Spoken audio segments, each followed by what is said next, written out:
Well, hello, and thank you so much for joining us today on Escape to Nature. What a beautiful day we are having in Mashatu.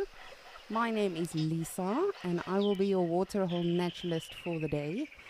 And I really do hope we see a lot of beautiful things today. But that being said, I am not going to be holding my breath. I'm just going to absolutely enjoy everything today, all of the noises, the sounds, and whatever comes will come, and we will take it as we go.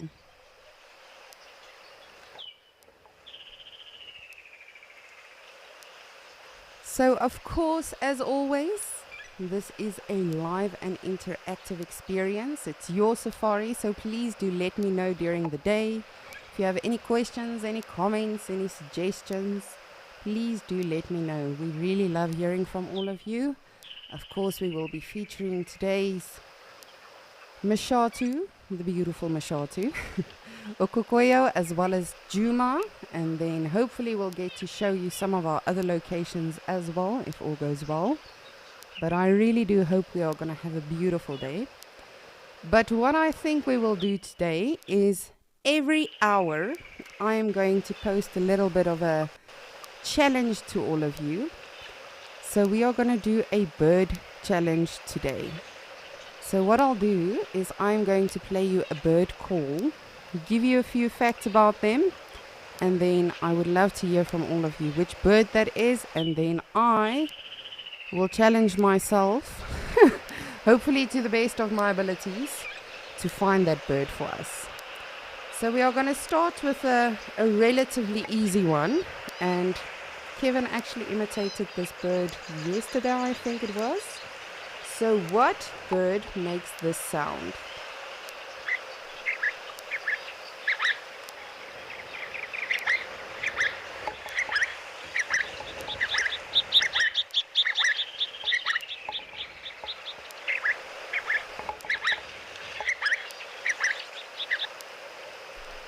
So this bird we have seen recently. Ralph also saw it a couple of days ago at Kariga.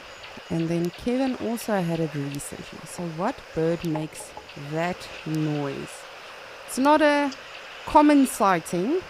They are not endangered or anything, but it's very special to see these birds. Rather big. And they've got a little bit of a black plumage. They've got a red bill. And what else? What else? I don't want to make it too easy for you. So please do let me know what bird you think makes that beautiful, cute noise. And it's very odd when you think about it because it's a rather large bird. You would think it's a tiny bird.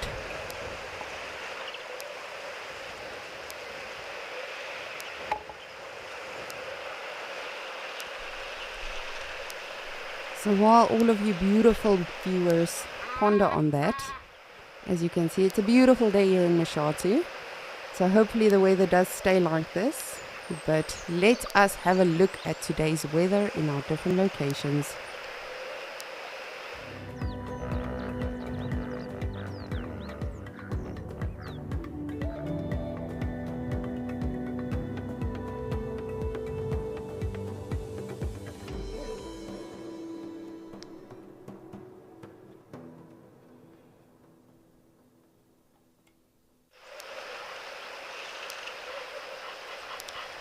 Woo! So it seems like it's going to be a fairly nice and hot day in most of our locations today. So hopefully that will drive the animals to the waterhole. But as I say, I'm not having any expectations today. I'm just absolutely going to enjoy everything we see and experience today. And there was a bird in this tree, and now it's obviously flown off, as they always do. But let us take a look around our beautiful waterhole here in Mashatu and see what else is around. And please do let me know what you think that bird call was. As I say, we have seen it here at Mashatu quite a few times now actually. We've seen it in Madikwe, we've seen it in Kariga. Very fascinating birds. Another clue, if you have been joining us for Escape to Nature, will also be that I myself have not seen one in real life yet. I'm yet to see my first one. So for those of you just joining, I will play the call again. What makes this beautiful sound?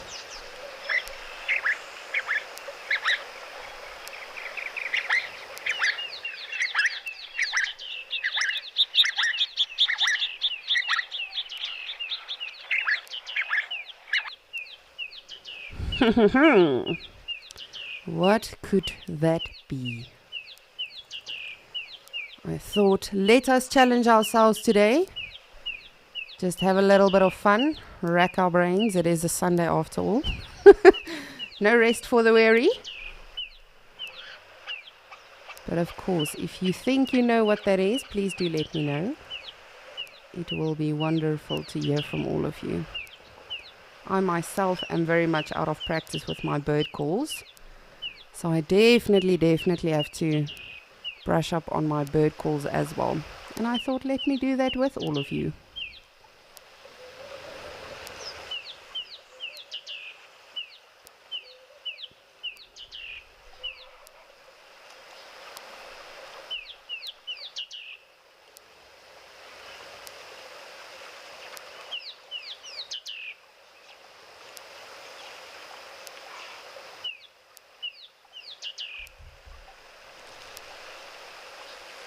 What a beautiful, serene, just picture.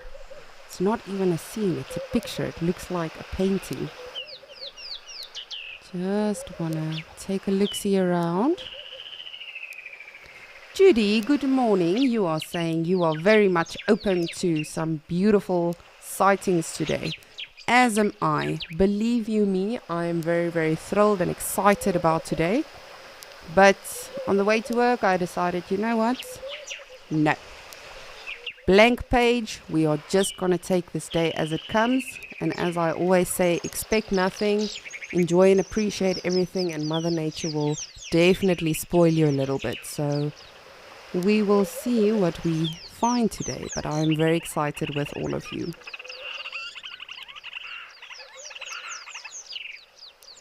And of course, I'm very, I think what we should do with the bird call challenge today, I know I'm going to regret saying this, but what we'll do is we'll start it out a little bit easy, and then we'll go, make it more difficult as we carry on throughout the day. So as I said, let's try to do one on the hour, at least one on the hour. Let's go for that. But I am very anxious to hear what all of you are saying about our first one.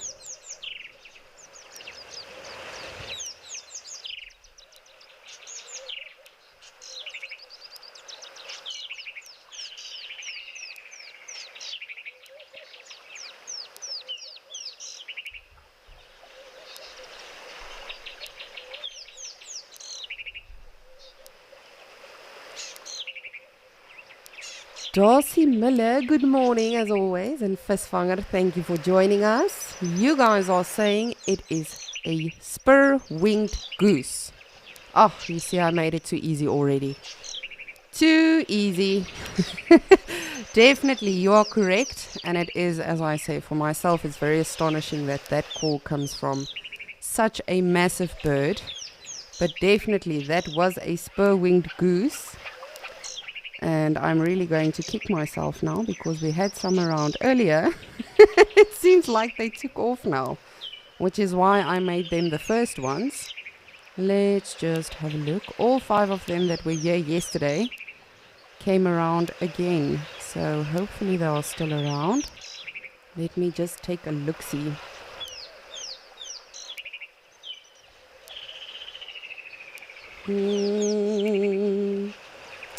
Ta-da! Those black spots you see? Those are spur-winged geese. Well done, Darcy Miller and Visvanger. I hope you guys stay tuned for the whole challenge today. As I say, I myself might be a bit challenged because I really do have to brush up on my bird calls. But yes, just below this beautiful tree, you can see them already just napping. My kind of birds. It is Sunday after all, so just take it easy. Our beautiful 5 spur-winged geese from yesterday as well.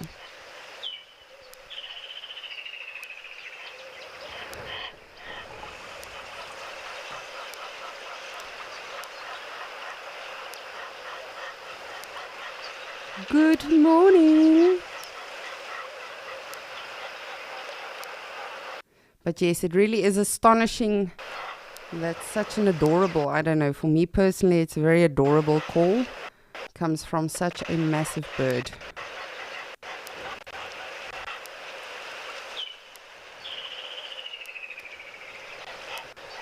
Alrighty, but let us see what is happening at Okokoyo today.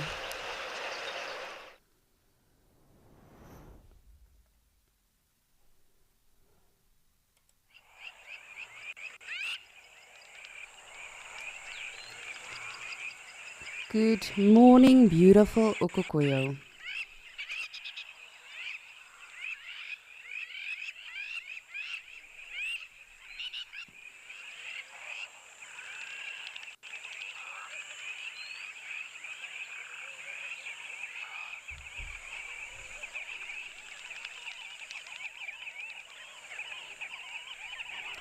And I truly am curious as to what birds we are going to be seeing today at Okokoyo.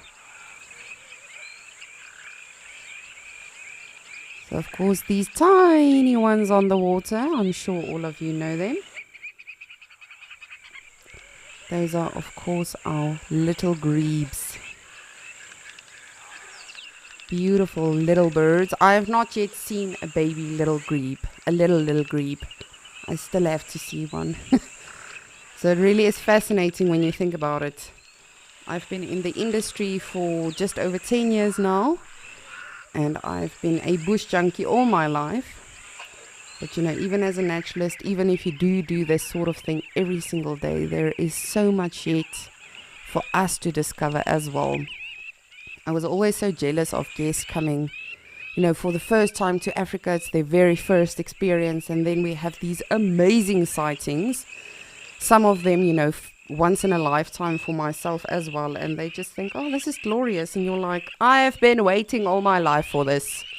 So it truly is amazing that even us as naturalists get to learn every single day and have a new experience every single day.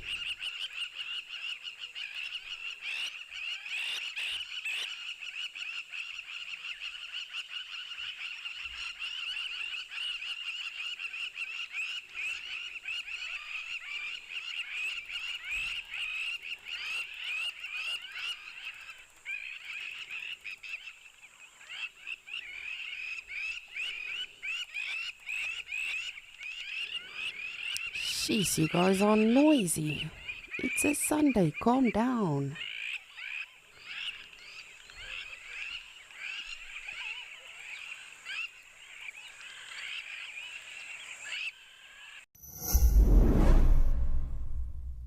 Elephants are one of those few animals that you can watch all day without ever finding a moment where there's nothing that's interesting you about them. Register for free on our website or on our app and get stuck into all the excitement of live wildlife viewing. Ask our expert guides your questions, learn more, and enjoy this community of animal-loving people, all in real time. Wild Earth, connecting you naturally.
because the other day we actually saw a security bird here in Okokoyo. It was my first one, so of course I lost my mind, as I always do. But yes, I will definitely keep an eye out for that bird as well. And then maybe some raptors. I haven't seen much raptors here in Okokoyo.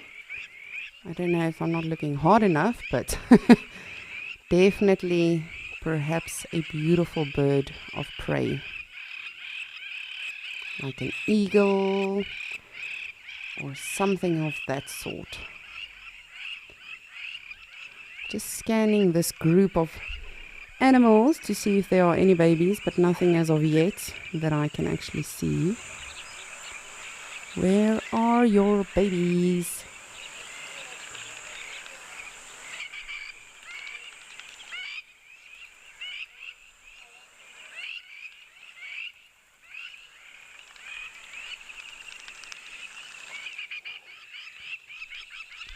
Arnold, you would like to know which birds are common here in Okokoyo. So this is actually the perfect season for birding in Okokoyo because it occurs from generally like November, December up to March. But that is of course for your migratory birds, the ones that you do not see all that often. But in general, crows, pearl-breasted swallows, of course the blacksmith lapwings, as you can very much hear. Go-away birds, so all of your common birds, interestingly enough, that you will find, for instance, in Djuma as well. But yes, as I say, it's always a surprise. The other day we saw a secretary bird for the other day, very exciting. I have seen a black-chested snake eagle here. So you can get a lot of variety, which is why I am goodness, Lisa. Which is why I'm very excited for today, because I'm just literally gonna make it an absolute birding day and see what we can find, as I too have to brush up on my birding skills. I actually have not been in the bush for it's over 2 years now. Which is actually disgraceful, but I will very, very quickly make a plan because I'm getting serious withdrawal symptoms. And of course, that is where my love for birding started as well. Being a naturalist, we did a lot of tough exams when I just started out as a naturalist, and we literally had to be so on top of our game with bird calls, with identification, with the confusing species, etc., etc. So, ooh, Tess, we found kudus for you. I know she needed a kudu yesterday to win her bingo, but luckily she did so herself, and she was the conqueror, or the victor, shall we say.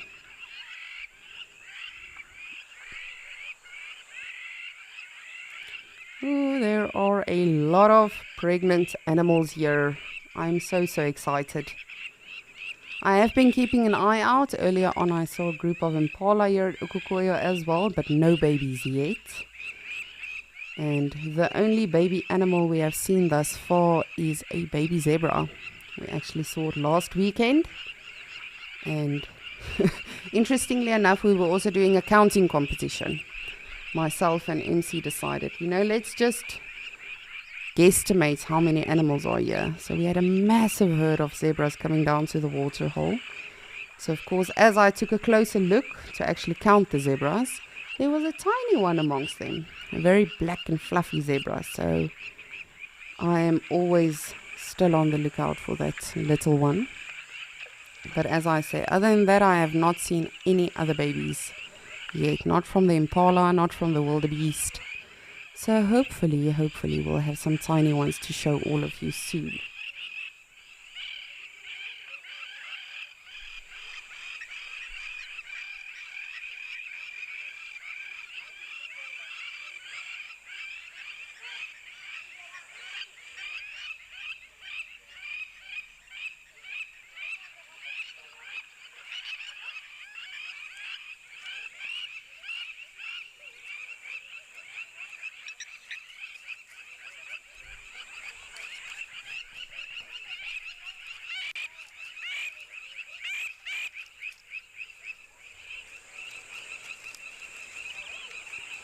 Candy, good morning. You would like to know how vulnerable are the tiny ones to predators right now or during this season?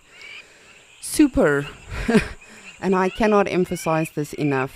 Sadly, they are very, very, very vulnerable to the predators.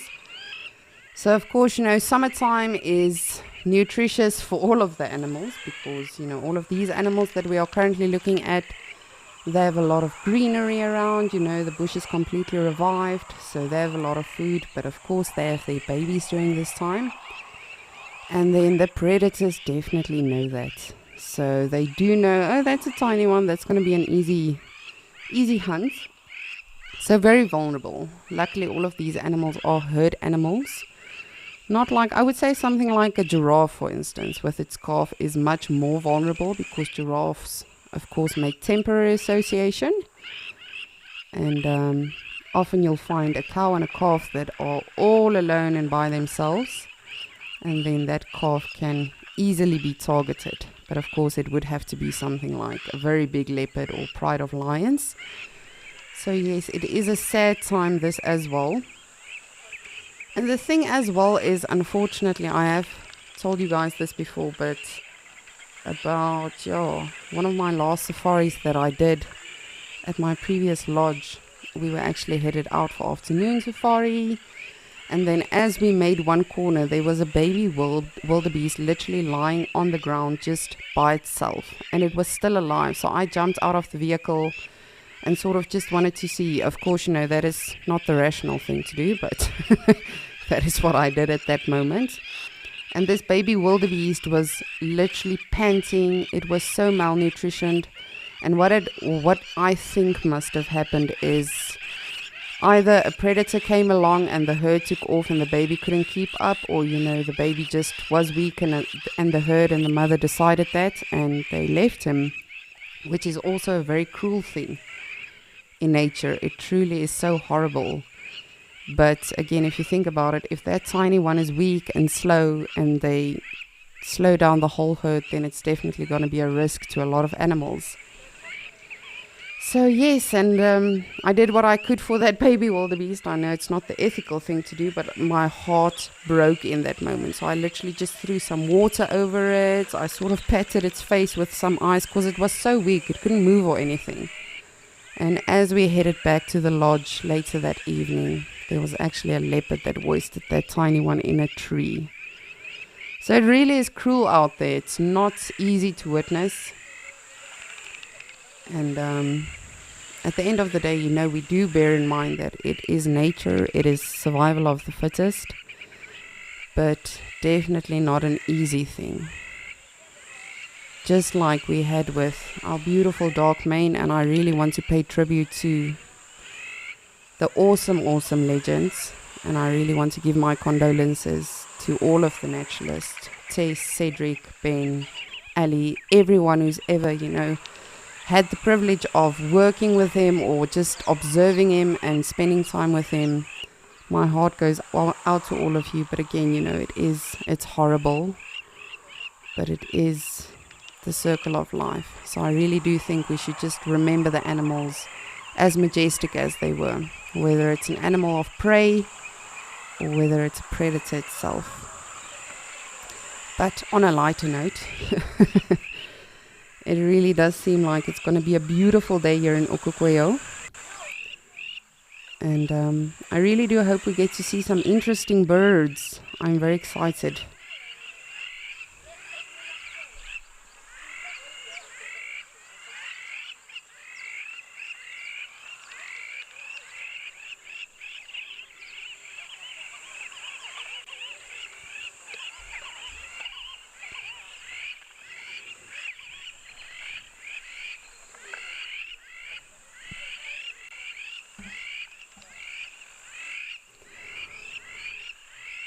Alrighty. Well, apart from the wildebeest and the zebra and our one odd springbok, including the kudus as well, it does not seem like Okukoyo has some interesting birds that we don't often see yet. So I'm going to head us over to Djuma where we do have some birds that we do see often.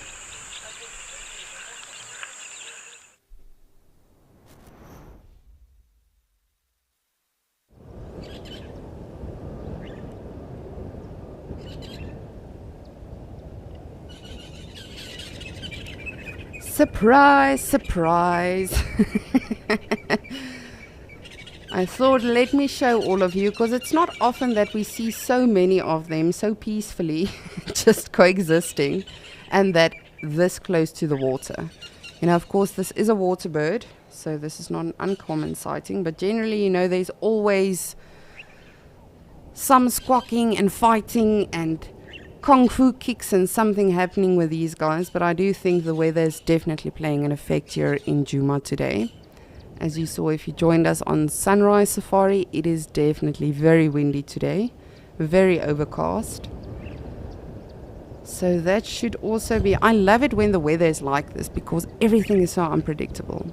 From birds to, you know, the actual animal sightings and action and everything. But this truly, there we go, yes, I thought this is not going to last long. They are always fighting, so I thought it very odd for them to all just be chilling out for a moment.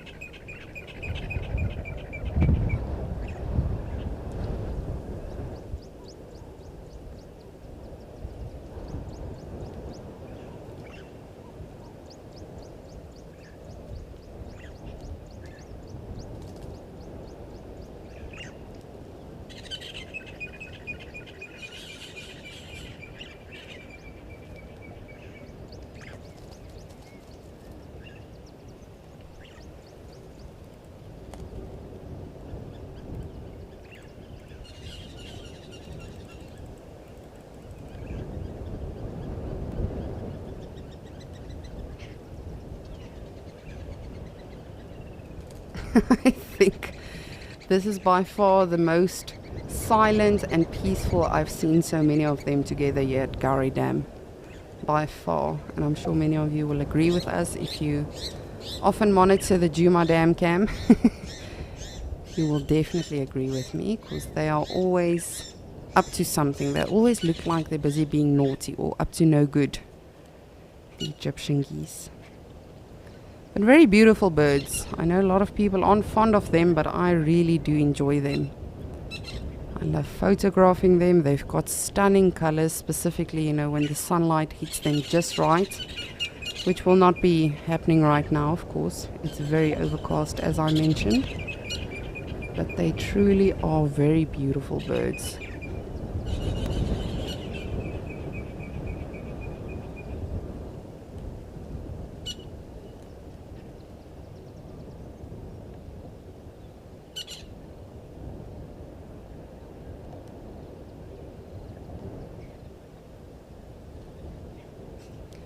And hopefully we will also get to see our grey heron today, our saddle-billed stork, even perhaps a yellow-billed stork. That would be rather cool for the day.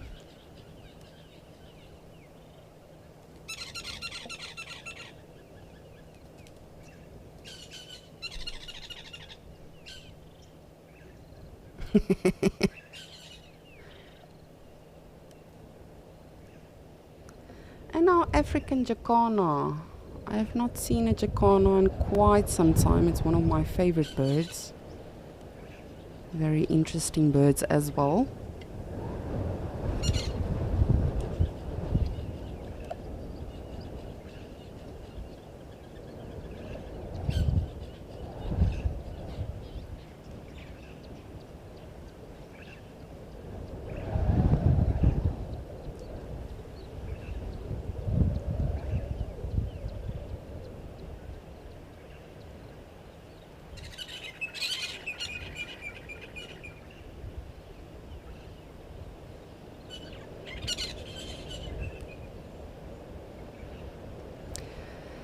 And of course, our woodlands kingfisher that keeps on teasing me, not just here on the Djuma Dam cam, but at Mshatho as well. I know one of our wonderful zoomies yesterday actually had 2 woodland kingfishers framed up yesterday, so of course Murphy's Law. But as always, we are just going to take it easy today. Just going to see what comes around, what we can learn about all of these animals, just in their behaviors and everything, because every day really is a learning curve. I don't care if you have seen 1,000 lion sightings, there is always going to be something that you have not yet seen, or an odd behavior or sound or something that happens. And of course that goes for each and every animal, whether it's a big animal. Guys, it's Sunday, come on. Calm down.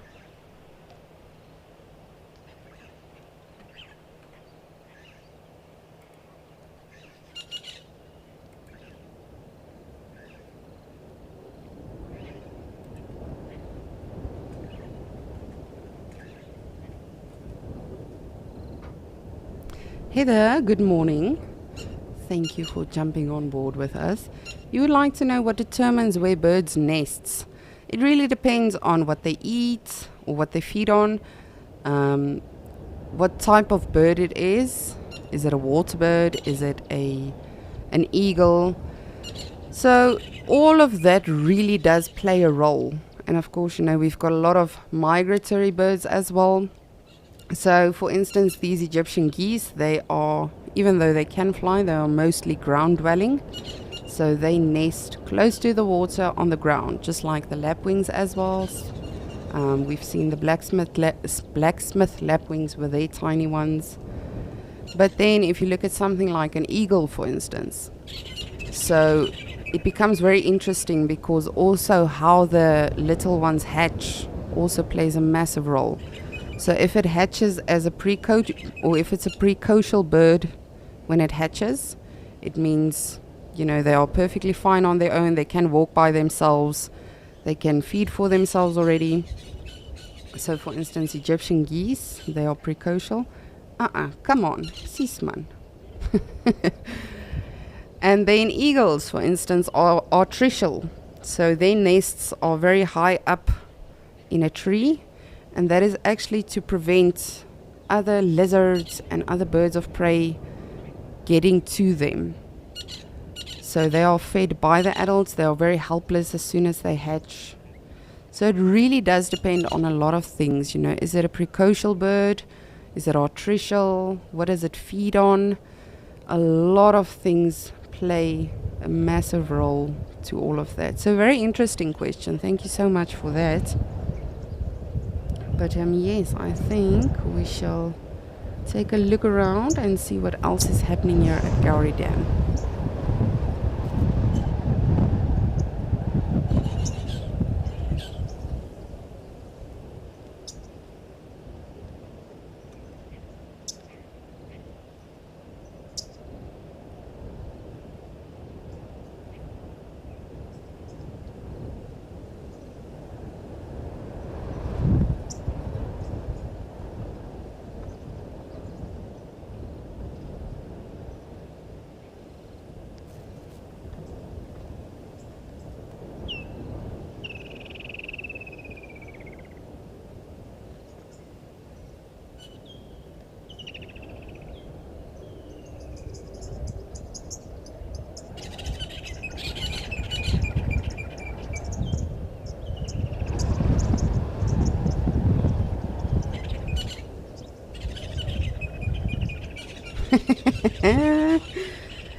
That is very interesting. So we've got a Zoomy helping us out here at the beautiful Gowrie Dam, and Dewey is literally under this this grass blanket. So he has come back. Of course, hippos do traverse, specifically territorial bulls, but he's literally just that is very funny. Dewey is literally under this grass blanket. You need to wake up, my friend, or you need to come out of the water. It's not hot. You have nothing to be afraid of today. But of course, water is where he feels safe. He will come out when he's ready. That is so funny. I've never seen that. Very good camouflage, though. Not that he has much to worry about. Hippos are, of course, very, very dangerous animals. And specifically, if you invade their territory at a waterhole, they can definitely run out at a massive speed and trample whatever is in their way. But that being said, weather does affect everyone, not just the animals that can potentially be preyed upon. So even lions, leopards, even though they do enjoy this sort of weather and you can find them more active, even they have to be alert because they don't know, when another lion or another leopard or something is around in the area. So wind does definitely play a role in all of the animals' lives.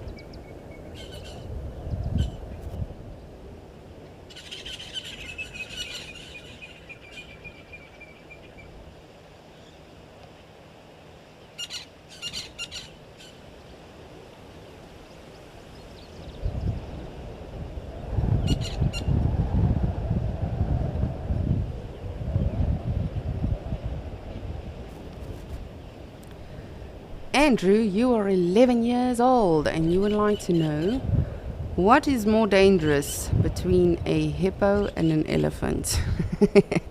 I think it depends who you ask. I have a lot of respect for both, so it's really a tricky question you are asking me now. And of course, both of these animals, even though a hippo is not part of the big five, because of course the big five is the most dangerous animals when you approach them on foot. And they are provoked in the situation. Ooh, hello, Terrapin. And then hippo is also super dangerous, but a hippo is a water animal. That is why they do not fall under the big five, but they are very dangerous when you, as I say, when you overstep on their territory or you get too close to a water hole perhaps. It's a massive animal, but they can run very, very fast. So for me, I can't say that one is scarier or one is more dangerous. Oh, is that a baby?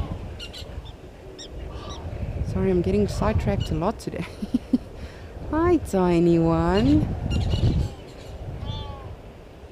It will be interesting to see the rump on this female because she is by herself. So I'm wondering how new this tiny one is, but it seems fairly confident on its legs already. Sorry, so yes, Andrew, I don't think there's one more dangerous between an elephant and a hippo. I guess you can probably say an elephant because your chances of encountering an elephant on foot is probably greater as opposed to a hippo, because a hippo will mostly be in water. But that being said, hippos are grazers, and of course they do come out of the water, just like we see often with Dewey. He traverses between water holes, he comes out at night to graze, and sometimes, specifically on days like this, you might see them outside the water as well, because it's not too hot, they can move around, they can graze. And if you encounter a hippo unexpectedly, you're not going to have a lot of fun. So I think it's definitely a tie for me between hippo and elephant. Oh, you are just precious. I'm very surprised that she's so exposed and vulnerable with a tiny one out in the open like this. Generally, you would see them deeper into the bush on days like this when it's this windy. They take extra caution to hide themselves and to shelter themselves.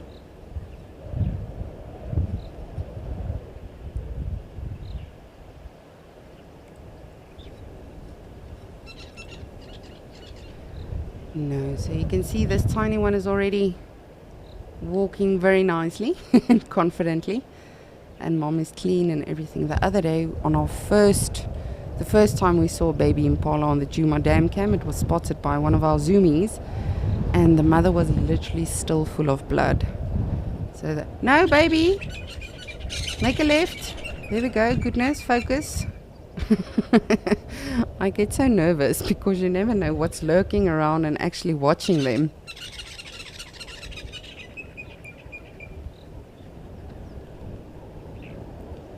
Just slowly gonna take a look around and see what's happening here in Djuma.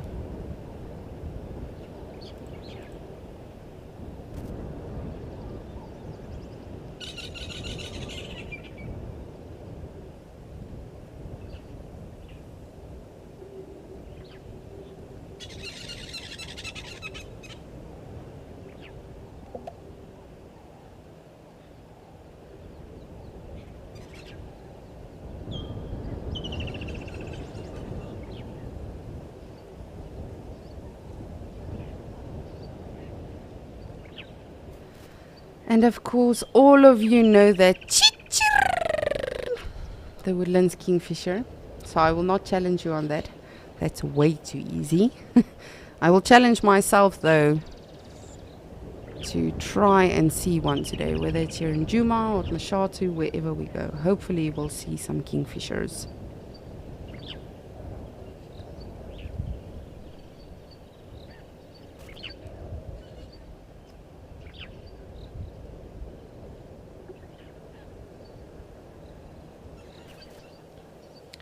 Rhoda, good morning.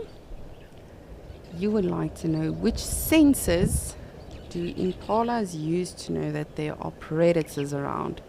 So the same senses that every other animal uses, and the same senses that the predators also use to know, oh, there's something nice around for me to perhaps feast on. Their smell.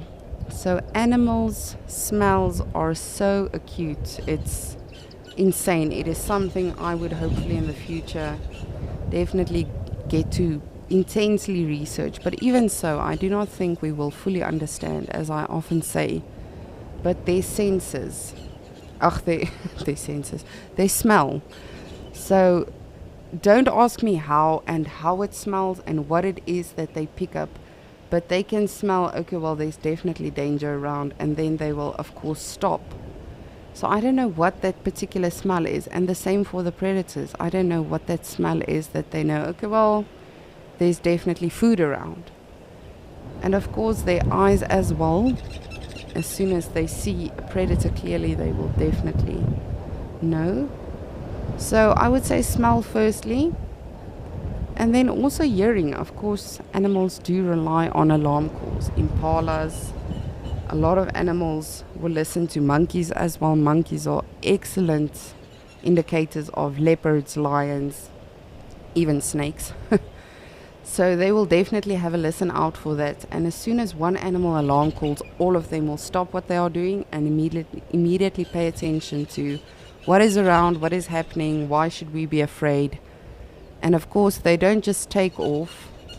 They immediately stand still. They will also start alarm calling. And that is just to let the predator know, okay, well, that's nice, welcome, but we've seen you. And if the predator actually persists in the hunt, then only as soon as someone is targeted and the predator bolts or takes off, then the animals will run. Because in Africa, as soon as you run, you make yourself food. That is what we say to guests often. If we stop for a leg stretch or stop for a sundowner, we often say, if you see something or if you are afraid or anything, the last thing you do is run. And of course, you know, that's your first instinct, specifically as a human. But as soon as you run, a predator thinks, oh, you would like to challenge me, would you? So that is definitely the last thing you do. So firstly, smell, then hearing, and then eyesight. But definitely smell.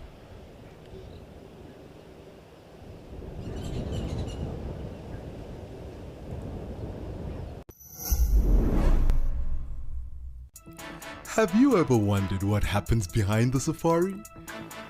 And jump! Living in the wild can affect you, It's the smell that... and things don't always go as planned. I'm gonna start coming down. Whoa! Download the Wild Earth app and join the crew behind the scenes. Wild Earth, your nature.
So I think we'll do another bird call, if all of you are ready for another one.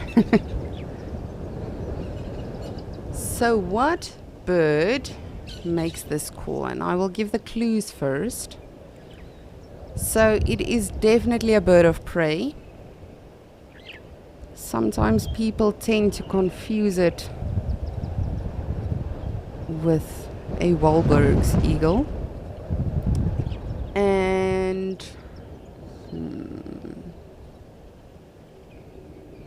it's a fairly common, I don't know for myself, from my own experience, it's a fairly common bird to see. What bird makes this call?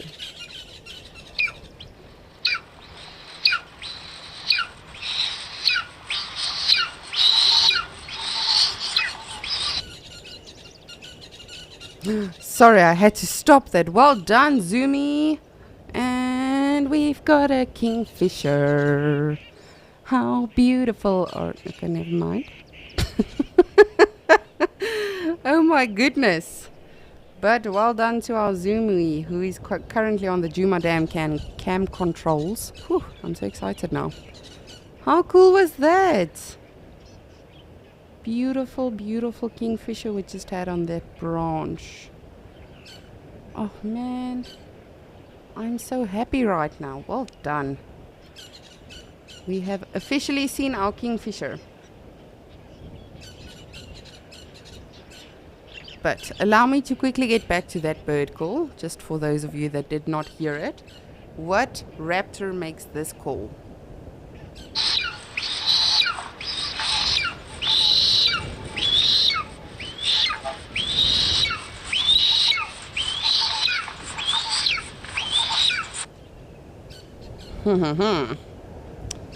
Bit of an interesting one, I would say.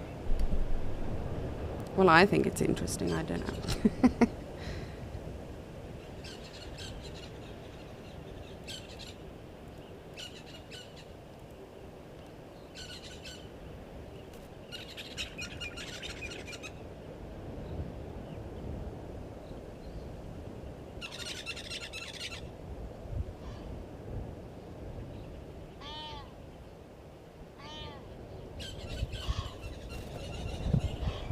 Seems like, yes, our terrapin is still on its rock.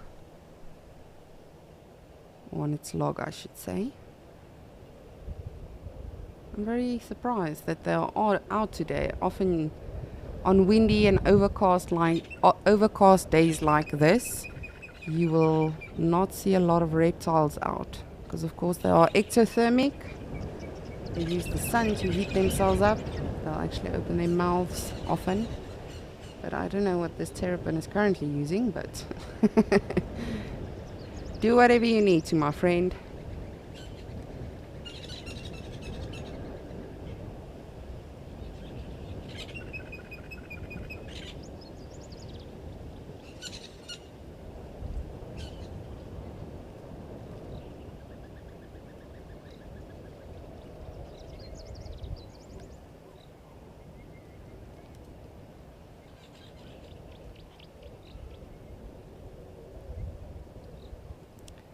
Nancy, you are saying you are loving the bird call challenges. Thank you, I'm happy to hear that.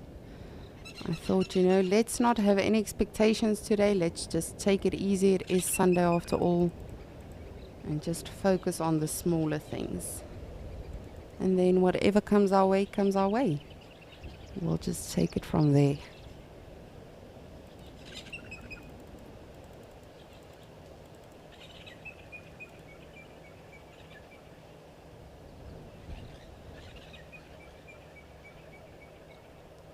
Just quickly want to see if we can actually get a view on Dewey, whilst we know he is here. As I say, we are focusing on the smaller things today.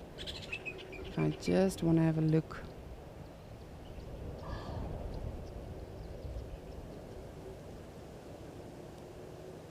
What are those Egyptian geese doing? There you are. There's Dewey, everybody. he has joined us on Escape to Nature. I can't say for myself, perhaps, that I've often had him as a guest on Escape to Nature. I've seen him, and more so on Sunset Safari, but not a lot on Escape to Nature. So that is pretty special. Thanks, Dewey.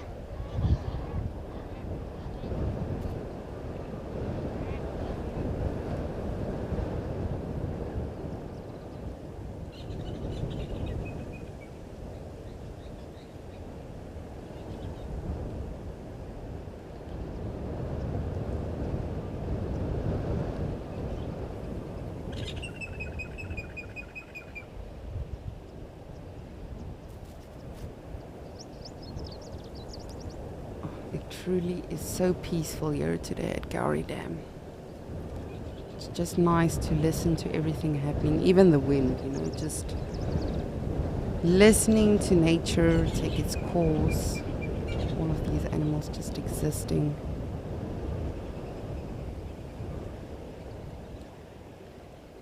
Valerie, you would like to know, do hippos spend more time in the water or on land? So they are predominantly water animals, and they are very water dependent, of course, as well. So mostly, when you see a hippo, it will be in the water. But as I say, they are grazers. They do come out at night to feed and to graze, to mark their territory and move around, look for potential mating partners. So mostly when you see a hippo, it's in the water. But they can be anywhere. They are not restricted to just one area, but unfortunately, being water dependent, often, a lot of times, I know a couple of years ago in Kruger, there was a massive drought, and unfortunately, a lot of the hippos actually passed away.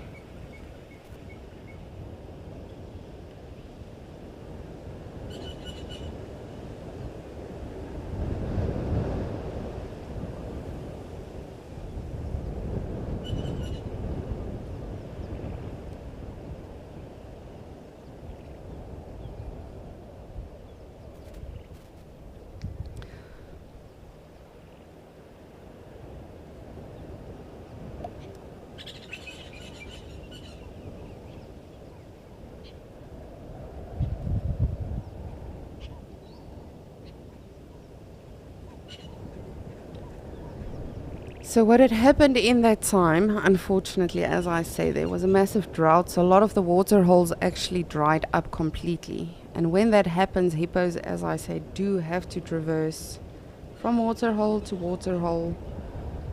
And as they were moving, very vast distances to actually get to another water hole, they just unfortunately perished in the sun and, not getting to water soon enough. So I know there were quite a few fatalities in that year in Kruger. But for the most part, generally we are very blessed with rains in southern Africa. But we do have years that, we kind of stress out a little bit. Is it going to be enough rain to carry us through winter? Not us, by us I mean, of course, the animals. Because all of these animals do need water, whether they are water dependent or not. Even something like a warthog that is not water dependent does still need water every now and again. Just want to see if Dewey is going to pop back up. There you are. He's playing with us today. And of course, when they submerge like that, it is said that they can go underwater for 5 to 7 minutes.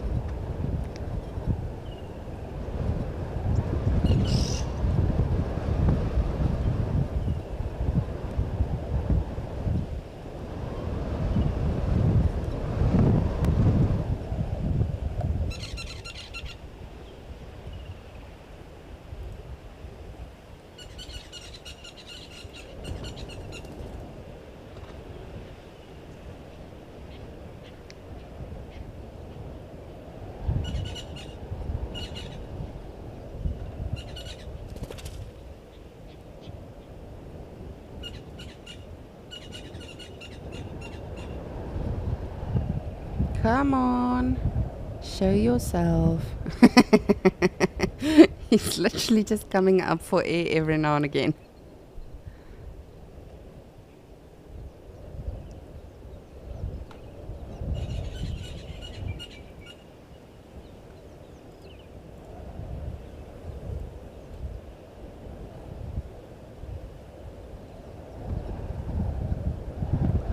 We'll just stick with him a little bit.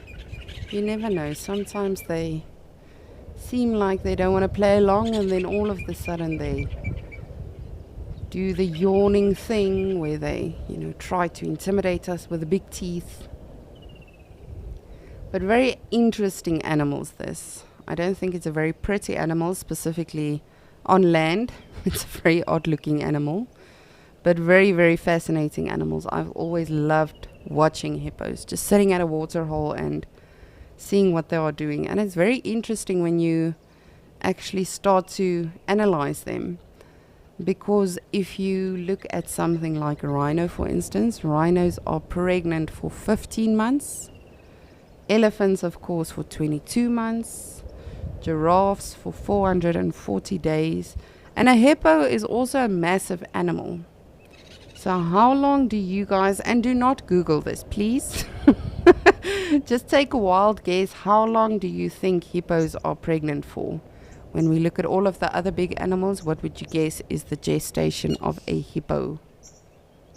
Please do let me know what you think. But don't go research it. That takes all of the fun out of it.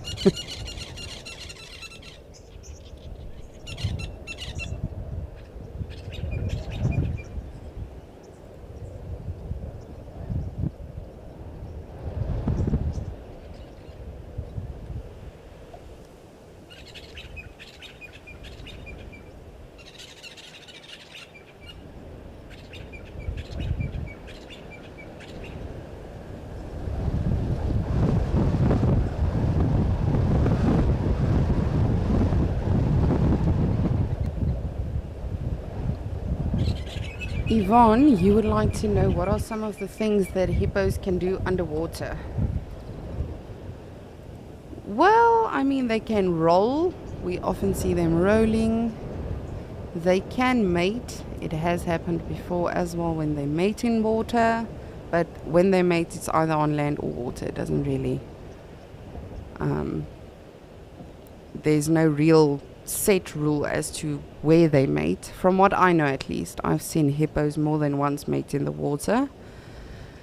And underwater, the babies can actually nurse underwater. So speaking of the hippo's gestation, the babies will actually go underwater and they nurse, and then they'll come back up. And sometimes if you look at them long enough, you'll actually see like an oily circle come to the surface of the water. And that is some of the milk that has sort of escaped while the baby was nursing. So very, very interesting. But yes, they are very fascinating animals. Very, very interesting animals. And I don't know who of you have seen Tarzan, but there's a scene in Tarzan where you can actually see how hippos move underwater, which is realistic to what happens in real life. Not like a lot of other animations where it's not entirely how it how it happens in real life. I think that was the biggest heartbreak I've ever had as a child, was to find out that Mufasa and Nala don't actually marry in real life. Lions are not monogamous.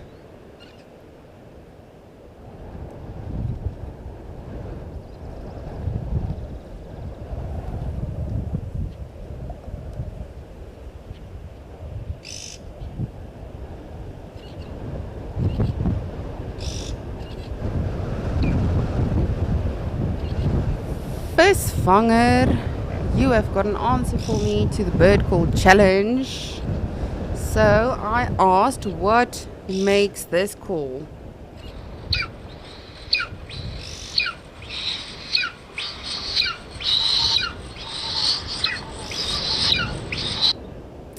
And you said it's a tawny eagle. It is not a tawny eagle. A lot of people do confuse, and when I say a lot of people, I myself am one of them who have done it numerous times, do confuse these two raptors. It is not a tawny eagle, but a good guess. Very good guess, and thank you for participating.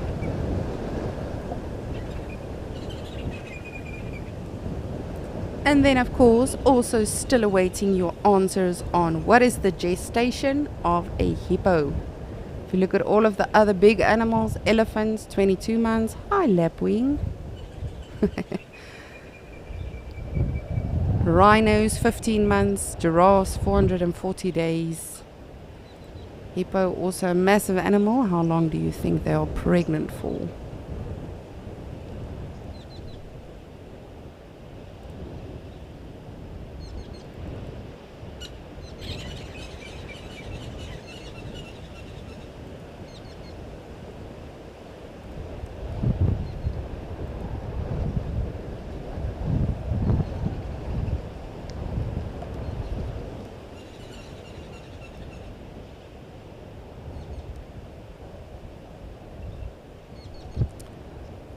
Oh, yes, definitely. Hippos do consume aquatic plants as well.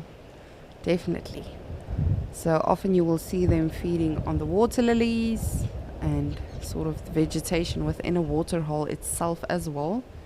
But they prefer coming out of water. And when I say prefer, I don't know what goes on in a hippo's mind, just purely from what I've seen and researched and learned. They mostly come out of the water to graze. And it has happened many a times before as well, where hippos have actually been sighted feeding off carcasses or an animal that has perhaps died. So that is not the rule of thumb. They are for the most part vegetarians. But of course, you know, as humans, we should never limit animals to this is the only thing they eat, this is the only thing they do, because you do not know what is happening in that animal's mind. But yes, definitely aquatic plants, they love them. You will often, specifically now in summer, now that it's so green, there's a lot of flowers also coming into time, they will definitely feed on that as well.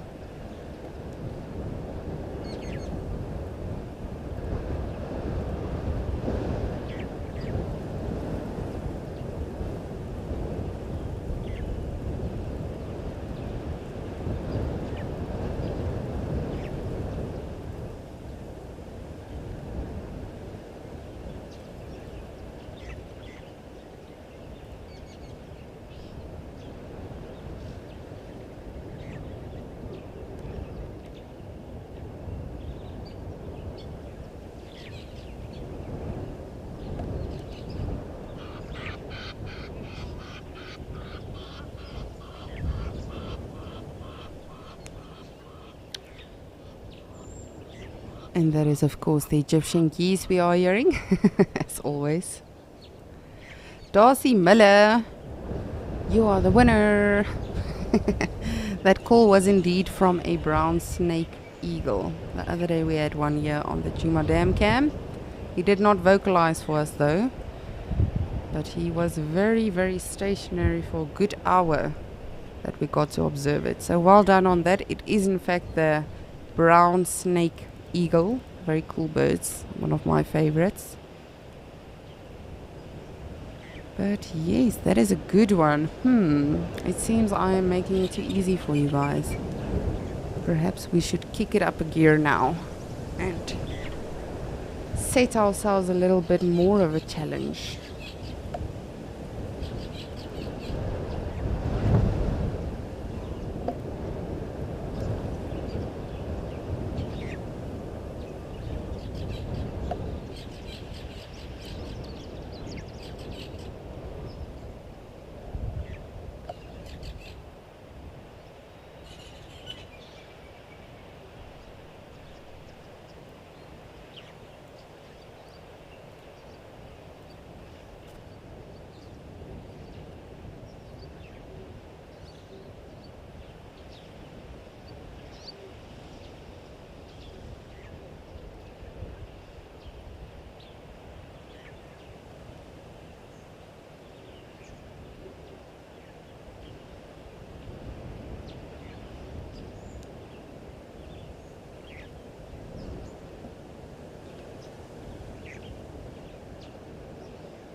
And remember to let me know, what do you think is the gestation of a hippo?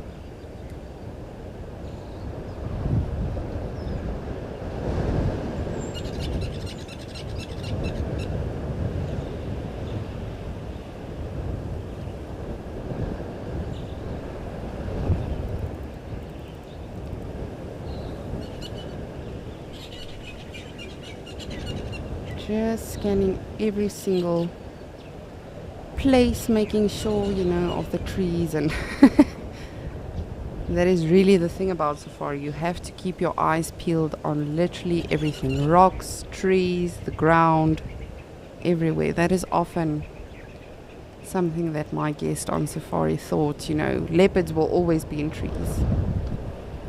And it's interesting with leopards specifically, and this is just now an example, but you are more likely to see a leopard on the ground as opposed to a tree. I know they are very iconic for being in a tree, just like we saw the beautiful Tlalamba yesterday. But they actually are more ground dwelling. Hunting, hiding, camouflaging, as we know them to do very well. I think we probably drive past a leopard, and even here at Djuma we probably bypass a leopard every single day, at least one.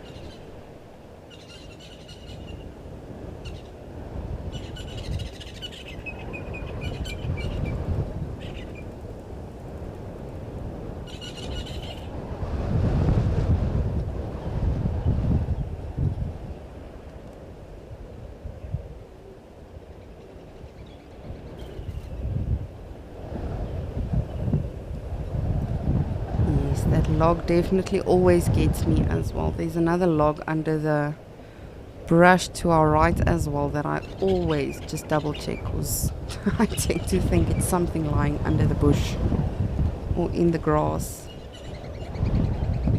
Jeez, but it really is super windy here today in Djuma. There we go. If you look just to our right, under that bush, I always think it's a lion or something lying underneath. Ooh. Windy, windy.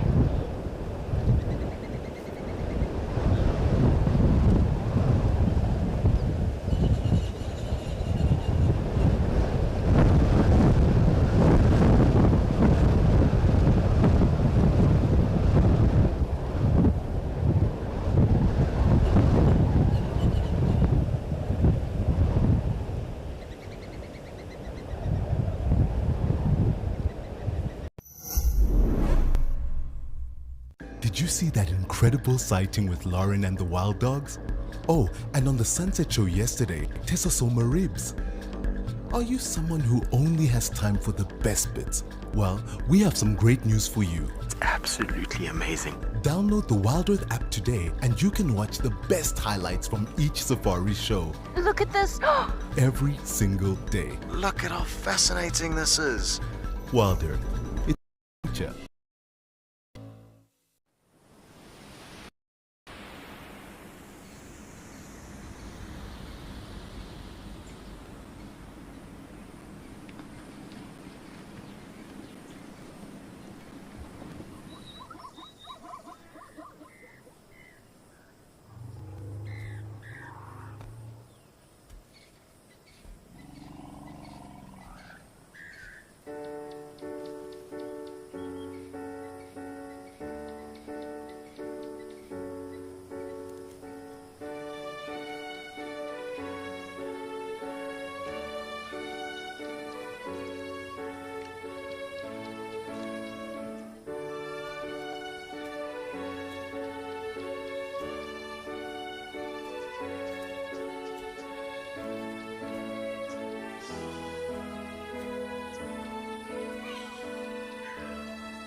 don't hear it again now. So we have seen this bird before as well. It is a summer migrant and one of my personal favorites. So what birdie makes this call?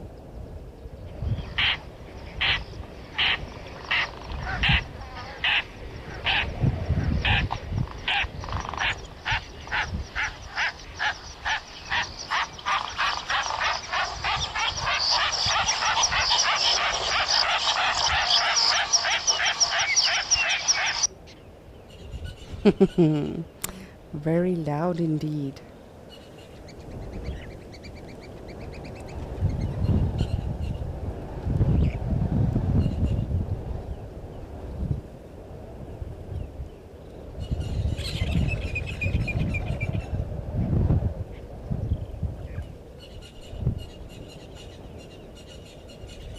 Just gonna take one last look around. For those of you that know me, you know I like to just make extra sure.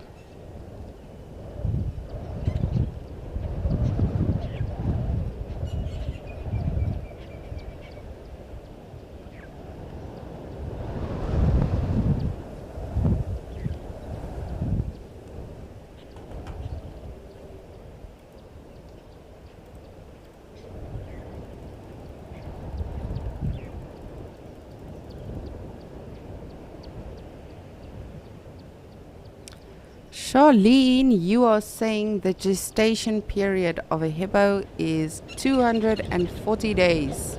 Well done, you got it. Yes, so that amounts to 8 months, which is shocking if you think about it. That's less than a zebra. Of course, zebras are also massive animals, but it's just... I remember when I first learned that I was shocked because it's such a huge animal. And they have such a short gestation. So well done and thank you for participating.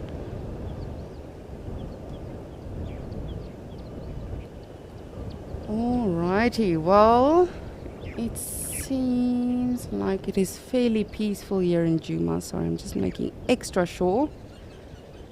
But let us head on over to Ukukoyo and see what is happening there.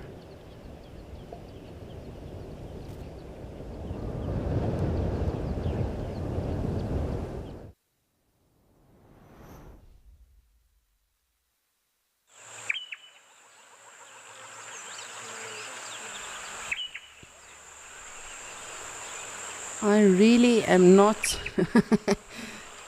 believing the whole 36 degrees Celsius thing today. It's weird. It seems fairly cool here in Ukukoyo. And generally by this time on a hot day, you know, we have a lot of animals at the water hole already. But that just shows you we can never predict what's going to happen. We can never predict, even if you have the exact same day with regards to the weather, it's always different. But we've got some springbokkies.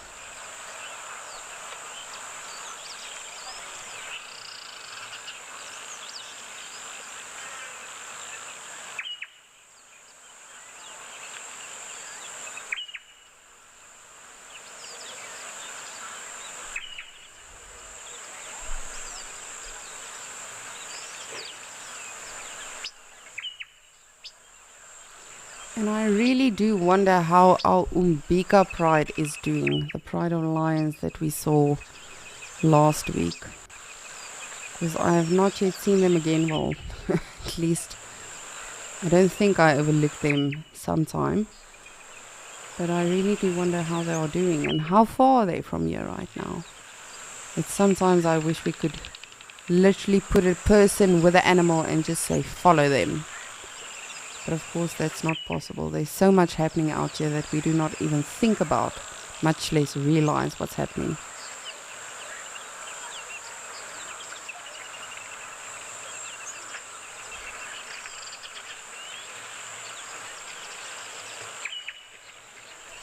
The sun does seem to want to peek through a little bit, but I'm still very surprised with this weather.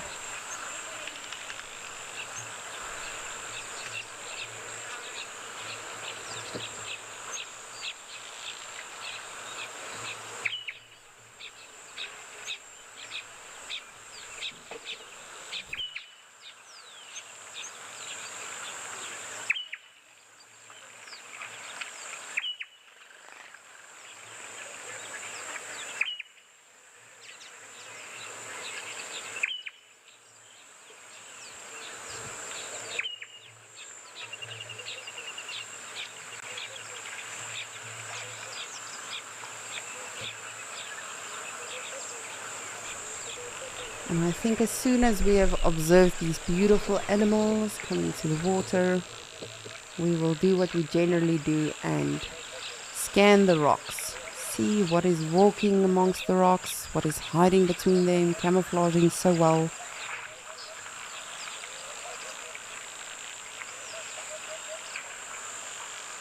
Good morning, Springbokkies.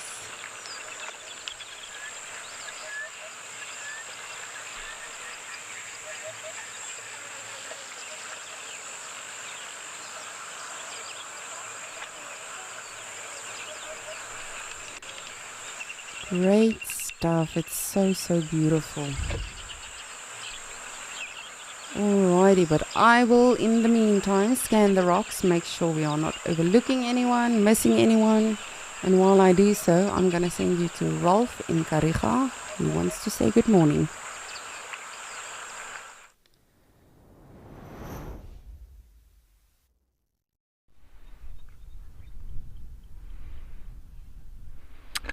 Hello and welcome to the Kariga Game Reserve in the Eastern Cape province of South Africa. My name is Ralph Kirsten and I've come onto the western side of the reserve looking for elephants, and lucky me, look at that, I've found them. This is a bull.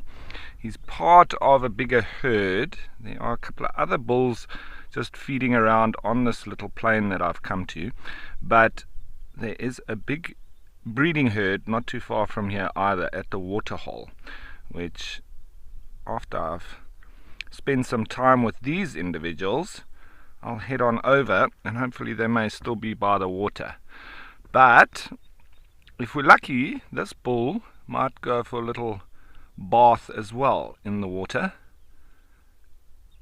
It's heating up nicely now, so there's not too much of the ear wafting that you would find elephants doing if they're feeling a bit hot. So the indications are that he's not overly excited about cooling himself down because he seems to be well cooled anyway. But they do very much enjoy playing in the water, so we never know. We might get lucky with him, otherwise we'll go and catch up with the breeding herd. They are just feeding quietly around. This particular bull, I would say he's probably late teens, maybe early 20s. Still a young bull, but coming slowly into maturity. Hasn't quite filled out just yet. And he's with two other younger bulls who I would say are probably around between 13 and 15 years old. So this one's slightly bigger than them, bigger tusks, bigger body, and bigger mind.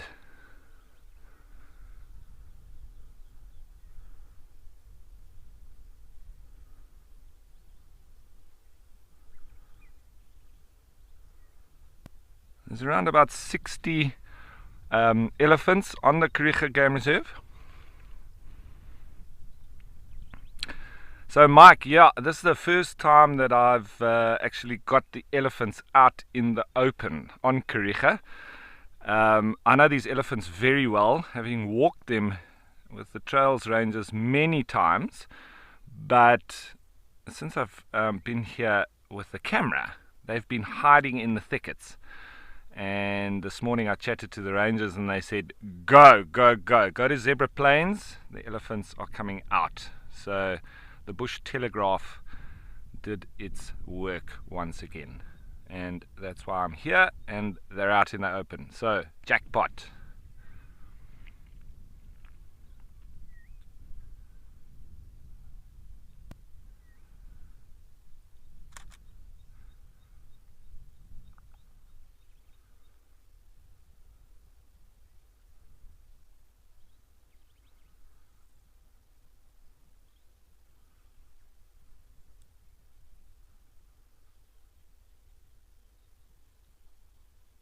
See, they do use their feet a lot when they're grazing on the grass because they sort of wrap their trunk around tufts and then they kick it. And then afterwards you see what he's doing now. He's getting rid of all the soil on it. He doesn't want to eat sand. Just smacking it about.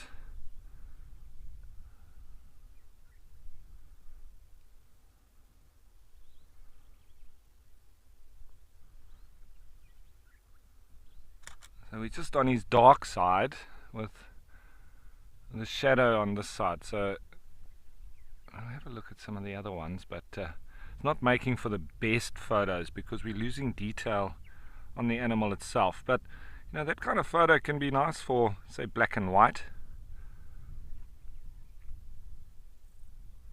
But we are also heading into sort of the middle of the day, so it's not always the best light for taking photos because everything is pretty browny, orange, yellow, and you don't get, you know, sort of the real popping of colors that you would in the early morning or late afternoon with that angular light. Now it's coming from straight up above.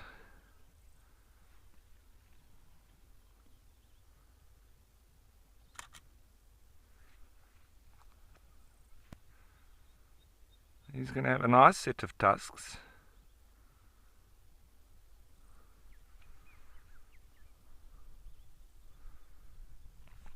So Bianca, the elephants do stop feeding, but just by the sheer logistics of their digestive system, they do need to almost continuously feed. But they stop to drink, they stop to excuse me, spray water on themselves, they stop to fight with other males, you know, so, but they do spend pretty much about 17 to 18 hours a day feeding, and that would obviously go through into the night as well. Very often when you find when it's very hot, which we have in summer in most parts of Africa, that's when they sort of rest in the shade, just trying to keep cool. But as soon as it cools down, then they move and they feed. They're a mega herbivore, such as the hippos, the rhinos, and they need to obviously get enough calories to sustain up to a 6-ton animal. So they do need to eat a lot. You know, they can put over 100 kilograms of feed into their mouths daily, and they obviously need to spend that time doing it bit by bit.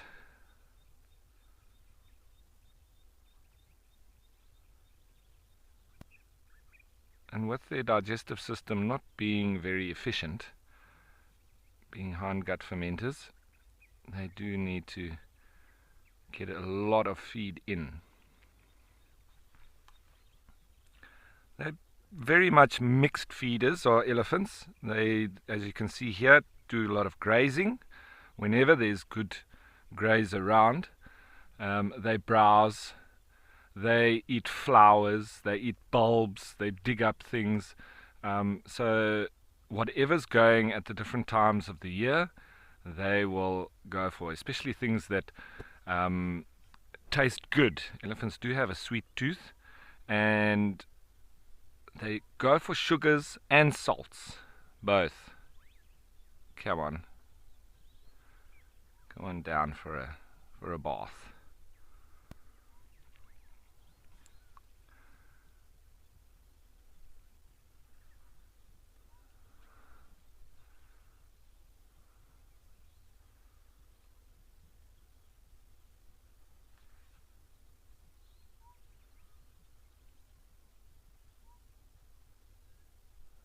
He's heading down to that water. It looks quite stagnant. I don't know if he'll sorry, I've got a frog in my throat this morning.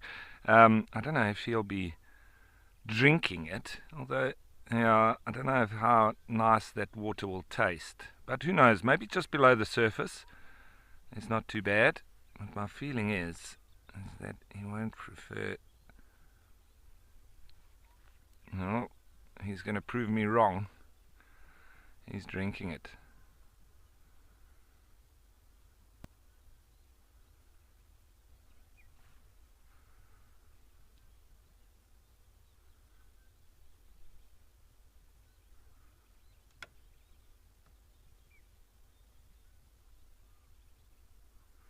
There's an African fish eagle calling.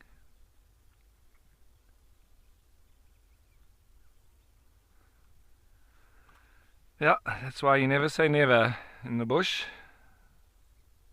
My thoughts were, you're never going to drink that. It's too stagnant and full of algae and everything. And he's gone straight for it. There's much better water holes just nearby. Maybe he likes this one. Interesting.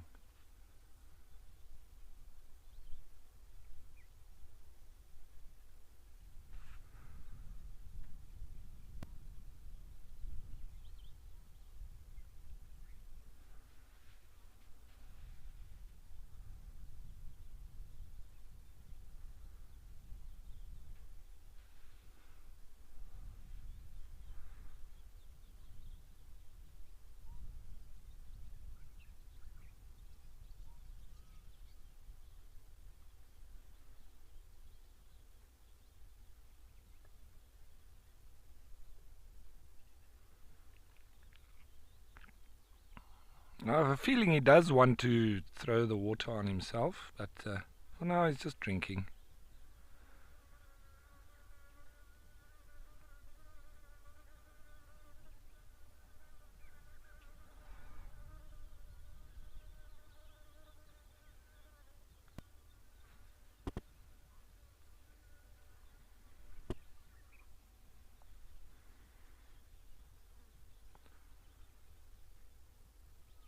So just enjoying a lovely drink there. They can hold about 7 liters of water in their trunk.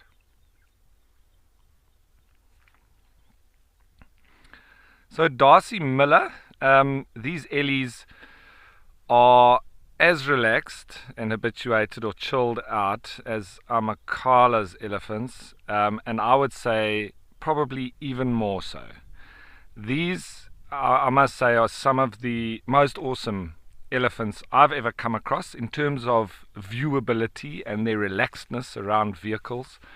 And I mean, I'm standing on the back of a bakkie here, or a pickup, and I know for a fact that I'm going to have close encounters with them. They're going to come up to me, they're going to be inquisitive, and I have absolutely no worries just standing and letting them do their thing. If they're a little bit naughty, maybe just putting their trunk inside the vehicle, I'll just have a chat with them and they'll take it out eventually. And if anything is required, it might just be a bang on the side of the door, just to sort of make them step back a little bit.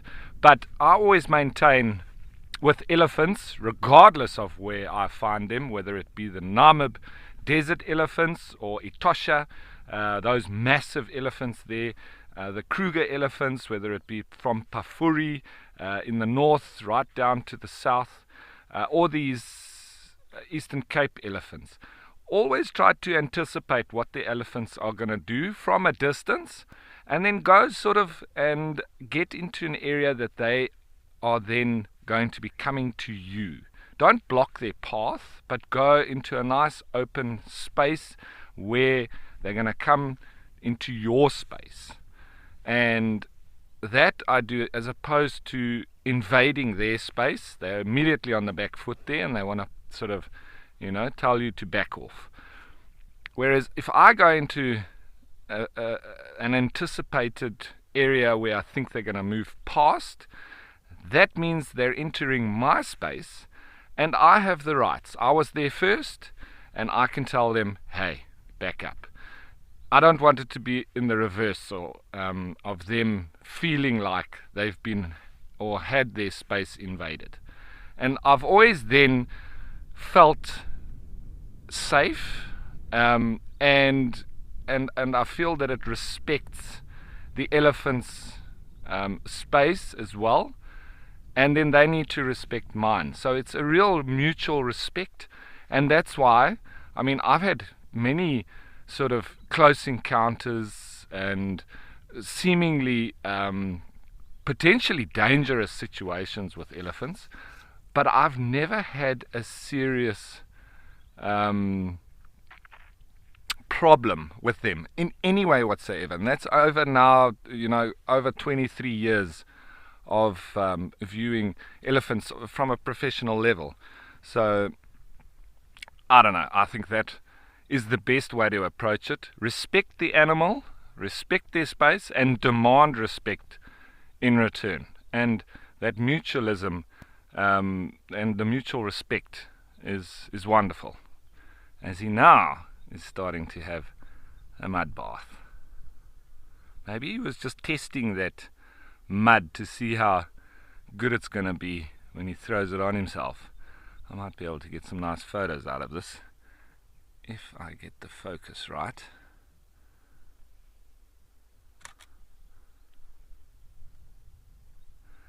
He does look like he's in must. The way that he's just been carrying himself. See there's nobody even anywhere near him, and he's doing a head shake, almost like telling somebody non-existent to back off. He's definitely not doing it to us. We're too far away from him, and he's not even looking at us. He can hear me speaking, but yeah, I'm not close enough for him to. You see, they're just scratching right in the ear itself. I often do that.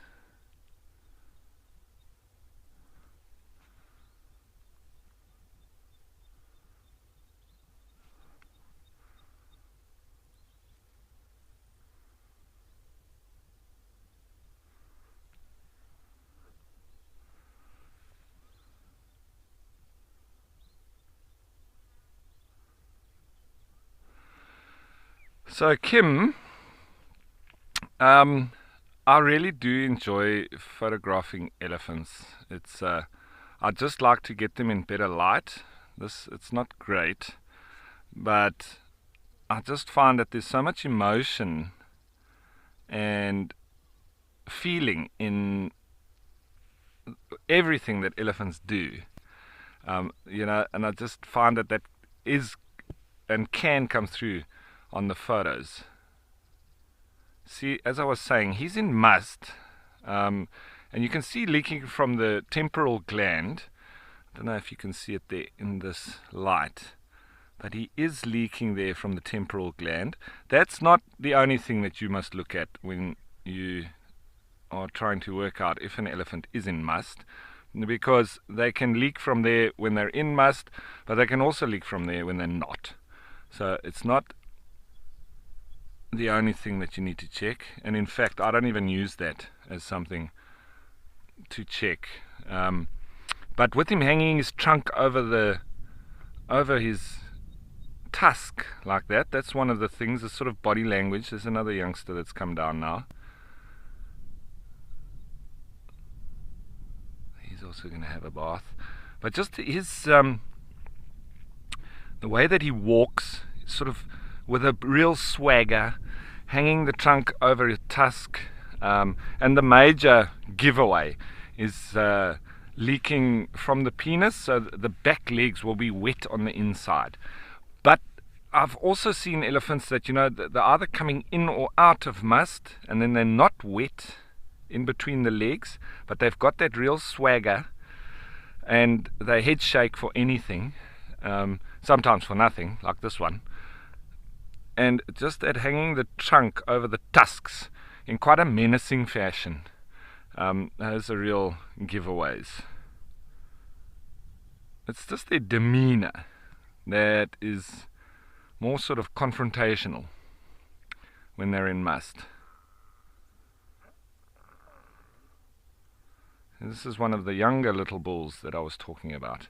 Can't be much older than, I don't know, the more I look at them, the younger they seem to be. I would say maybe even younger than teens, maybe 10, 11. But yeah, somewhere around there, maybe 12.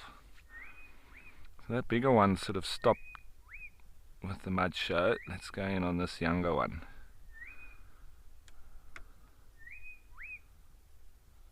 Ugh, no, he's listening to me and now he stopped.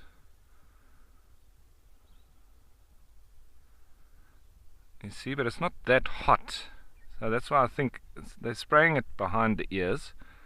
It's always the best place to spray the mud to cool off, because then the radiator is obviously assisted.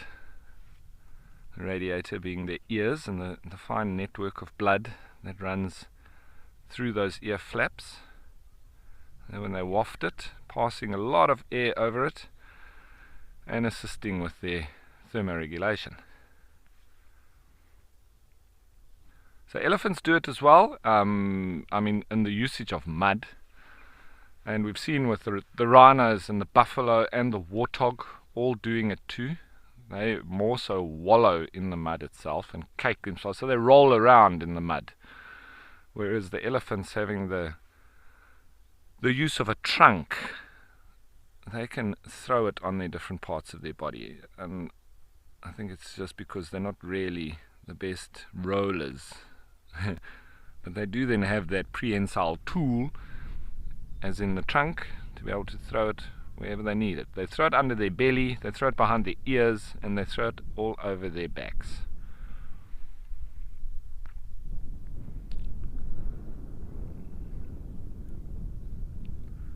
You can also see now, if we look at this bigger bull,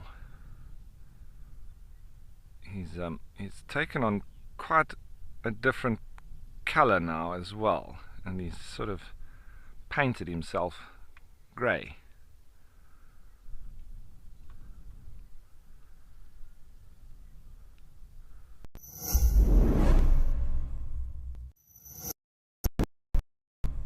Dark mane.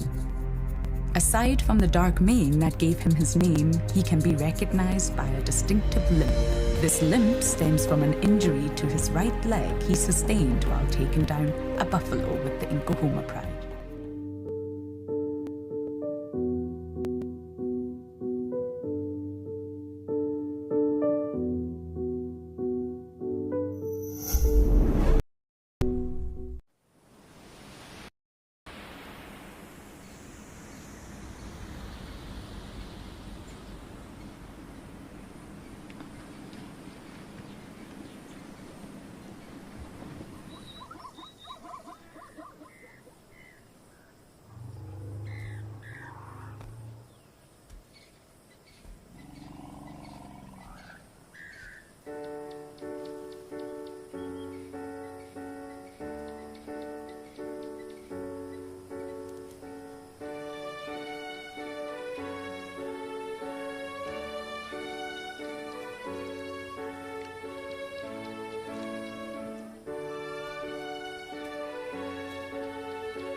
And the massive bull that I'm talking about, I've had a few run-ins with him on foot.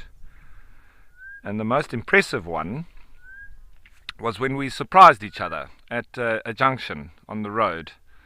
And we both met at the junction at around about 6 or 7 meters apart. And then we had a standoff for around about 10 minutes. And I had to sit everybody down, and then the big bull and I had to have a discussion for those 10 minutes. And I can tell you it was one of the longest 10 minutes of my life. But ever since then, whenever I've seen him and he's heard my voice, because obviously I had to speak to him very sternly every time he took a step forward with his ears out, trying to get me to back away, which I couldn't. I had a group of about 8 students with me who I'd made sit down, And he kept coming forward to try and push me off. Now, if you know anything about elephants, you always stand your ground. You can't outrun them, and backing up from them can actually provoke or instigate a more aggressive response from the elephant. So you always stand your ground, and you wait for the elephant to sort of work out that either he's not going to make you back up, or he gets bored with the little game that he was trying to play. And whether it was one or the other with that particular bull, eventually he did seemingly get bored with the little conversation or game that we were playing at, and he turned to his side. Well, he gave us his side and then his bum, and once he gave us his bum, then, and that was meaningly he's walking away from us, and his bum was pointing towards us, I led the group, I directed the group to walk off in the opposite direction of where his bum was facing, and then I came up behind just to make sure that he didn't turn around and have another go at us. But yeah, ever since then he has ignored me whenever he hears my voice, and I'm expecting it's about 6 or 7 years since I last saw him, and it will be very interesting to see if he remembers me, and if so, if he's still going to ignore me.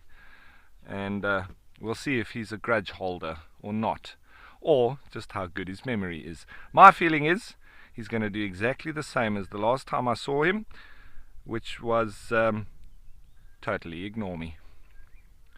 Look the other way and pretend I don't exist. Sometimes that's the best way to resolve disputes, I think. And elephants, seemingly the masters at it.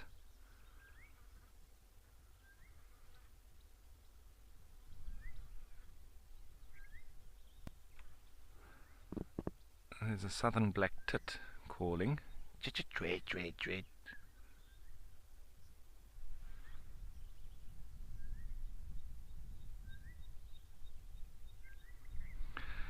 So Valerie, elephants pass on information to their young in a couple of different ways. They communicate through verbal rumblings and noises that they make. So they communicate via sound, as we do, talking to each other. They will also show the younger elephants by taking them to different places and showing them the different parts of the reserve, etc., where the water is, where the food is. And you find the baby elephants, they do a lot of mimicking. So they mimic the adults. You'll see, okay, this one on the right he's not a baby anymore, but if you just imagine that this is a baby with its mother, even though they're both males, and the big bull over here, so that, you know, the mother would feed on the grass like it's doing, wrap its trunk around that grass there, and then kick it with its foot. And we see then the babies trying to do exactly the same. So they also try and wrap their trunk around the grass and then kick it. But you can see that initially they don't quite know how to do the wrapping with their trunk. So they sort of can't get hold of it, and then they kick it miss, so they don't kick it in the right spot, and they just continue mimicking until they get it right. And they're obviously watching the adults, and I'm sure that there is some communication as well. They're probably giving them some tips on how to do it properly. And you also see it when they go down to drink. The babies initially don't really have control of their trunk up until around about a year, sometimes a little bit older, sometimes younger, but around that period is when they finally start getting the control of their trunk. Because up until then it's pretty much like an out of control fire hydrant. And they blow when they're supposed to suck, and they suck when they're supposed to blow. So it is really comical watching baby elephants try to work their trunk out. But the same thing, when they go down to the water, they're watching the adults, and they're watching them when they suck the water, and then they spray it into their mouth. So there's that learned capacity of elephants, so how they mimic each other, and that also speaks a lot to intelligence. We've had lots of conversations around intelligence and how you measure it, or how you could potentially measure it, and those are one of the things that really hit home for me, the learned capacity of an individual or a species. How much are they able to learn from the environment and their peers and the animals of the same species? Elephants obviously have a massive learned capacity. They learn that about how to, their bodily functions, because they aren't really able to do that when they're born, and they copy the other elephants to a point where eventually they perfect it themselves. But then it goes much further than that, and like for instance the desert elephants of Namibia, there's ancient waterholes and springs that the locations are passed down from generation to generation. So when the times are tough, the matriarch will lead the herd from a specific area to another, and whether it's to look for food or for water, and remembers the location of these specific sites, and then she teaches the herd where these spots are, and that gets passed on to the new generations as well. And so when they know, when they are faced with those difficult times again, they know where to go to get water. They also know when the rains begin that they need to leave the rivers, because it becomes dangerous for the little babies. There's flash floods that occur, and the babies can get caught in the mud. So they are taught by the matriarchs to leave the rivers, and sometimes it's incredible, because I've witnessed the desert elephants leaving the Ughab, the Huab, the Waruseb rivers, which are ephemeral rivers running towards and leading into the ocean, leaving those rivers when there is no rain in anywhere nearby, but a couple of 100 kilometers away there is massive downpours that then runs down through to where they are. But they know to leave, and they leave in advance of that water arriving, and they go inland, and they go into areas where they know at that particular times when that kind of rain occurs, they can go and access alternative water and alternative food. And so there is a lot of intellectual property that remains within those desert elephants, and it's very important that it gets passed down through the generations, and it's extremely interesting and amazing to note that that must just be word of mouth and experience of that passing of that intellectual property and that knowledge of those particular sites and points. So if you had to throw in a new population of elephants into the Namib area or that region, I know they would either have to partner up with some desert elephants and learn from them, or they would probably perish, because they would not have the knowledge of where to go, what to do, how to survive when times are tough. They would probably just stay within the oasis of the ephemeral rivers and the lovely trees and anaboom or false Faidherbia albida, the false acacia, which produce a lot of seeds and protein for the elephants.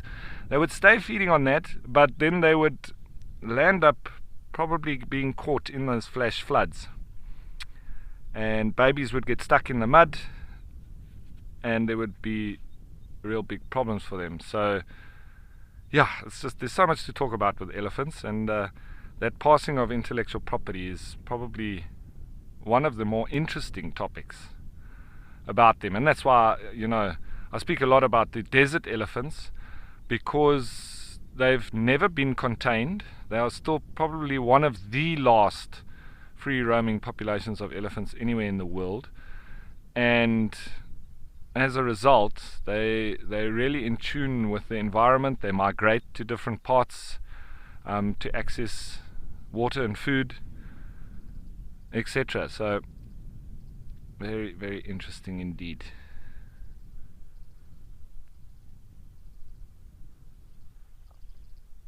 Now the elephants down here in the Eastern Cape don't have such hardship, and I think that's potentially why they are so relaxed, chilled, calm.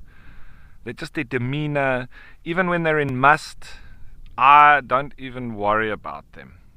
They're still elephants, but they have a very, very calm outlook, if I can say that.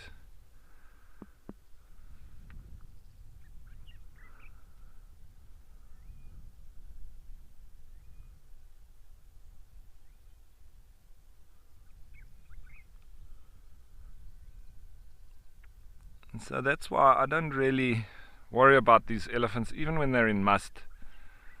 And just a little telling off is all that I've found is required. Whereas some of the elephants in the Kruger Park, especially the ones in the north, the very north, on the border of Zimbabwe and Mozambique, those elephants, they go across the border. It's a Transfrontier National Park, and they do go into Mozambique, Zimbabwe. There is hunting there. They do have bullets flying over their heads. They have very adverse interactions with humans. And when they come back and they see humans, they are very indifferent. They can charge. It's just, you can feel the difference. They are not approachable. They are aggressive, and their whole demeanor just is anti-human, and you can understand why. But there, I would never sit with a bull in must and let him come up to the vehicle, because he'd probably be pushing my vehicle over and potentially killing me as well. But here, it's a different story altogether. It's really, these guys have had no bad interactions with humans. Nothing major anyway. Just going to go back to the other bull.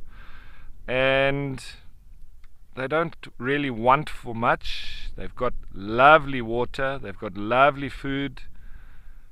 And so they're almost happy in everything that they have. So there's no real aggressive nature to them.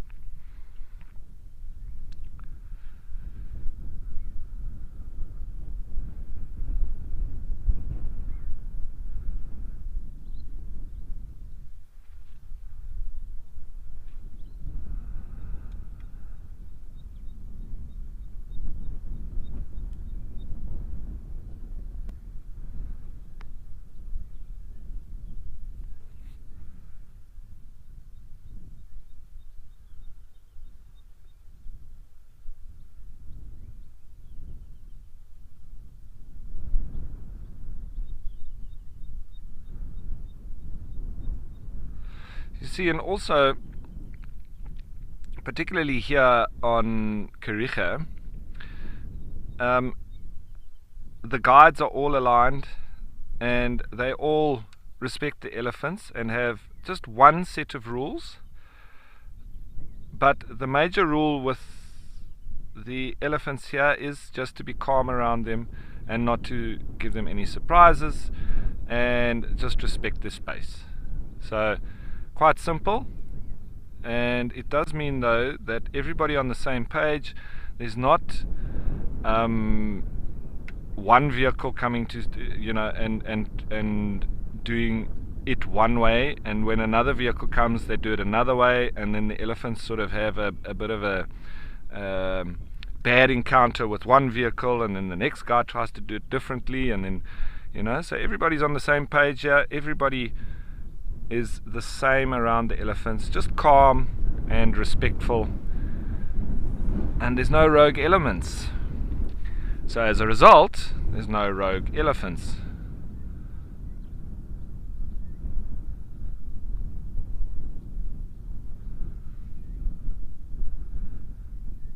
But there's also a lot to be said about a balanced community or group of elephants.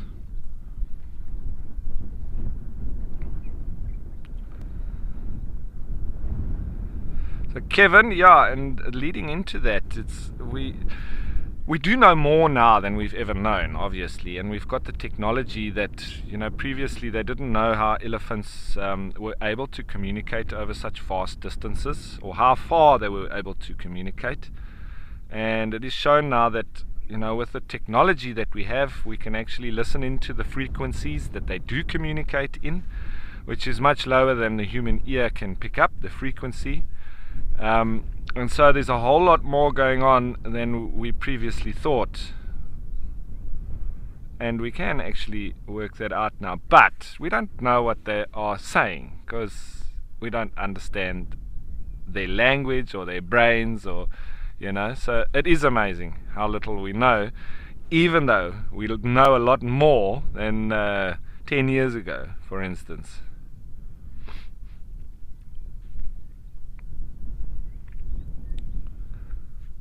Like you want to sit down. What's he doing? Looks like he wants to play.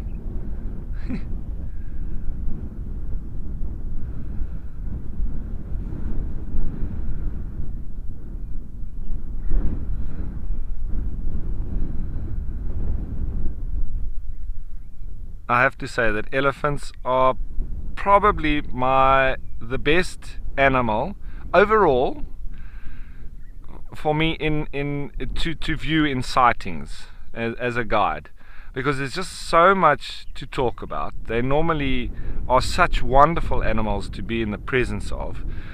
There's just so much to it that they're probably my number one. They're also my number one to put on the camera as well, because of those exact same reasons too.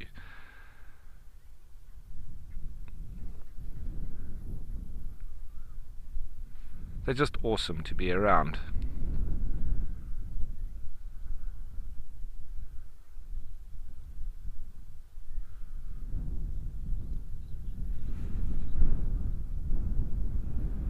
And so if you enjoy being around the elephants, let us know. Also let us know what you'd like to know, or what you'd like me to chat about.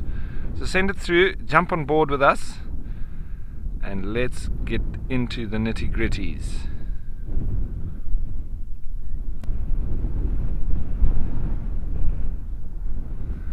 A little bit of wind now, picking up. See a little bit of wafting of the ears. It does show that it is heating up a bit too.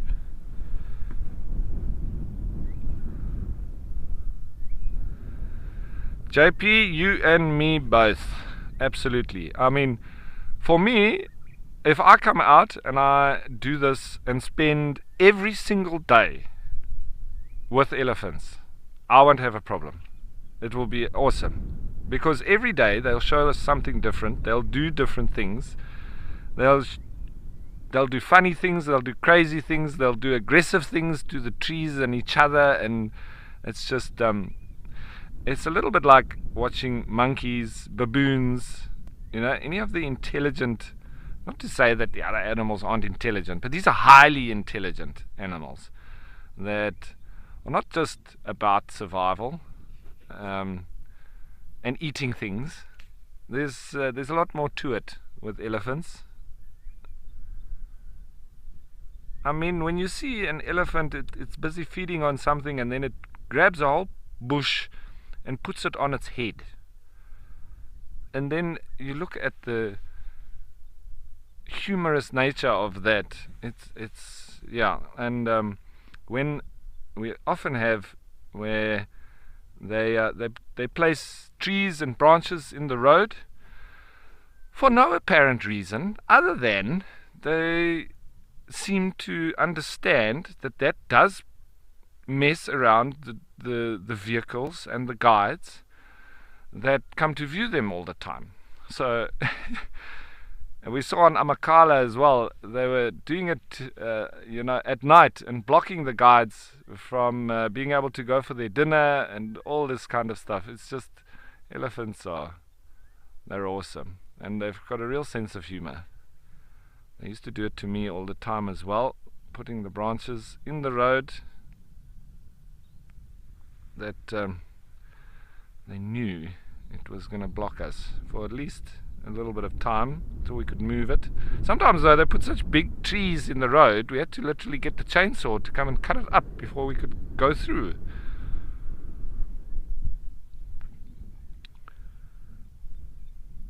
When my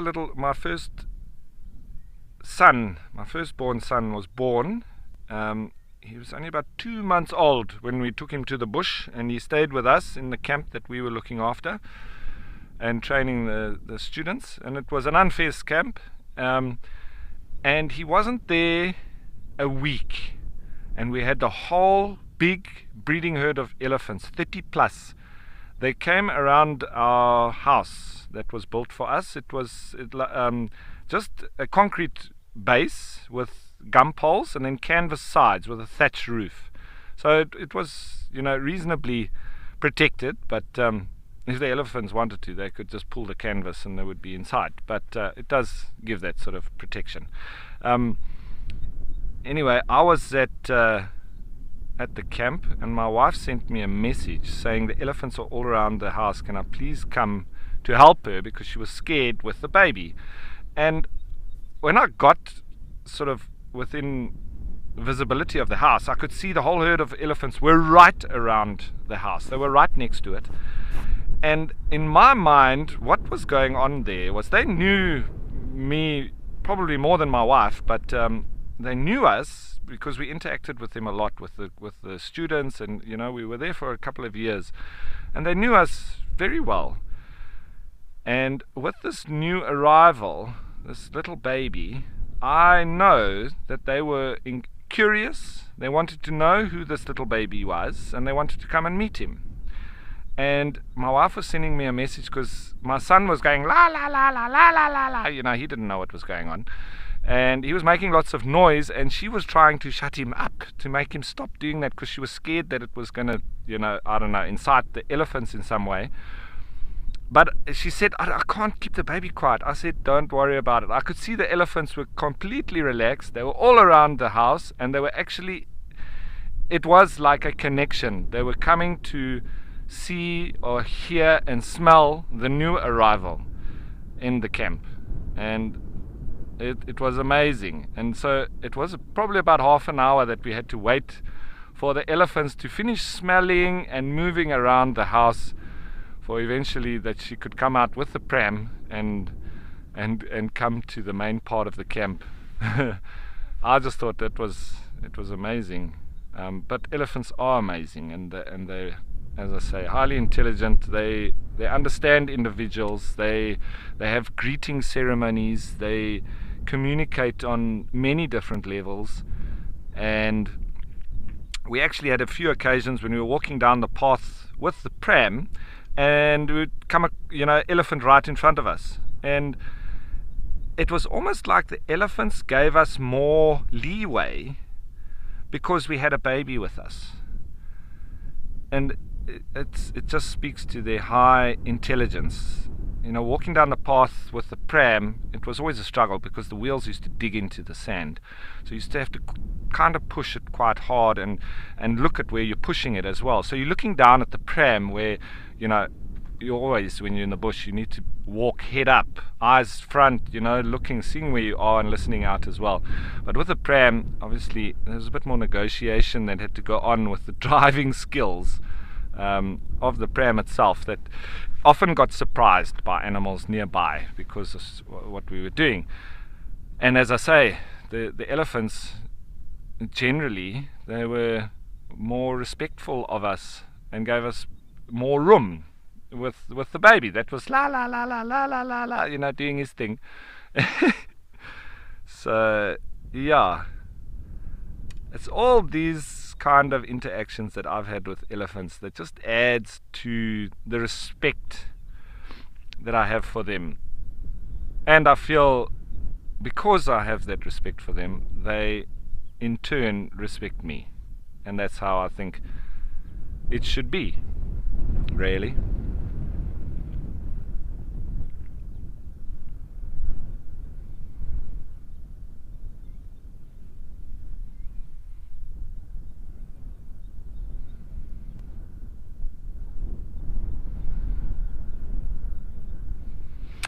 Mandy, yeah, I think you're very right there. The IQ would definitely be on the higher side, and especially their sort of, how can I say it, their connection and understanding of the natural environment.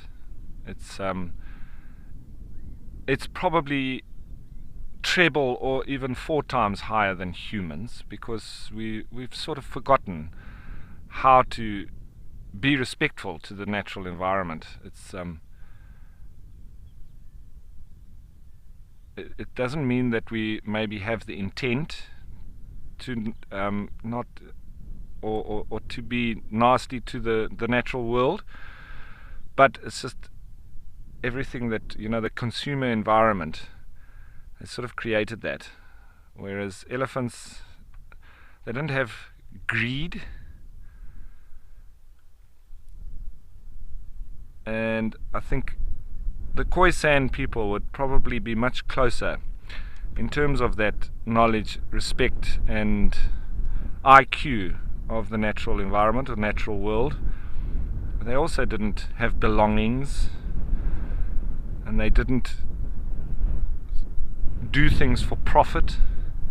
They did things to survive, and they respected the animals that they killed to eat. And they wouldn't kill more than they needed, because they couldn't carry it. But yeah, so I think it's definitely possible as humans, but not in the current monetary system that we are using currently. Anyway, that's for another conversation. Let's get down to these young bulls. Just having a little bit of a game, sparring session.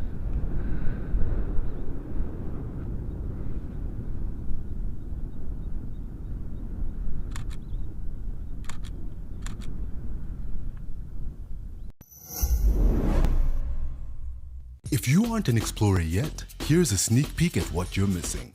The amazing weekly newsletter. We handpick the best animal moments of the week, our most interesting question that we received, hilarious unseen behind the scenes content, and exclusive previews of upcoming Wild Earth ventures.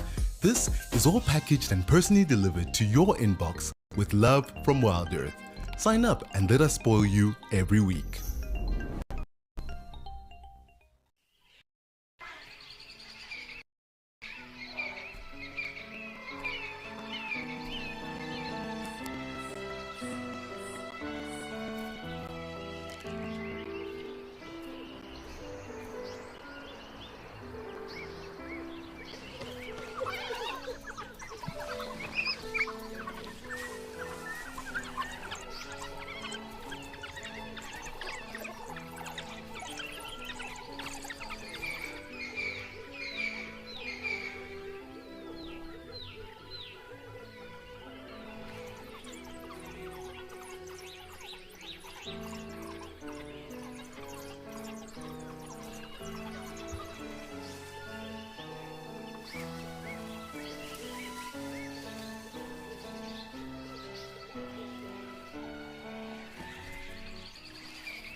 And those bigger bulls, when they charge without putting their ears out, because they don't need to make themselves look bigger, they are the ones to worry about in that specific instance.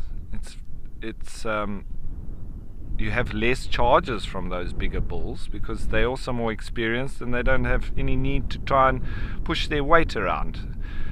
They know that they're big enough, they know that they're dominant, and so they don't need to try and show off.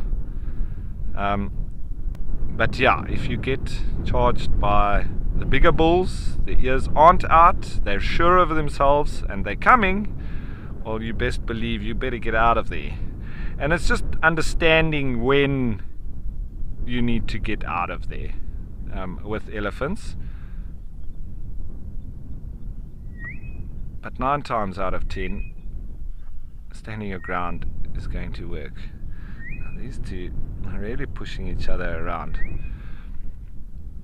And just hearing them walking through the grass, obviously there's that African saying, and although these are 2 young bulls, they do say that when 2 big bulls fight, it's the grass that suffers the most.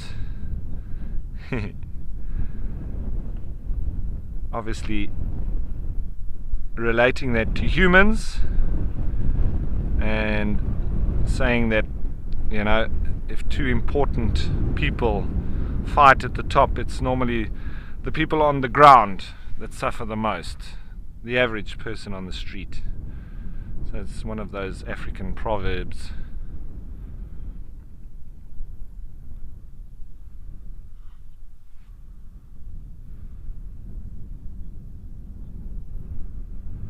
While they were fighting with each other, they were letting off quite a lot of gas, and I can smell it. The wind is blowing straight at me, and that hit me right in the nose. It's kind of like, I've been at Okukuyu many nights in the campsite, and you can smell, you know, from the campsite to the waterhole. It's about 50 to 60 meters. It's not far at all, but there's a few sort of buildings in between. And whenever I was in the campsite, normally getting dinner ready or setting up camp, and I would be able to smell the elephants, and then I would say to the guests, off you go to the waterhole, and they would say, pourquoi? Why? And I would say, éléphant est là-bas. The elephants are there. Vas-y, vas-y, vas-y, allez, go. And they would go, and the elephants would be there. And I just know that smell of the elephants. It's a very particular smell. And I got that right in the nose now. I think the effort of pushing each other made that come out the rear end. But you also hear them when their tusks hit against each other as well.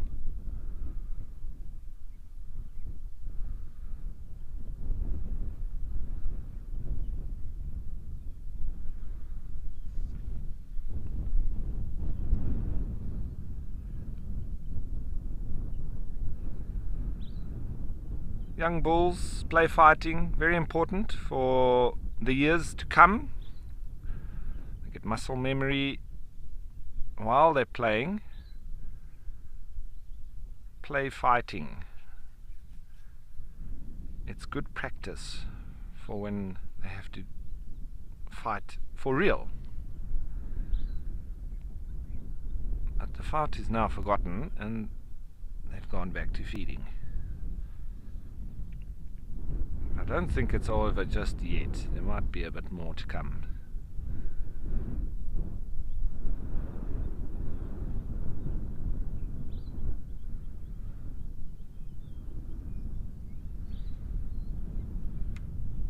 Now, I also just want to show you something quite spectacular. Look to the top of the screen. Where would you be able to do that?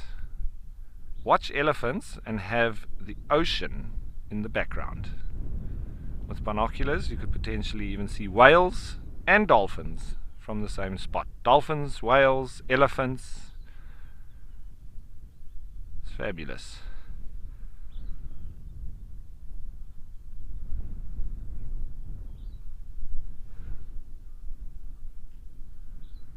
You might be able to see some buildings there that is just below the ocean, well, it's not under the ocean, but just on the horizon there, and that is the little town of Kenton-on-Sea.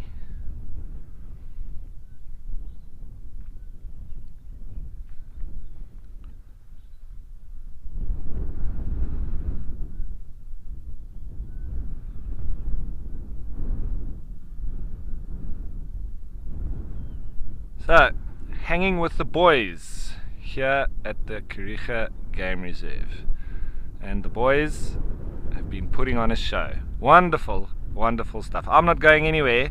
I think it's time to say hello to Madikwe.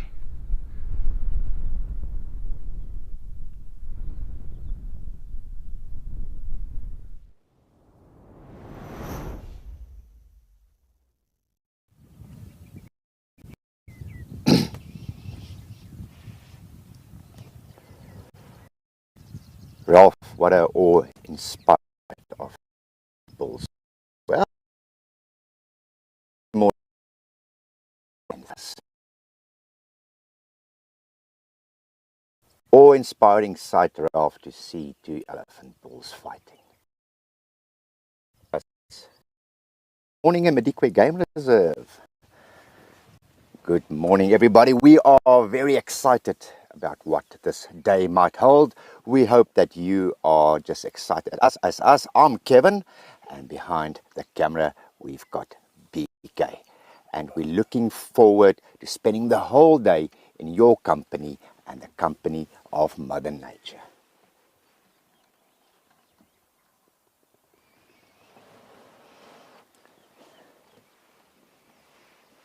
We are sitting here at Vlei-Pan in the eastern part of Madikwe, where we are joined by a whole herd of wildebeest, blue wildebeest shall I say.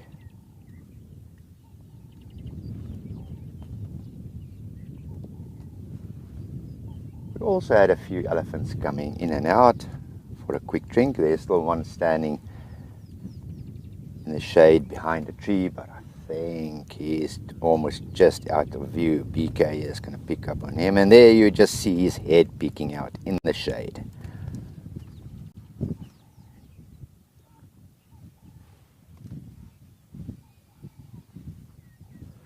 Look at these impalas also going crazy. Also a few impalas out here on the plains beyond. The wild beasts. The clowns of the bush, I call them, because they're always up to something. Just look at him. You see what I mean? Oh, elephant got irritated by all the antics.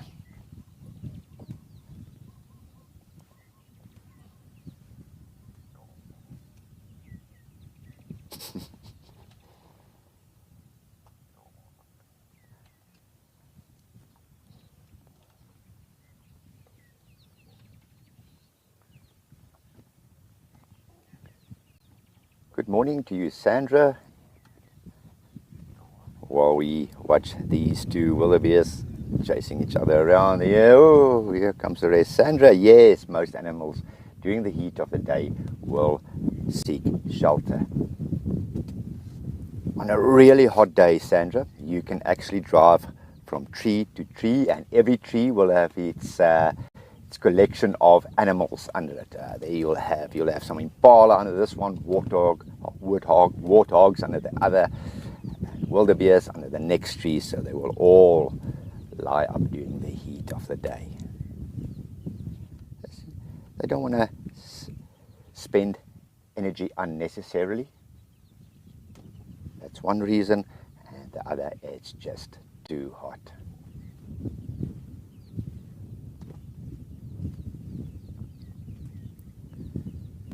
Sandra, you will also very often find elephant bulls. You see the one standing there? He's standing very still.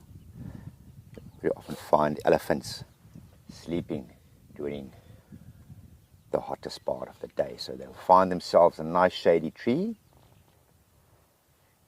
And the way you know that they're sleeping, because they're standing dead still. And they're having a nap.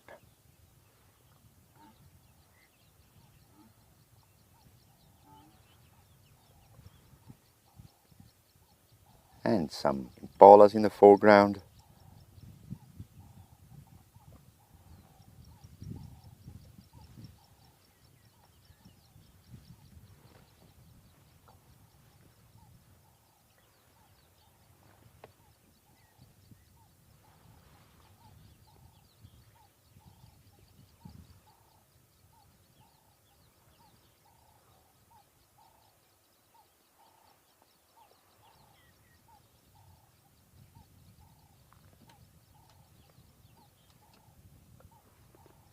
Now we are planning to spend an hour or so here at Vlei Pan.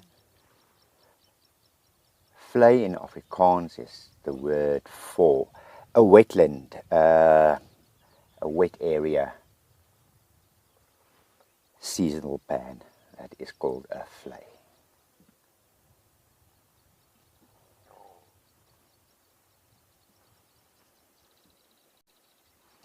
There they go again. Crazy things. Wildebeest, meaning a wild beast, literally. And that one is a prime example.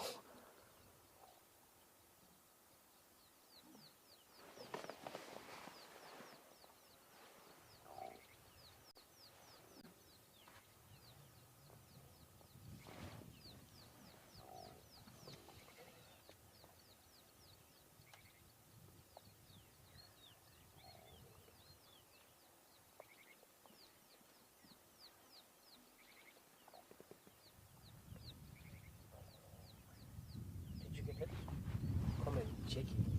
I like how this animal coexists so easily. Jackie, it is amazing how animals coexist out here in the wild.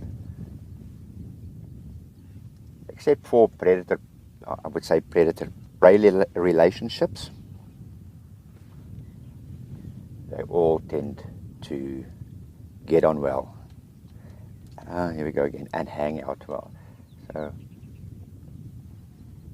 Jack, is always amazing. If I now had to step out of this vehicle and just walk into the open here and the animals actually see the human form, how all of these animals will scatter. It's such a pity that we all coexist.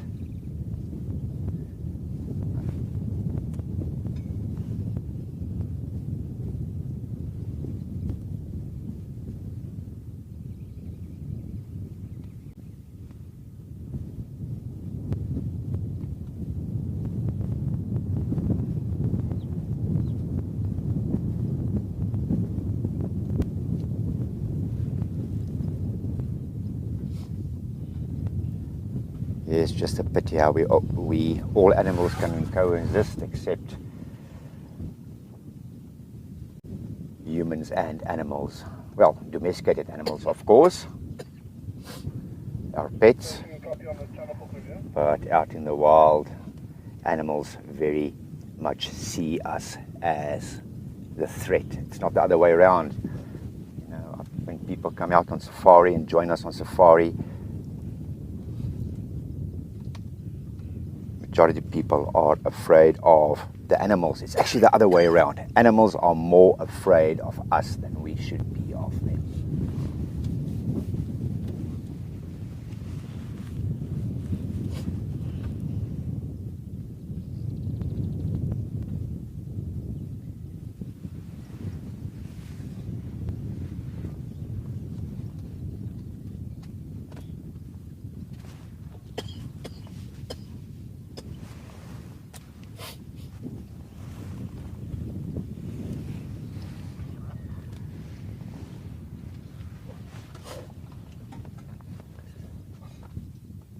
While we wait and see, we're going to cross to Lisa in Kikuyu and see what she has for us.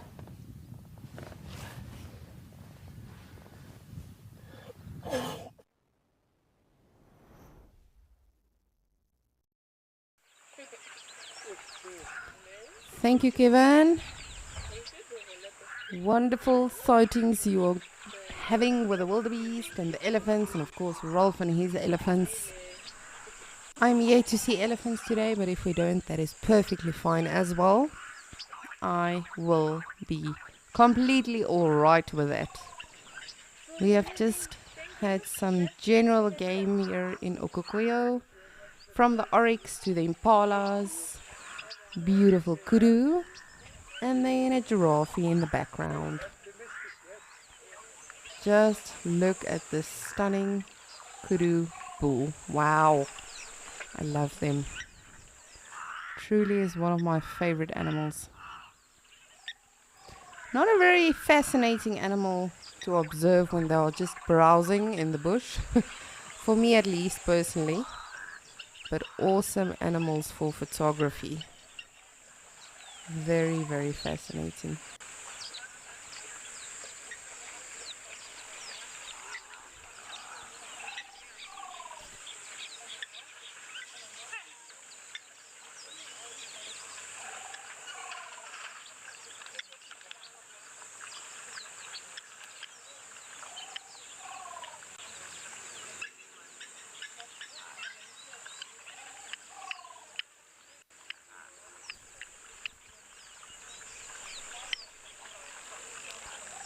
And you can definitely see something is drawing this kudu's attention. But as Rolf just mentioned, of course here at Okokoyo there's a beautiful campsite where people of course do get to visit this stunning location. And sometimes you see the animals just listening to the to the Homo sapien animals. But I think by now, to some extent, the animals are probably getting pretty used to it as well. Just like we've seen Kruger and Pilanesberg and a lot of our other national parks, as well as our reserves, whether it's public or private reserves. You do tend to see the animals become more habituated to humans, which makes it so sad. Just to join on to what Kevin was just speaking about, it's so sad that all of these animals can coexist. Even predators and prey do coexist if you think about it to some extent, even though, the one feeds upon the other, but they do still coexist. And even if you look at animals, they do just adapt to whatever we do, all of our buildings, all of our technology, everything. We keep invading their space and somehow they just say it's fine, we'll adapt, it's fine, you do you. But how is it not that we are adapting our ways and our lifestyles and everything to make it easier for them as well? That is something I've always wondered about, and I will probably for the rest of my life always wonder about. Because what are we doing to make things easier for them?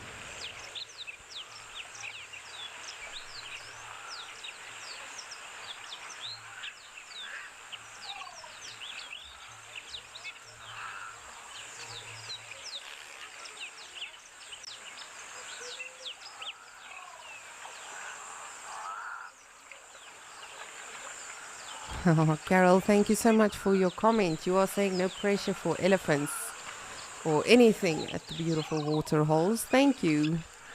As I said today, I just decided we're just going to take it easy. Whatever comes. We'll be happy with anything and we'll just enjoy everything. Because I think as humans specifically, if you do watch wildlife every day, or you're fortunate enough to live amongst wildlife, you tend to get the tendency of thinking, okay, well, we didn't see elephants today, so it wasn't a great drive. Or we didn't see the big five, so it wasn't very eventful. That is not at all the case. We must remember that all of these animals are just as crucial as the next. If you take the springbok, if you take the giraffe, if you take the lapwings, they all play a very, very crucial part in the ecosystem, and of course to our survival, because ultimately we cannot survive with any of these animals. So definitely just taking it all in, all of the sounds, the noises, the scenery. We've got the beautiful giraffe browsing at the back, and then of course our springbok as always enjoying the water. but just everything peacefully coexisting and just doing their thing without even knowing that we are watching them or discussing them. I think that is my favorite part about all of this.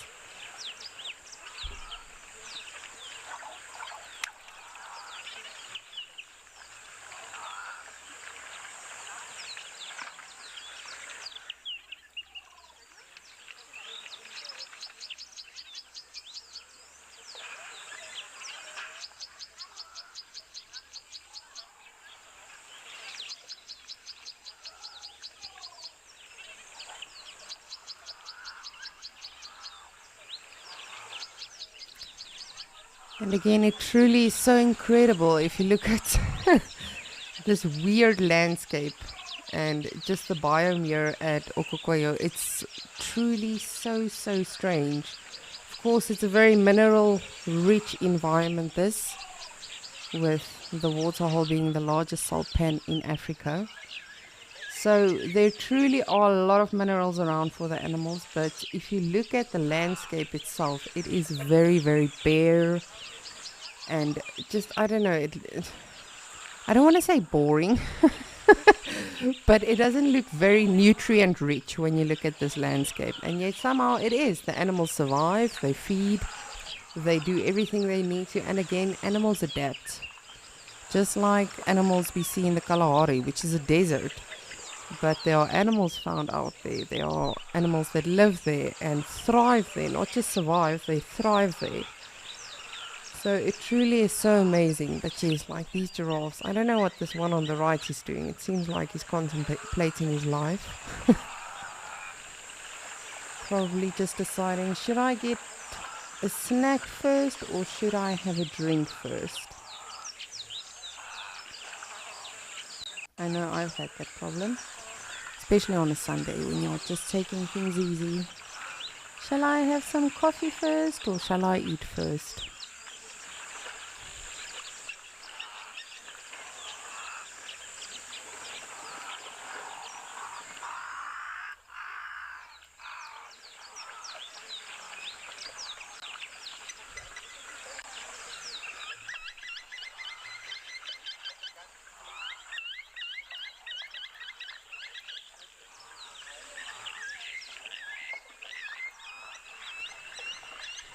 Says you would like to know what birds are calling in the background. So since we are doing a bird call challenge today, you guys are more than welcome to send me your guesses as to what birds do you think are vocalizing in the background.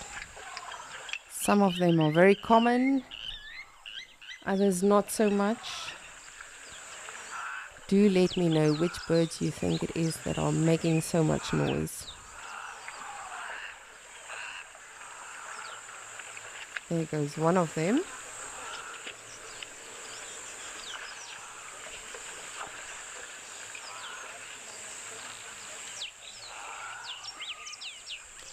And I have actually not in a while, well at Moshatho as well, I have not seen our Kori bustards in quite some time. So it might be that they have moved off to different areas. But as I say, we did spot a secretary bird last week, which was very exciting. Not as exciting as our secretary birds were the youngsters in Amakala. But hopefully, I will keep my eyes open as always. Hopefully we spot another one. I have been scanning the rocks, each and every nook and cranny, making sure we are not missing anyone. But as always, we are just humans. And in comparison to animals and specifically birds, our eyes are not at all that acute.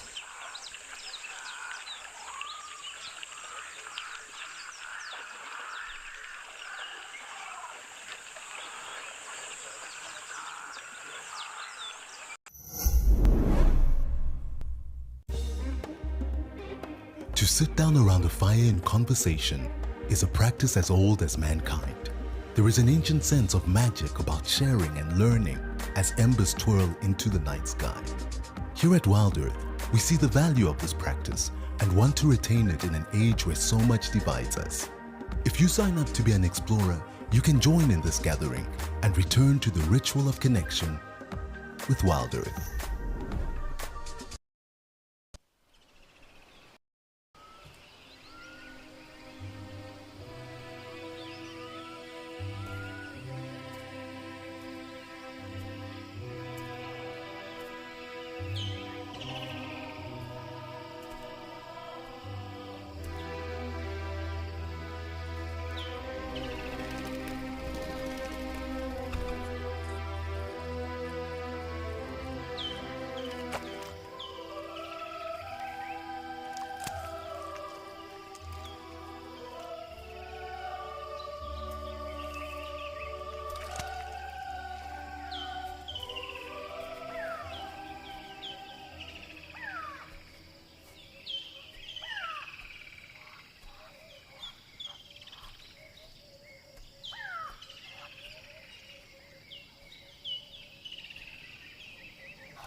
Of course, this is a very common species we see in Okukoya, the oryx or the gemsbok.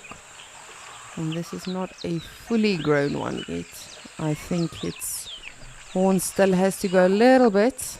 But of course, just like we've seen with animals, you know, some have really big horns, some have really large tusks. It really, really does depend with all of them. And of course their horns can break, unfortunately. In combat they do challenge each other, and then those horns can actually break off. But generally, for the most part, you know, it's I almost want to say it's glued on pretty well. But no, it is a very, very sturdy structure on their head. So they use that not only to, of course, take on other oryxes, but they do also use it to defend themselves against any potential predators. Which again, very odd landscape. You would not think that there are predators that actually exist here, but of course there are lions here, leopards, cheetahs. We are yet to see the cheetahs and leopards. But it's just interesting if you think about it. There's so much food here, and I always wonder, where are the predators? Even that day we had a full day of, you know, the lions being around. They did nothing. There was a lot of animals that walked past them. I thought, but again, that's just my puny human mindset. I thought there's a lot of opportunities, a lot of chances to get food, and they didn't go for it. So again, that just makes you wonder, what is it that makes all of these animals tick?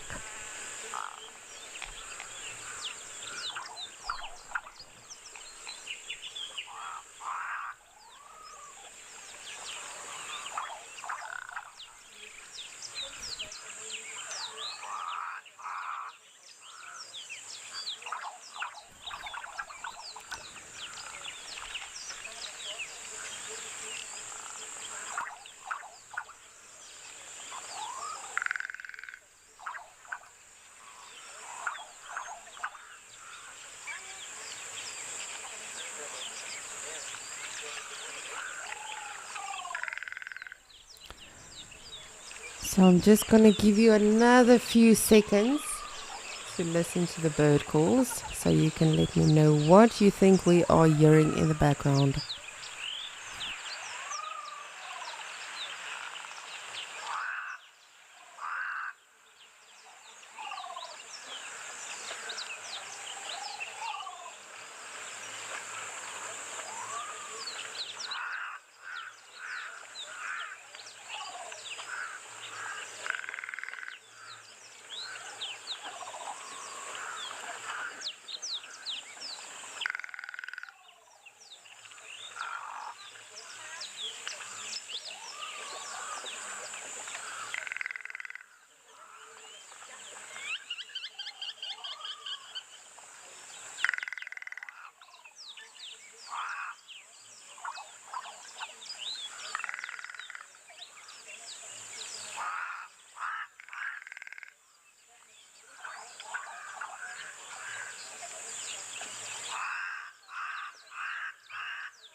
Bob Champion, you are saying that you hear crows, plovers, lapwings, the Namakwa land dove, if I'm not mistaken.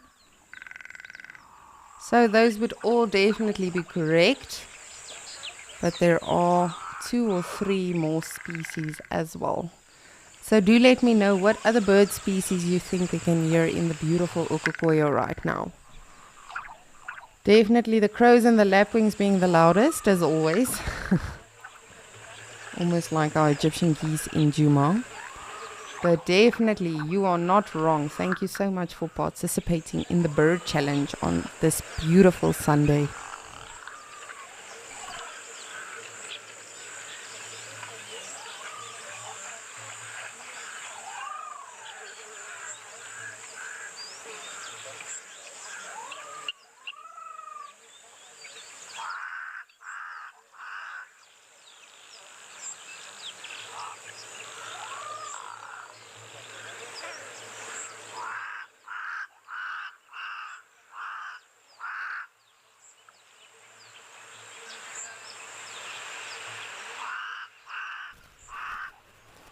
Almost seems like the giraffe are very, very vigilant to come into the water.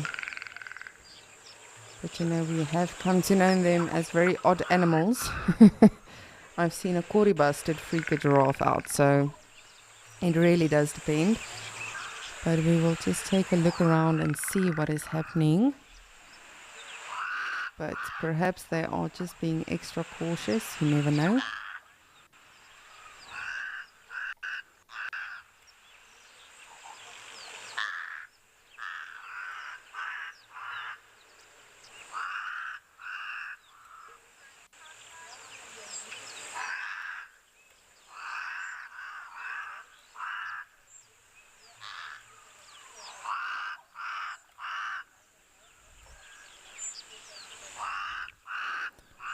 Definitely making sure of something. Jeez, this crow is loud.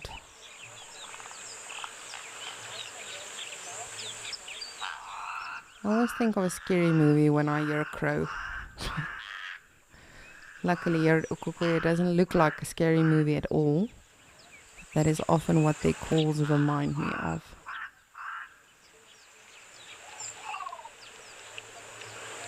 Come on, there we go. Come to the water.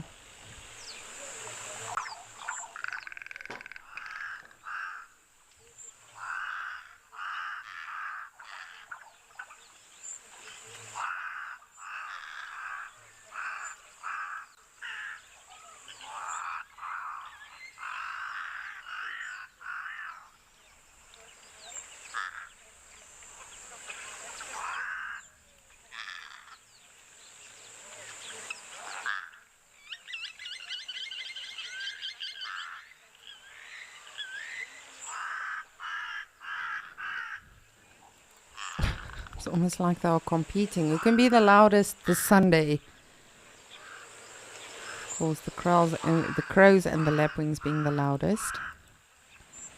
And we do every now and again, from time to time, hear our little grebes, that adorable little laughter sound.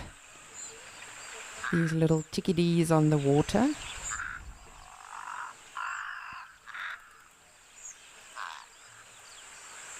Oh, and it was so adorable earlier on. I don't know if you saw it with Rolf, when he had his beautiful elephant, when he was just framed up on the one elephant at first. There was some Egyptian geese with their little ones in the background. Too precious. You can literally bribe me with any baby animal, even if it's one of the ugly fives.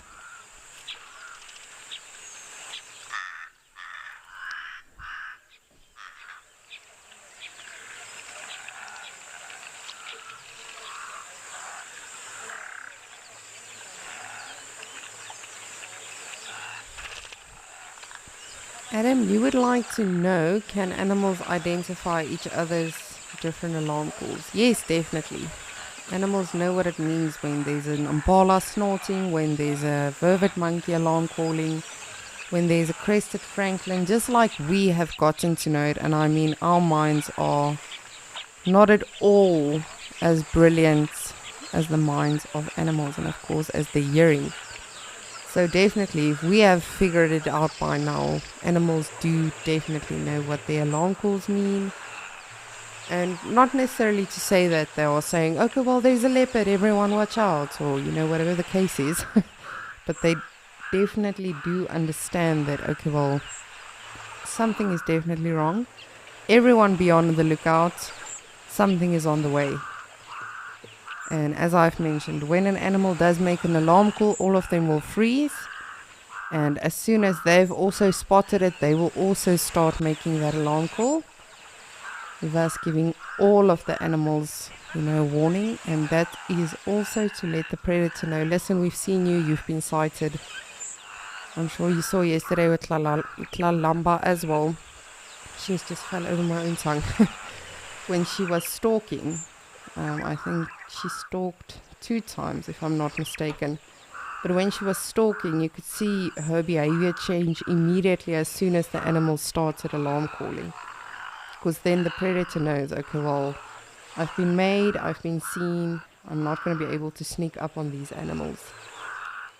So definitely very, very interesting when it comes to alarm calls of different animals. And of course, monkeys can see very well, so they can definitely see when they are looking at a leopard, for instance, and they will definitely know to call that animal out. But the other animals, they just pretty much know, okay, well, here's trouble, we need to make a plan to get out of here.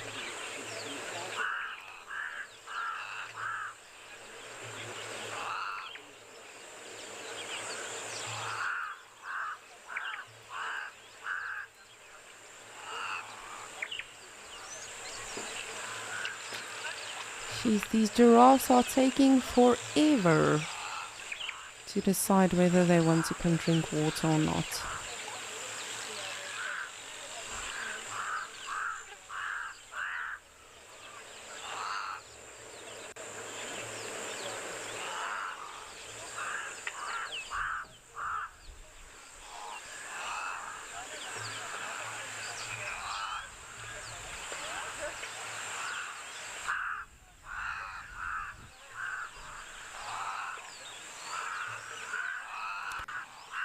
And then the tree line just to the left of the giraffes, that is where we had the lions last week chilling out for the entire day.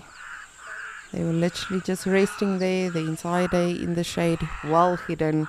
And that's why I say there were so many opportunities for them to actually make a kill, and they just didn't. But again, I'm not a lion. I don't know how they strategize or how they plan their hunts. And of course, there's always a plan, there's always a strategy, even though they are very rarely always successful. There is always some method to the madness.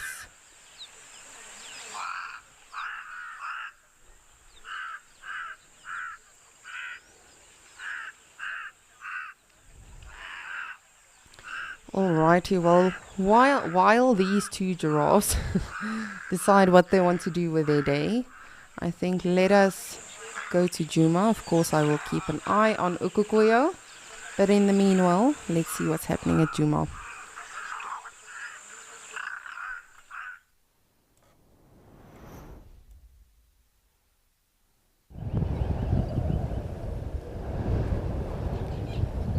Jeez, you can hear it's still very, very, very windy. Hopefully, well, I don't know.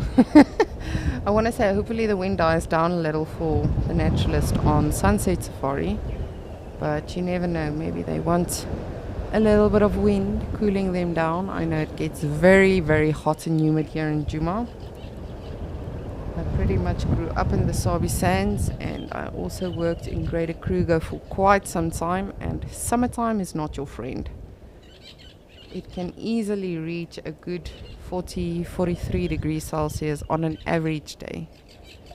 We've had that many a time, so it can become very, very hot here. So that's why I'm saying maybe the wind will be a bit of a nice welcome for them, and they will enjoy that.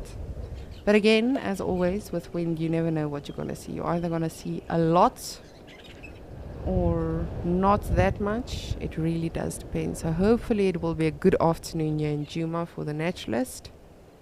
Of course, as well as our other locations as well. I'm just waiting for Dewey. He's been popping up every now and again. He's had a terrapin on him already that was cleaning him. There you are.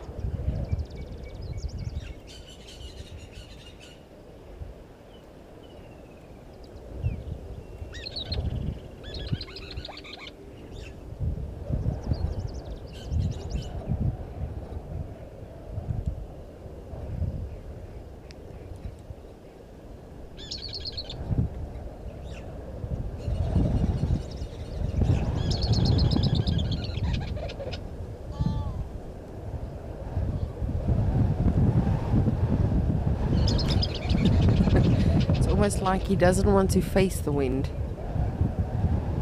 He does not feel up for it. And you can literally hear it is super windy here. Truly, truly very windy.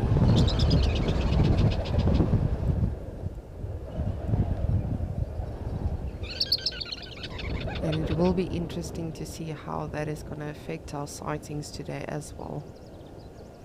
Not just on safari, but here on the Djuma Dam Cam as well. On Escape to Nature, seeing what we can see. Come, Dewey, show yourself. It was so adorable. He literally had a terrapin on him for a long while that I was monitoring him. And they were just chilling it out, and then eventually he went underwater.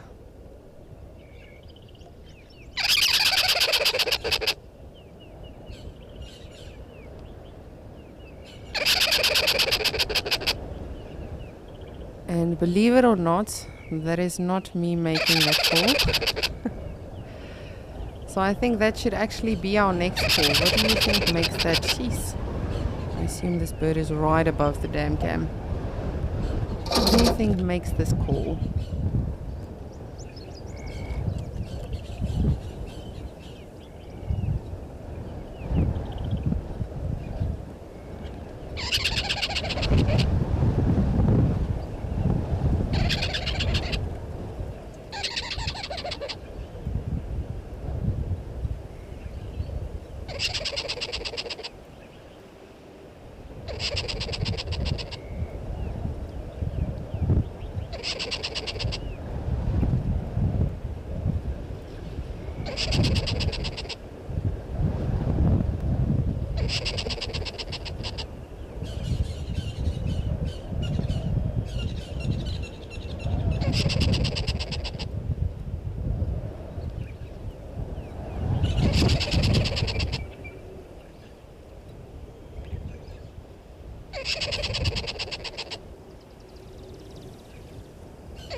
I'm not gonna lie to you, this one is baffling me a little bit. What is making this call? I know it. And it's going to be such a silly bird. I know it. What do all of you think? What is this bird? And then I will try and find it for us. That is making this... almost want to say it's a very eerie sound. Sounds like one of those wind-up toys that is losing its battery or its power or something.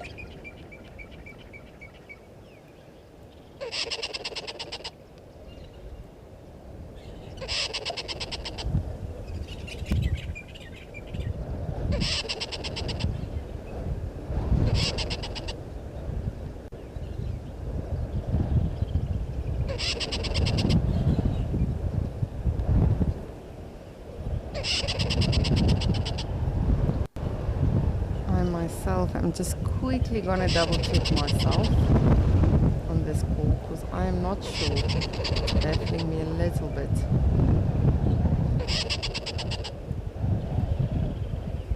I promise it's actually not me making this call. This bird must be right above or just below the damn cam.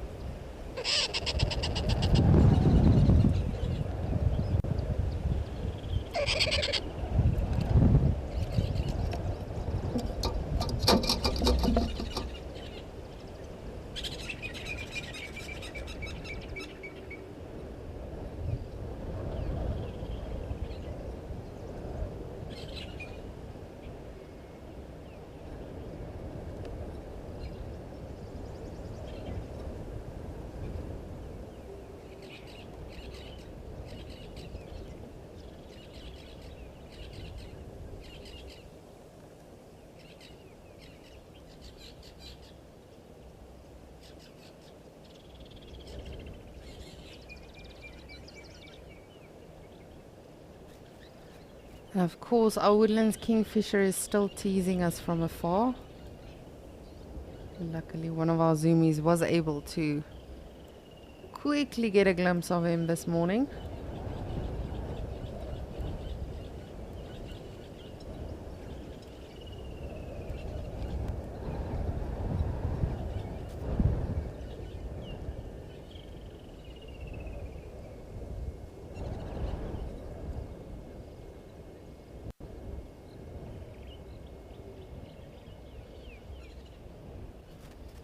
But of course I will continue monitoring our beautiful water holes, and I'm gonna try and do some more birding and set some more challenges for us. And while I do so, I'm gonna send you over to Kevin, who is in Madikwe.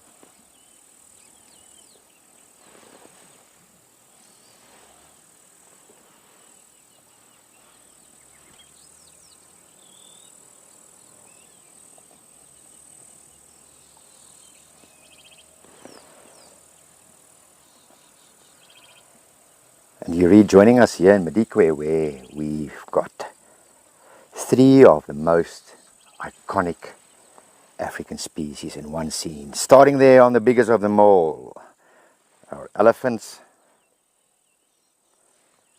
We've got some giraffe there in the distance, a whole journey of giraffe, and in the foreground some zebra.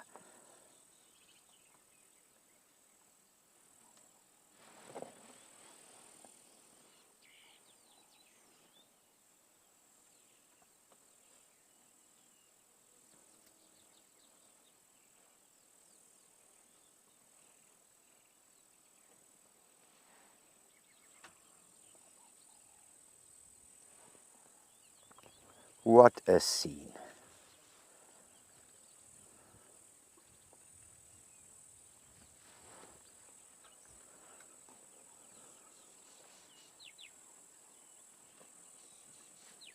These two just to the right of our vehicle here. Two young males. Morning, boys. Morning. Feeding away.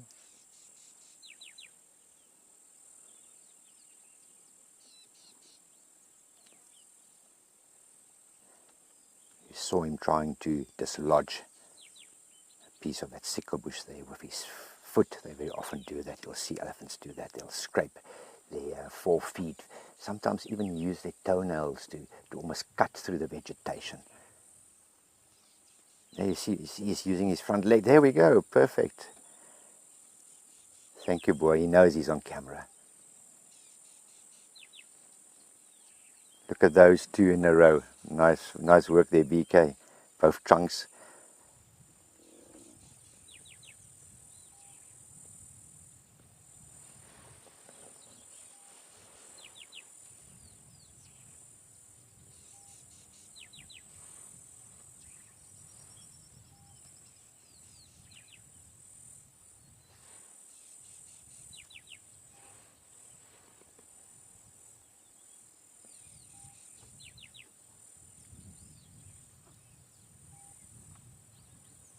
Those wrinklies, that wrinkly skin.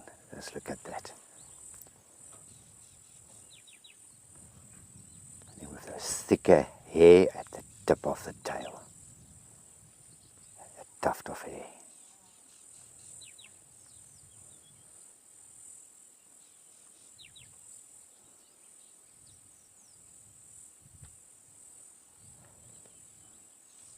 A tail from the front.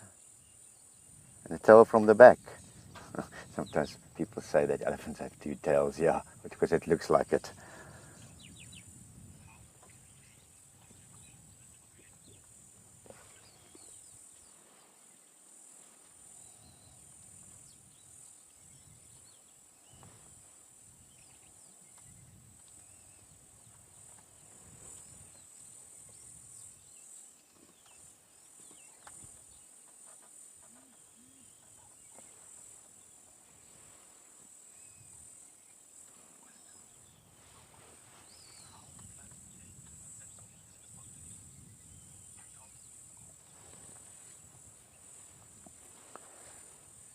Good morning to you, Tom. Yes, climate change will definitely affect elephant populations and dynamics in general, as I think it will affect all of us. Now, going into a phase of earth warming that we seem to be going into, you can imagine that drought conditions will severely affect animals like elephants. But Tom, that has got a knock-on effect. You know, everything is linked. If one piece of the chain or one piece of the puzzle goes out of sync, you've got that knock-on effect all the way down the line. So, Tom, when your elephants are starting to be pressurized, there's not enough food, there's not enough water because of climate change, they will start destroying your vegetation. Elephants can be very destructive if they suffer from not enough food sources or not enough water, and they can be very destructive to the landscape. So with climate change and the loss of vegetation or drought periods, elephant populations will definitely suffer. They're also very water dependent, remember. But Tom, it's not only them suffering, it is the whole food chain that will suffer.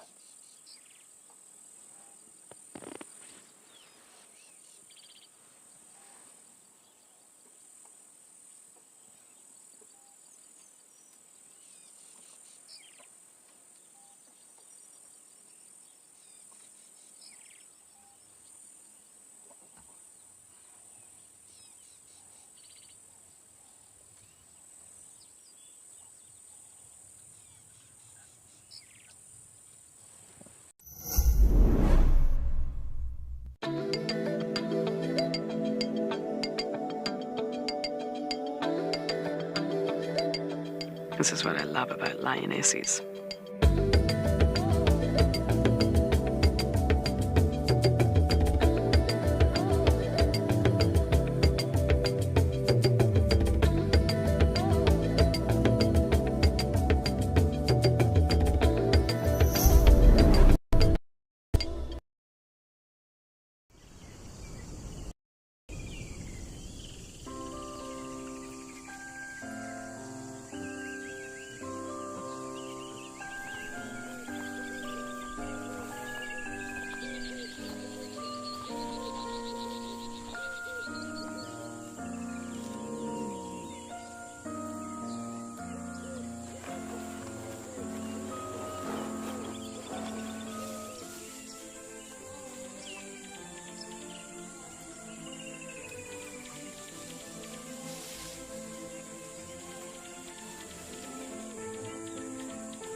Look at this little dung beetle putting in a lot of effort in the sun, gathering his little dung ball. Well spotted there, BK, thank you. I didn't see him.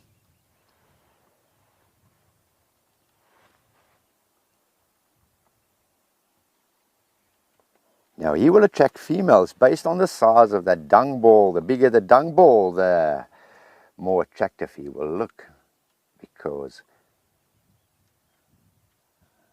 the dung ball will either act as a food ball, as a food source, or a nuptial display, meaning that, as I said, the bigger the ball, the female dung beetle will think, oh, this guy's going to be a good provider.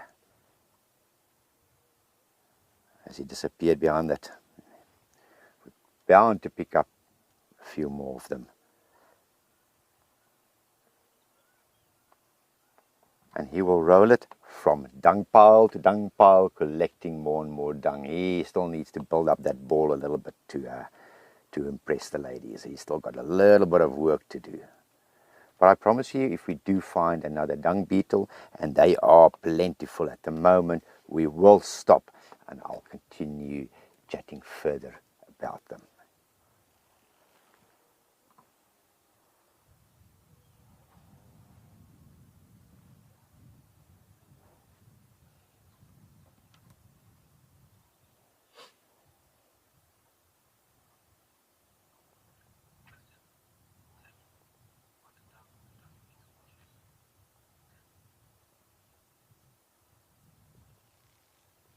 Hello to you, Tammy. Tammy, they will use dung from almost any herbivore.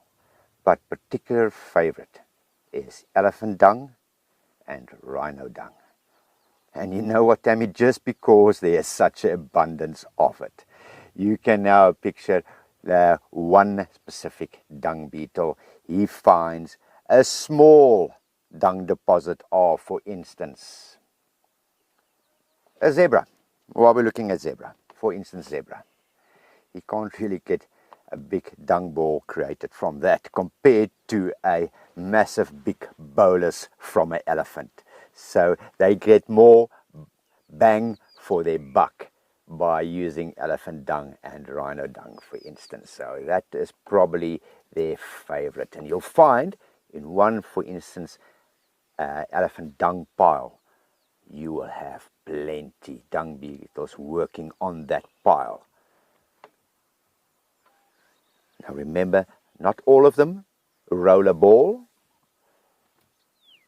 A certain family of dung beetles called your endocoprids, they will actually live in that dung pile permanently. They don't really roll it into a ball and a ball and roll it away.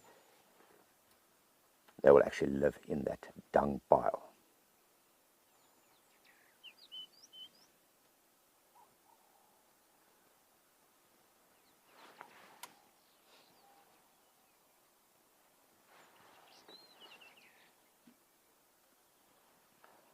Those tails swishing away like built-in fly swatters they are. Those three on the left were actually swinging in unison at one stage there.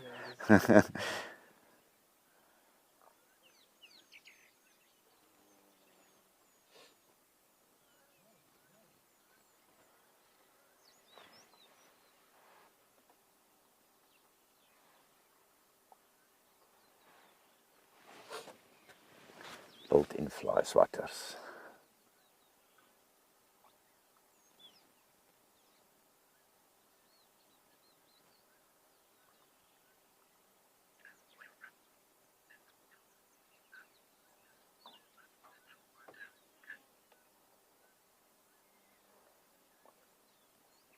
While we are watching these zebra swatting flies, we're going to go to Lisa. Let's see what's happening in Djuma.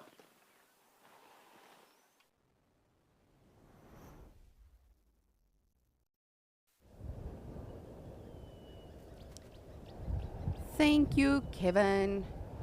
And I finally figured out what that bird was just above us on the Djuma Dam cam.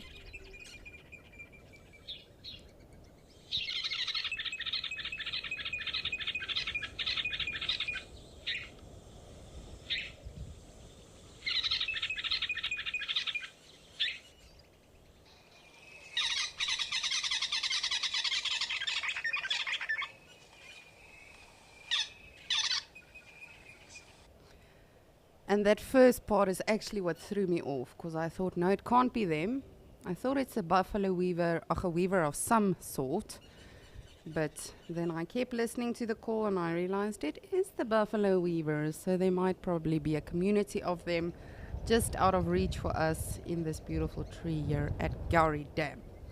Alrighty. But next birdie, and this is an easy one, I think, I hope. What bird makes this call? They are endangered, beautiful birds, mostly ground dwelling, but do have the ability to fly.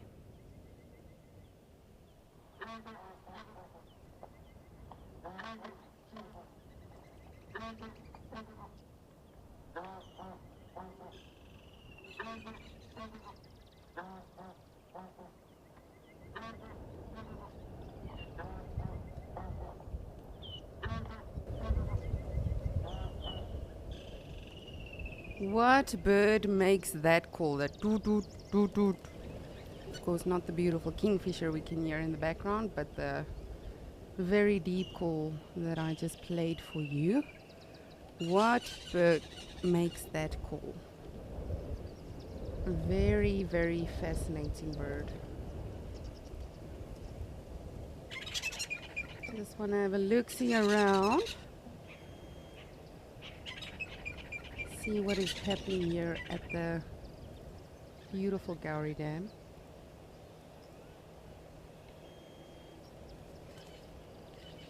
But please, if you knew that call, please do let me know what bird makes that call. If you like, I can play it for you again.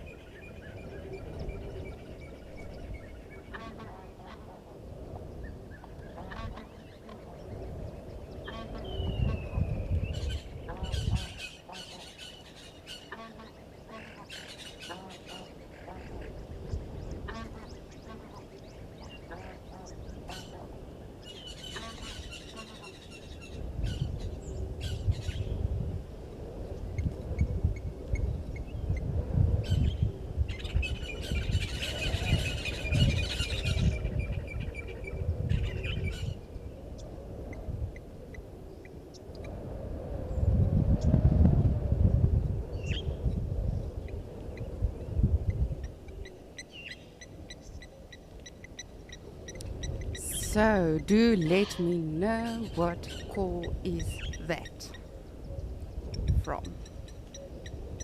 Of course, we are delving into a bit of birding today.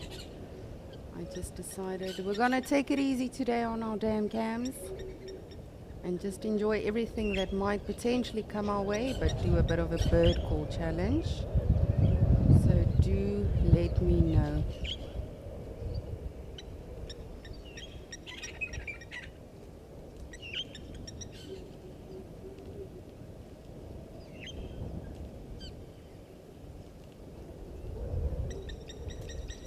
And Dewey has still been just chilling out.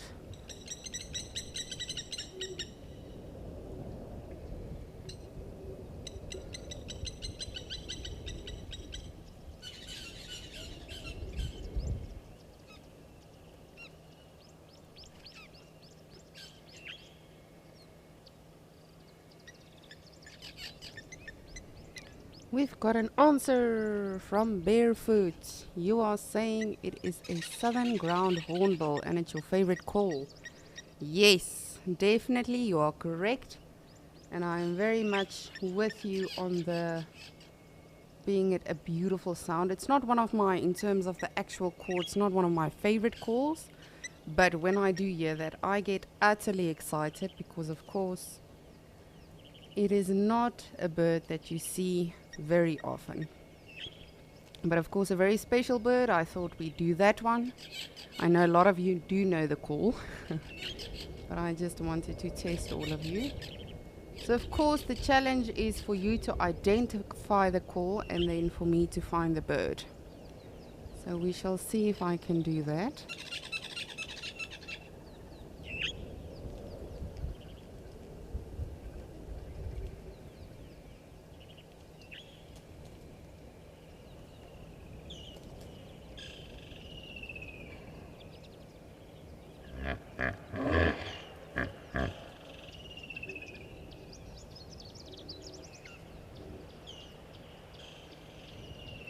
Dewey talking to us a little bit.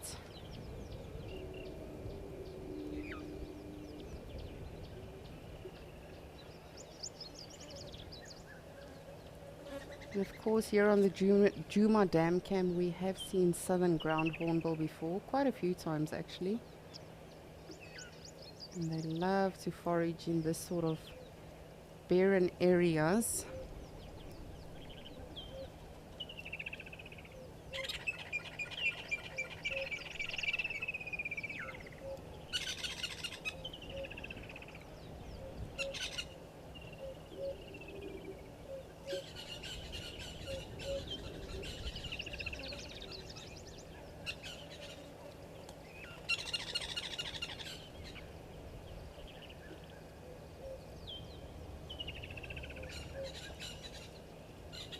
Alright, so I will confess, while we were still live with Kevin, I did have two southern ground hornbill here on the Djuma Dam Cam, just in this vicinity, so I just want to make sure that they are in fact still around.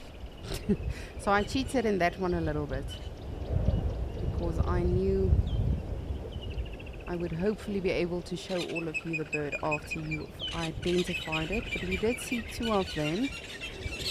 I just want to make sure if they're still around. It was not too long ago, so they could not have gone too far.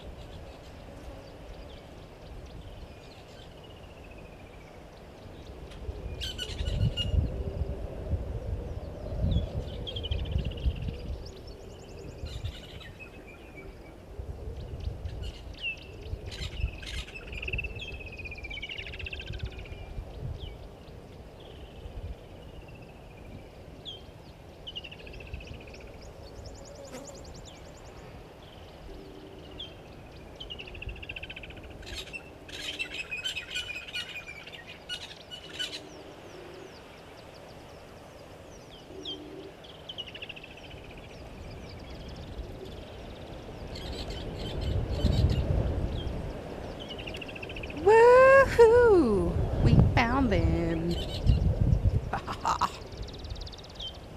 Pretty cool. I think it's only my second time that I personally am able to show all of you southern ground hornbills at Djuma.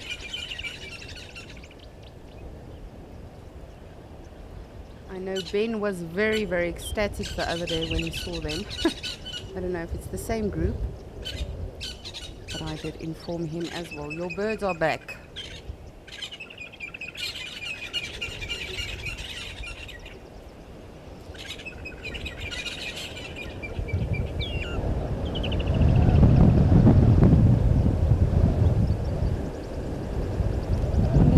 Taking it to the frame, or oh, look at that. That's interesting. It was a very sort of submissive behavior. So of course these are the southern ground hornbills, part of the other hornbills as well with regards to family. And they are for the most part ground dwelling birds. As you can see, they are able to fly. Often you'll see them at night rather resting in trees as opposed to on the ground. But highly endangered birds. A lot of wonderful projects all over Africa though to help them. So very interesting and fascinating birds. And as you can see, they eat insects and all sorts of things. But they do also eat snakes, lizards. I've seen one devour a squirrel. So really anything they can get their hands on. And just like all of the other animals, they love summertime.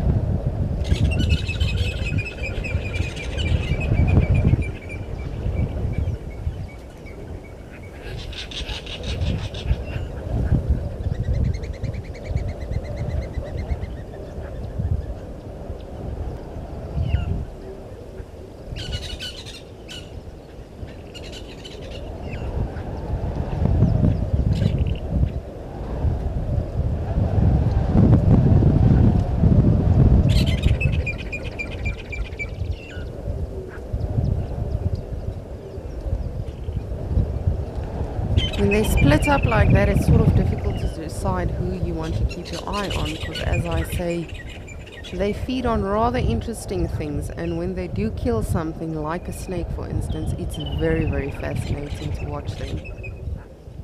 So I will try to keep an eye on both of them as much as we can, but they are literally going in opposite directions now. Silly birds.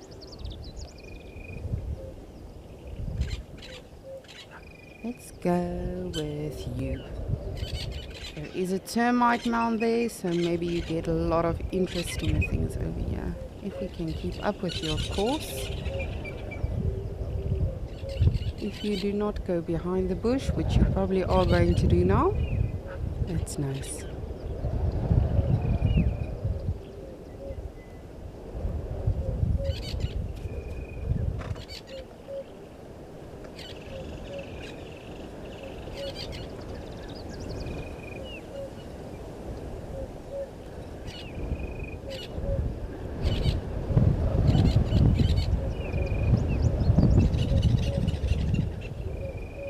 Whoa. Is that the other one that came this side, or is there three of them then?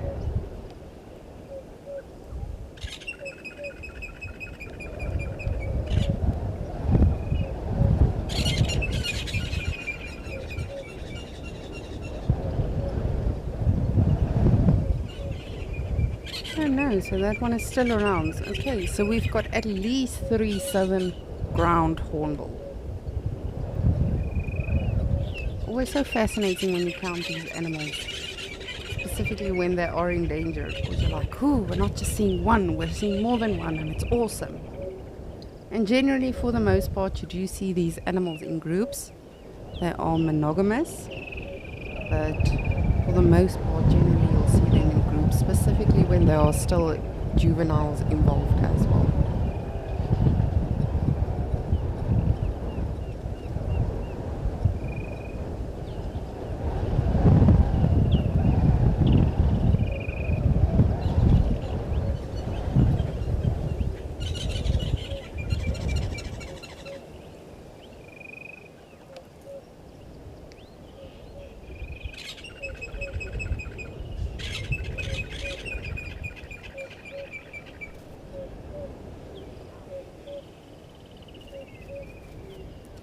Blake, you would like to know if they would fight each other.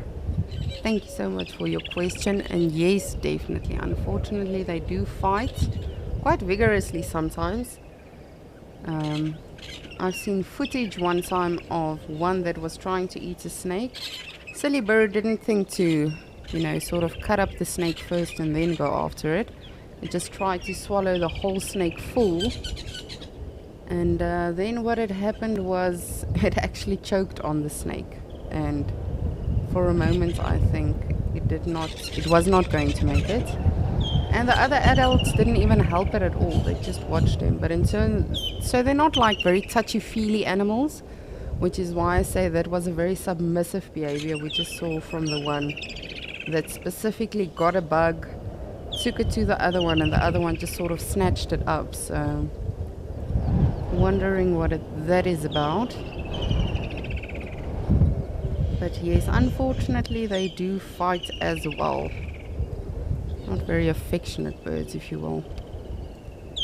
At least from my experience. You may have witnessed something else or read about something else. You're more than welcome to let me know if you differ from me. But yes, I've also seen them fighting it. It's a very awkward fight, but very interesting nonetheless.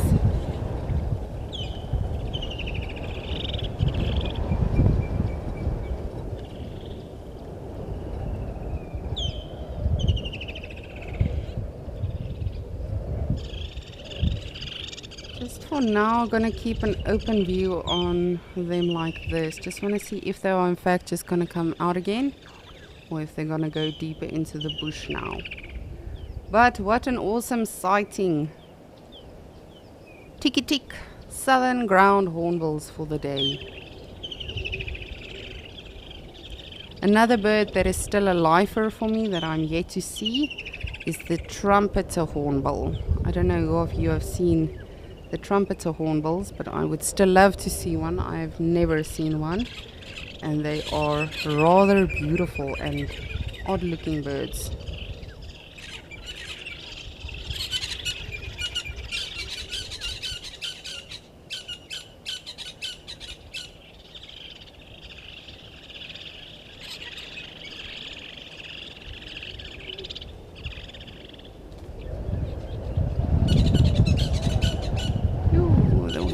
Up again.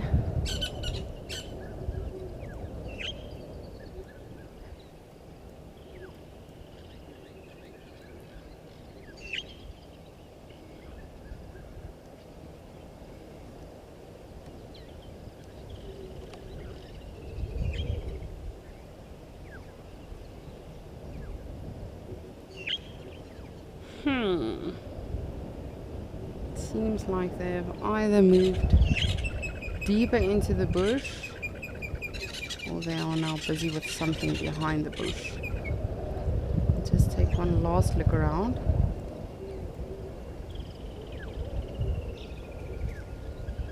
Oh, this kingfisher, I can't.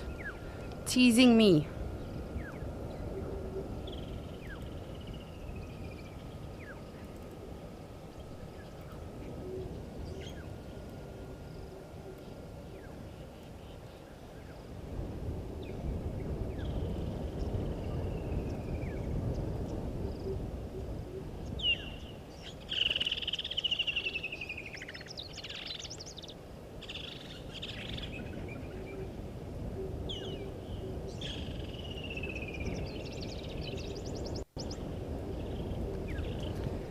Okay, I'm just gonna take one last look around. Just wanna see what's happening at the actual water hole. That we're not missing anyone. But what a brilliant sighting! We had southern ground hornbills. Day is made. I set out for it to be a birding day, and it has indeed become one.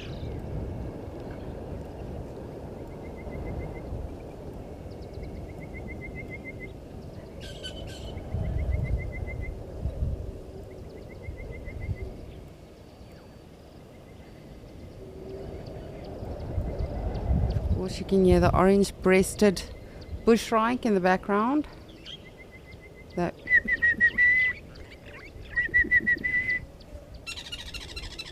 Very, very familiar bird as well in the summertime.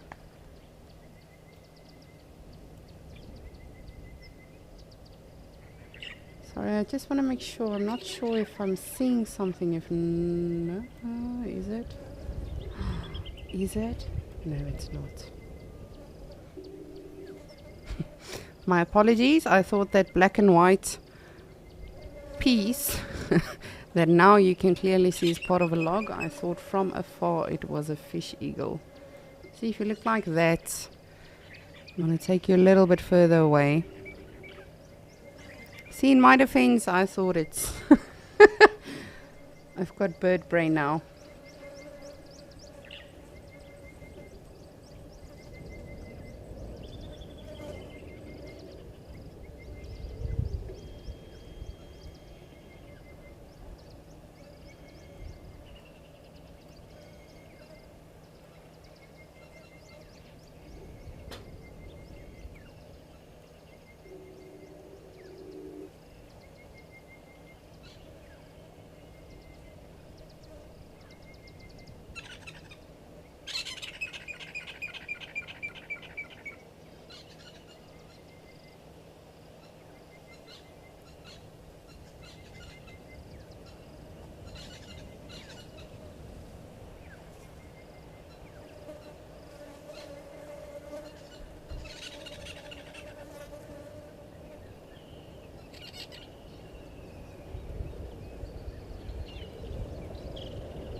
Well, I'm all too glad, one, that we got to identify the the buffalo weavers. Very obvious one, but apparently not to me today. And then that we got to see southern ground hornbills. But I will keep an eye out still for some birds. I will still look if the hornbills are around. And then while I do so, I'm going to send you to Kevin in Madikwe.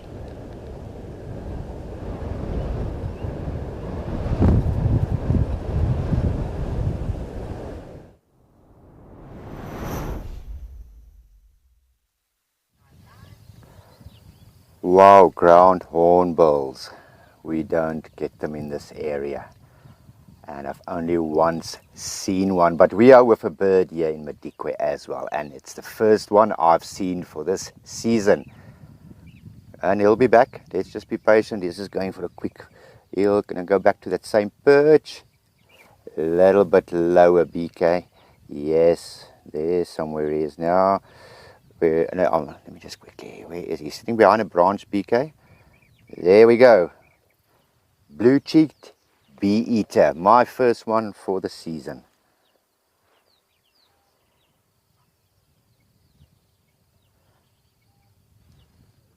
He keeps on flying off. He does some aerial hunting. And he's going to be back there very soon. Great stuff up top. Saying the first one for the season because they are Palearctic migrants. They normally arrive here with us from now, mid-November onwards, and they'll stay around about till March, and then they will go back to Eurasia, North Africa, Southern Europe. Make that few 1,000-mile trip again. And so he's going to be back. There's actually another one here. A few of them fluttering around.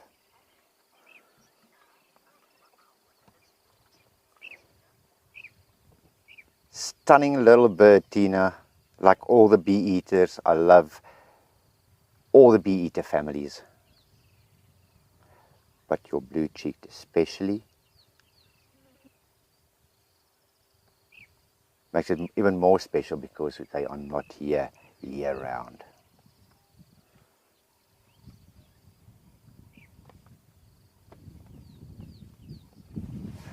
And the behavior you see is typical. They will perch, look for some airborne prey, and that include dragonflies, of course bees as the name suggests, and which they will catch on the wing. Very agile flyers.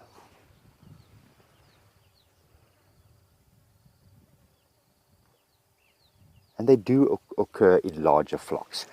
As I say, I think this is probably one of the first ones arriving. Let's have a look. What you seeing? Are you seeing some dragonflies? What you got? Yeah, I saw. There must be some on the verge here by the water's edge. Is he there? Well, patience, BK, I'm sure with your camera work we will find it. Yeah, we just spoke about dragonflies being a favorite prey of bee eaters or blue-cheeked bee eaters, and BK saw some for us here at the water's edge. But you can appreciate small and fast flying, and not those that easy to pick up. I've got another one for you, BK. On the edge of the water, if you just follow, there's one perch there. Yes, indeed, eagle-eyed BK. Yes, somewhere there. You've got him already. There is a dragonfly. Nice. Hey, there we go. Teamwork. It's so nice sometimes, when you can link something that you're talking about.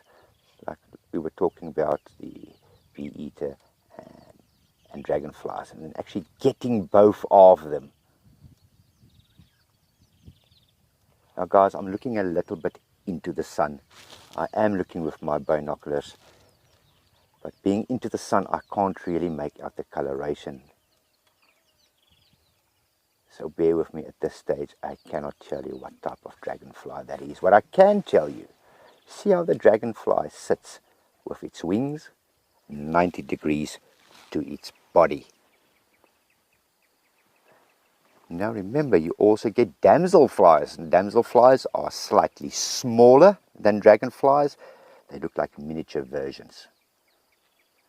Now, to differentiate between the two, when dragonflies are perched like that, they sit with their wings 90 degrees to the side. When damselfly sits, they sit with their wings tucked in next to their body. And of course, it's going to be impossible to see now, but the other difference is, dragonflies and damselflies have got these massive eyes, massive big eyes dominating almost the whole face. Now, with dragonflies, the eyes actually touch in the middle, but with damselflies, there's a gap. The eyes don't touch. That's how you can differentiate between the two of them.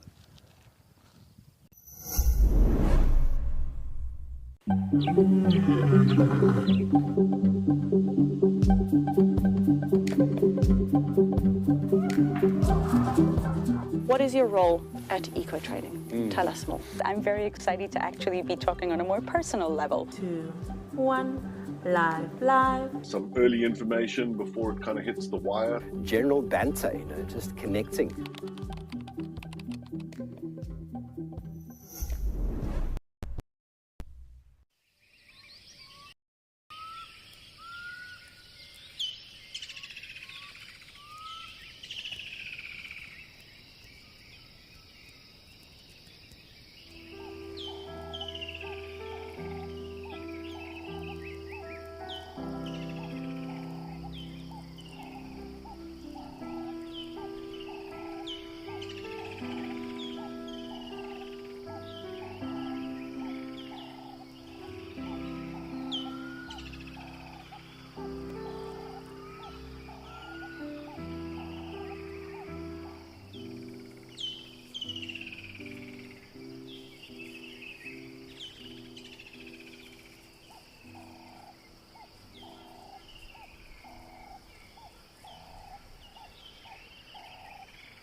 And as the one elephant is walking off, another one.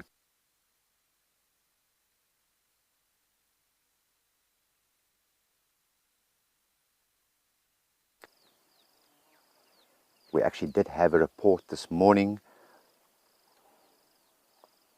of a male lion walking here towards Chukudu Dam, where we are currently at. But just before we parked up, me and BK, we had a scout around, but we couldn't see anything. But it's very possible he's lying up in the thick shade here along the water's edge.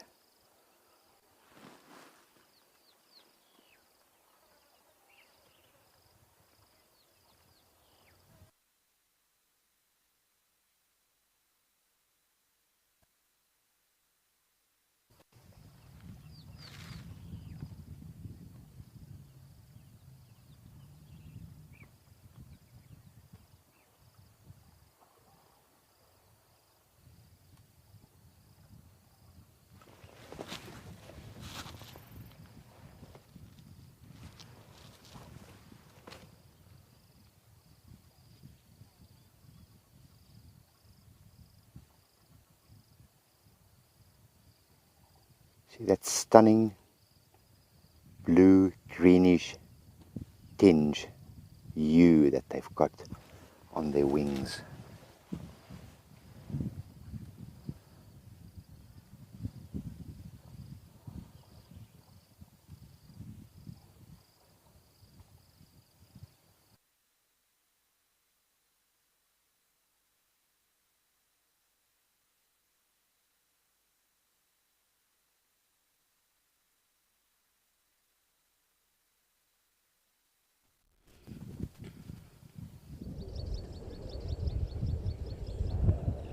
Look what I had. That would have been half, and now it's had. This lilac-breasted roller really is making me work for it. At first, when I initially spotted it, I thought it's a kingfisher because I just saw it flying from afar. I just saw the beautiful coloration. And then I realized, no, it is in fact a lilac-breasted roller, which I have now lost, sadly. Let me just see if I can find it again. But as I say, it's been making me work for it, really. Of course, beautiful, beautiful, colorful birds. Probably one of the prettiest birds in Africa, for me personally.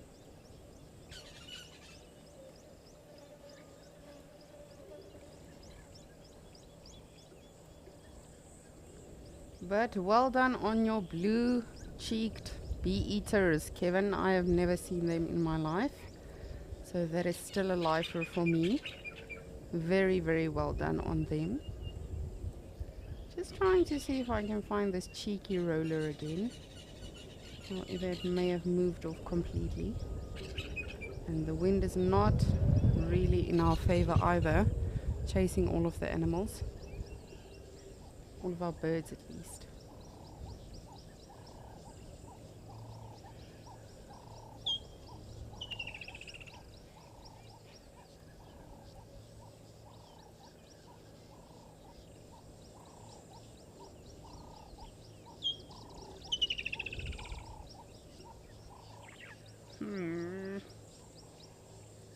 Roller, roller on the damn can. Oh, there's definitely more than one kingfisher.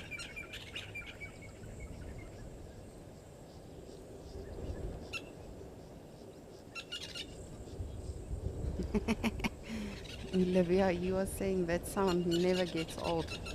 I'm not sure if you're referring to the birds or to my singing. Thank you either way. Definitely. I love beautiful bird calls. And it really is. I just found this roller by chance. As I say, I was looking for the kingfisher and then just saw this flash of coloration when it flew off. Just gonna take one last look.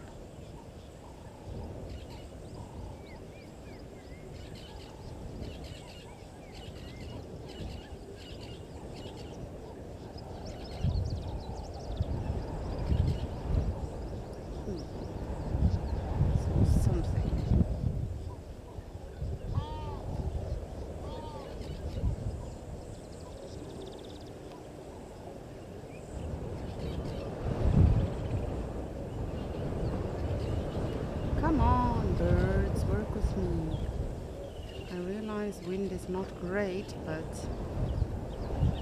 just bear with us.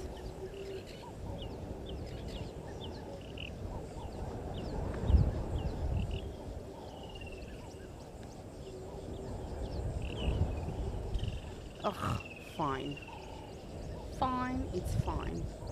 I will find you on my own time. Let us see if Dewey is still around.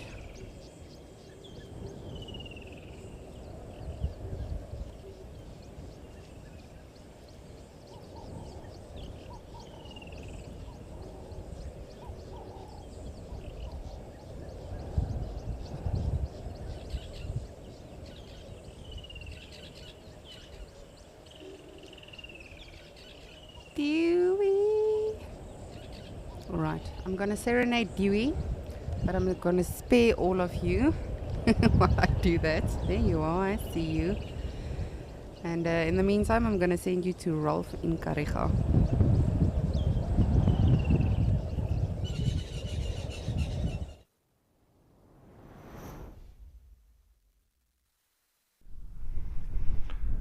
Well, as I said, I was just going to be staying with these elephants as long as possible. And they've really been enjoying themselves, throwing a bit of mud on themselves, having a bit of a drink. They've been feeding. Looks like now, however, the bigger of those youngish bulls and older of them, he's the last one here. The other two disappeared off into the thickets. But it looks like he's thinking about making a move now as well. He was hanging around nicely, but I think he's decided to head out on a mission. We'll see if we can follow on behind him. He might stop and feed as he goes, so we'll just wait and see what he does.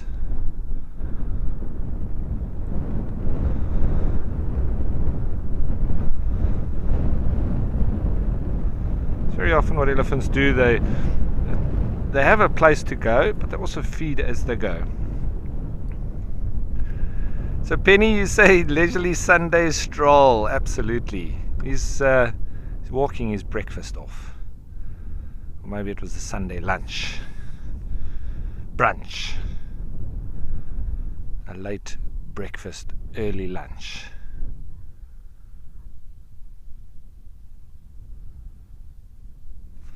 But yeah, as they walk, they do stop and feed often as they go, unless they're really on a mission to get somewhere. Like sometimes when they're going for water, then they don't stop, they just go.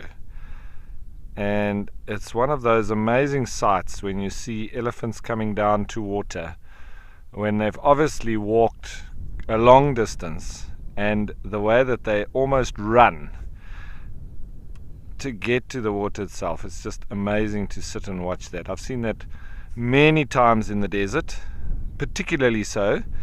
Here in the Eastern Cape, you don't see them getting as excited when they get to water. I think they're a little bit spoilt here, and they get to see it. And well, they're around water so often, so it's not something as special for them as in the desert.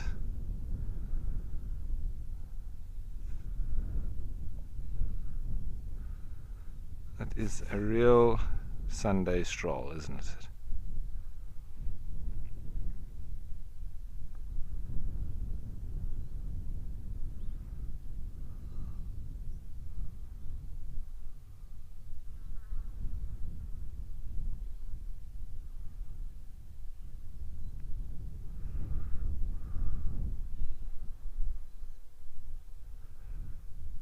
So yeah, he's probably going to disappear over there in a minute.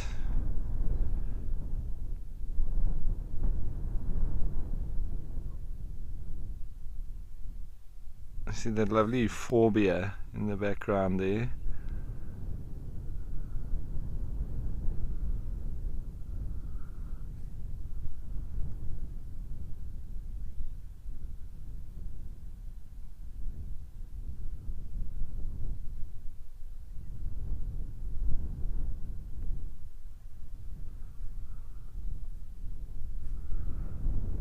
Let's take a photo. Nice sort of silhouette type.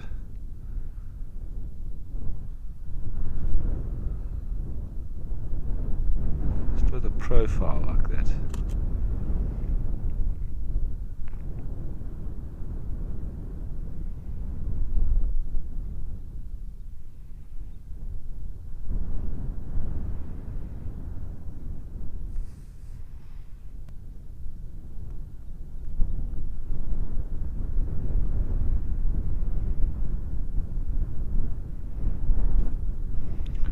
I think that'll be him gone.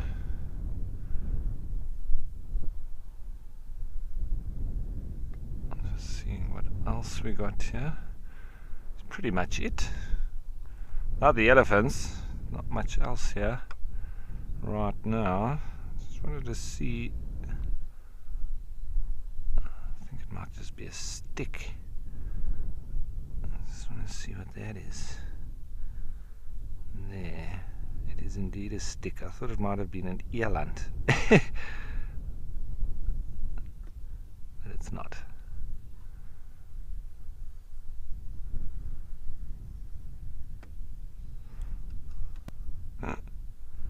Yeah, nice and easy to mistake that.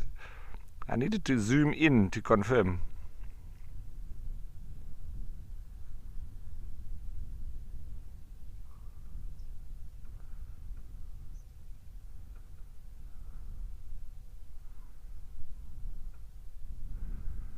I'll just show you the water that they're drinking out of. It does not look very inviting. It's quite algae ridden. But you know, you even see elephants. Sometimes I do question, you know, we speak of their intelligence, but like for instance, I'm sure Lisa will back me up as well, and Alex, you watch the elephants at Okokuyo and at many waterholes that I've seen them at, not only there, but you see it there regularly. They stand in the water and they poop and pee while they're drinking in the water. It's at that stage I do almost question their intelligence, but it obviously doesn't make them sick. But this water, yeah, you don't see them going in here regularly, but they do poop on the side. But that was something that always dumbfounded me, to poop and pee in the water that you're drinking.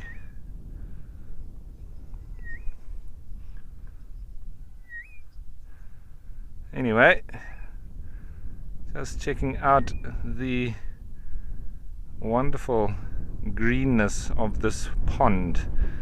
Now I wonder, it sounds like Kevin's got his own pool party going, but I hope the water's a bit cleaner.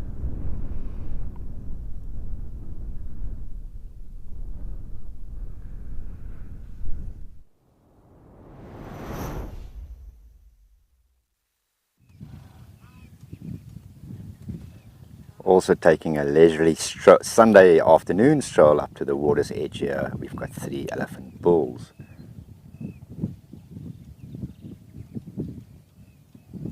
And if we're lucky, they will have a drink and then hopefully go inside to cool off.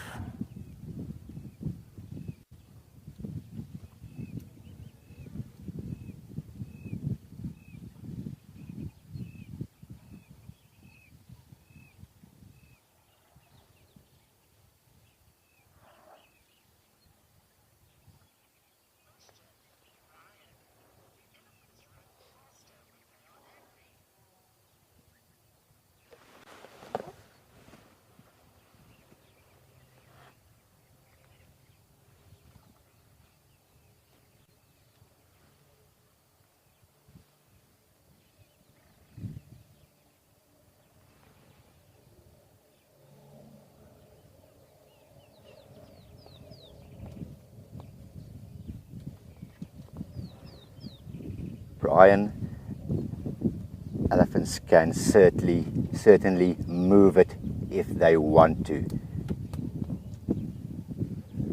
especially when they are disturbed, when they're slightly, I won't say angry, but they might get spooked by something. Sometimes there are dynamics within a group, and there's something. Sometimes they chase each other over the around, and then they can be extremely mobile.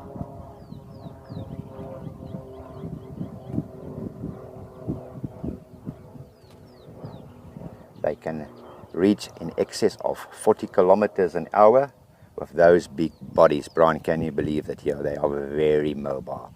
Those short, stubby legs is actually quite comical to watch them run. They've got normally got the trunks up and the ears out, and then they do this very fast trot. But they cover a lot of ground when they do that.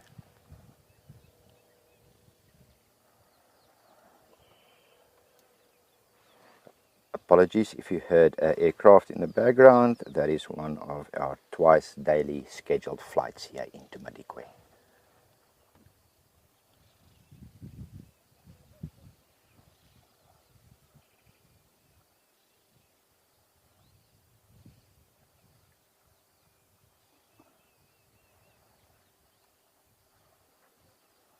I love the different color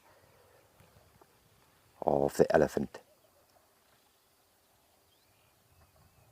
bodies you get here in Madikwe. Sometimes they mud wallow in reddish swirls like the one on the left, sometimes in your black cotton swirls like the one on the right, darker, and sometimes in your very lime-rich swirls that you find here as well. And then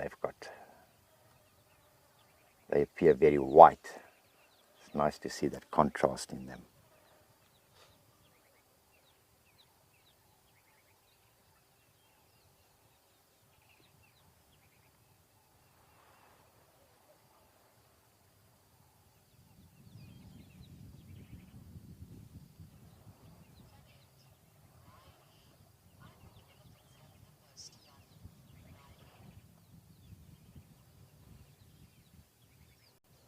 Elephants do have the most fun, Riley, definitely. That's why I love watching them.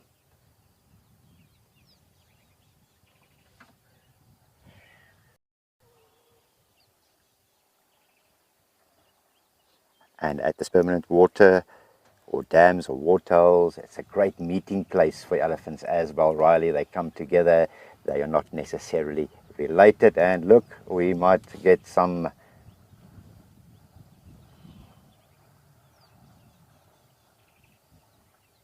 water antics. Riley, I can watch them certainly for long periods at a time. There is a playfulness to them, a sense of enjoyment.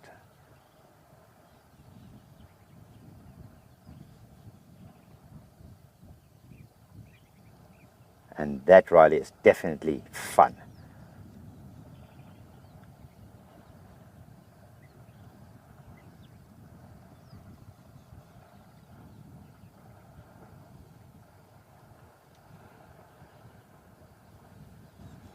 Here we go, we were hoping for it. Let the antics begin.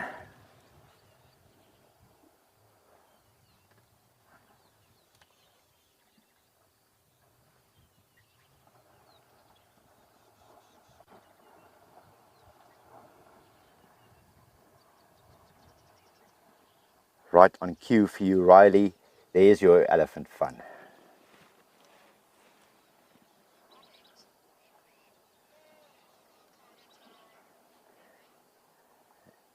Certainly pool party time, Henry, it is. Right on time, almost as if it was scripted.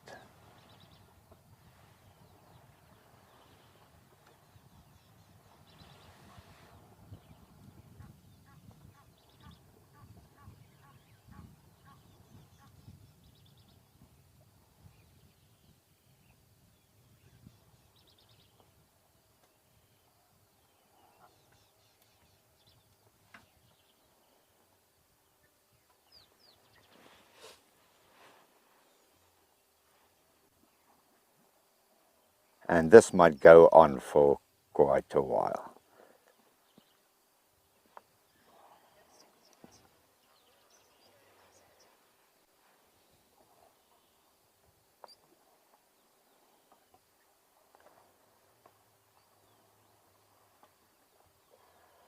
You might even see them flopping over completely on their sides.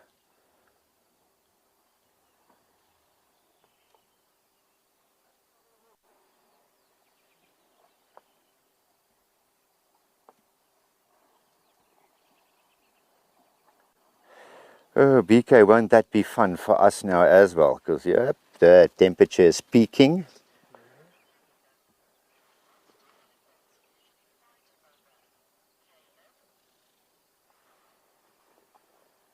Hello, Caleb. And thank you for joining us. Caleb, to answer your question, I'm going to give you two explanations. Now, if you joined Ralph earlier on, you had two elephant bulls fighting. And that, Caleb, is normally over the right of dominance. Sometimes elephant bulls go into a state that you call must, which heightens their testosterone levels, make them less tolerant of each other. And of course, if there's lady elephants involved, so for the mating rights they will then very often fight. But that is mature elephant bulls. Then, Caleb, you also find, and that's not really fighting, but when young elephant bulls start reaching puberty, and that's normally about 12 years onwards,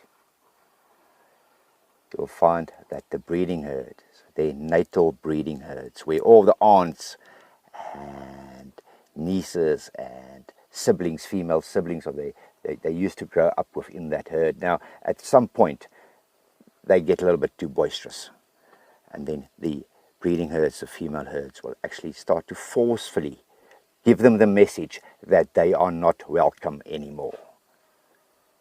And that might entail aggressively chasing them away. So it's not so much fighting, but you'll see elephant cows chasing them around and chasing them away a little bit more aggressively.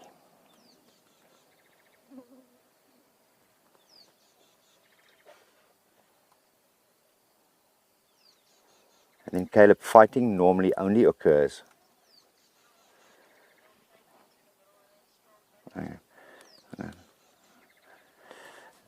Caleb, mature elephant bulls will only really fight when there's absolutely no other means of avoiding conflict. When they are equally matched in size, equal strength, then it will revert to fighting. Yeah, it will be absolutely fantastic if me and BK can dip in quickly as well. But there was a crocodile seen here. Normally, now on that point, normally, I've been in Madikwe for 6 years, and I've never seen a crocodile here in Tshukudu Dam, and that just goes to show. Never say never, because the past week or so, although it's not a big crocodile, they've seen a crocodile in this water.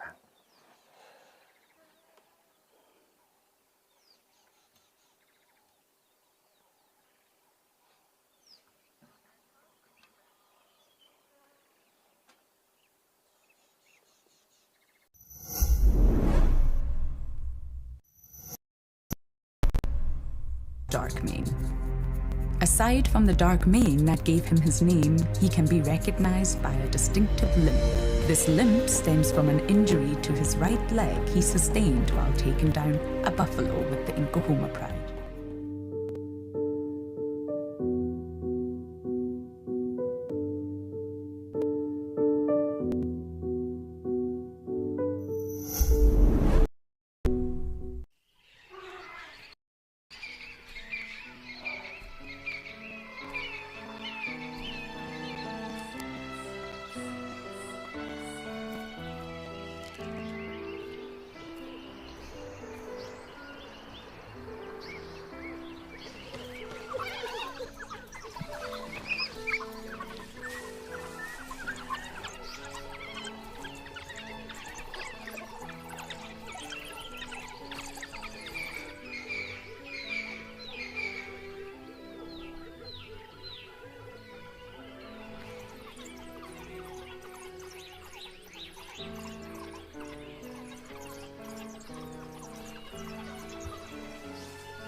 There's our other alley we were talking about.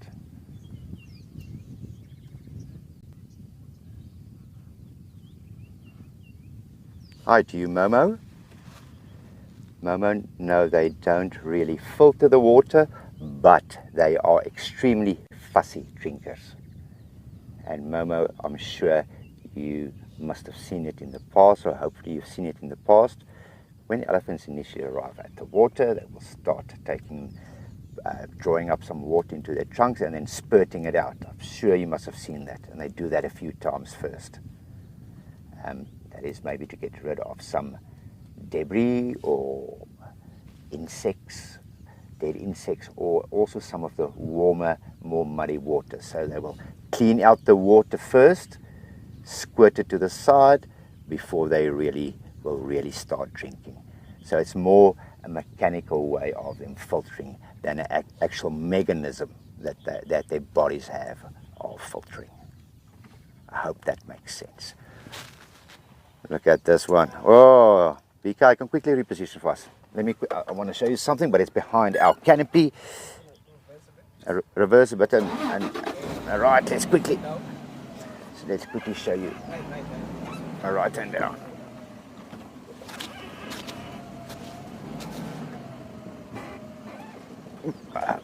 Can't drop off the wall either. Is that better, BK? And then we've got an elephant having. It was actually lying completely on his side a few moments ago, just before we moved. Look at all those butterflies swirling around him there.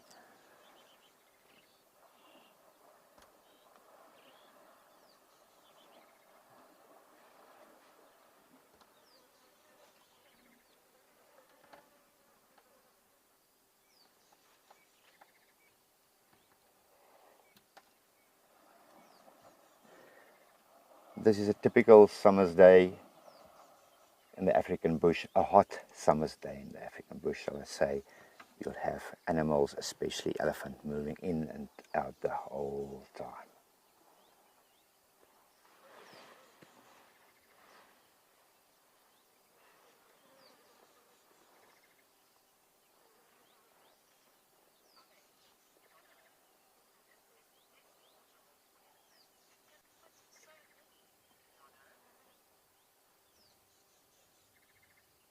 Jono, I've seen hundreds of elephants around Chukuru Dam here in the past, especially in the dry season where this will be the only water. Then they congregate in their hundreds, together with herds of buffalo and zebra and all of those.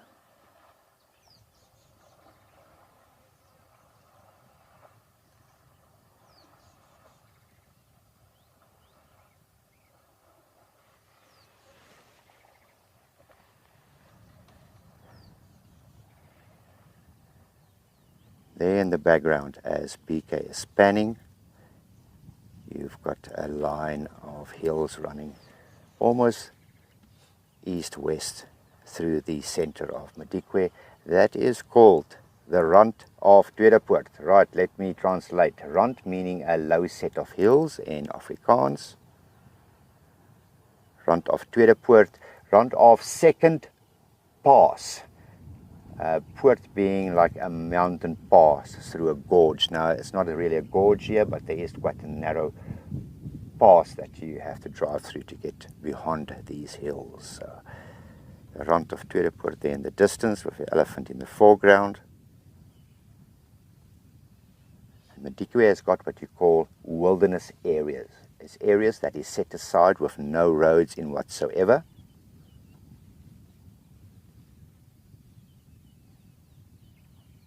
And that specific wilderness area behind the elephants, on that ridge, on that rand, and beyond, it's about 8,000 hectares.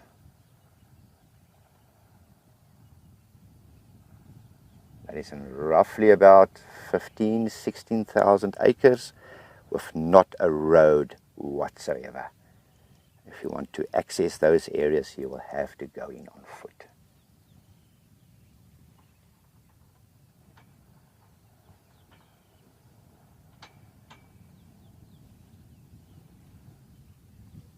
So dramatic with that dead leadwood in the water.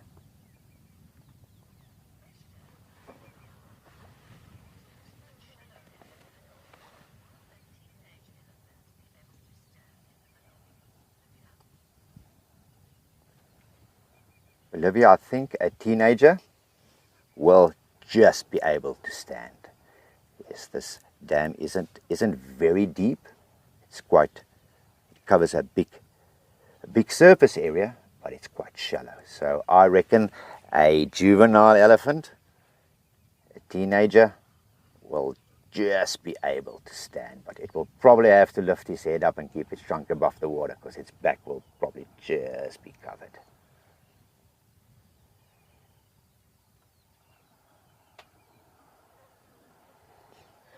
We had an amazing event here, and that is about almost 2 years ago. We had a massive hailstorm, and it almost looked as if it snowed. That is how deeply covered everything was in hail. Hail was probably 20 centimeters thick, lying on the ground. And a few days later, we had all the catfish here in Tshukudu Dam dying. And we had catfish around the water's edge, thousands of them, dead catfish. And the theory behind it was that the shock of all the ice, all the hail, must have changed the water temperature so quickly. And that shock must have caused the death of all these catfish. But it was a very plentiful time for all your scavengers, and we had vultures, your marabou storks. We even had a hyena and jackal feeding on this huge supply of fish. Oh, look at that one, completely on its side.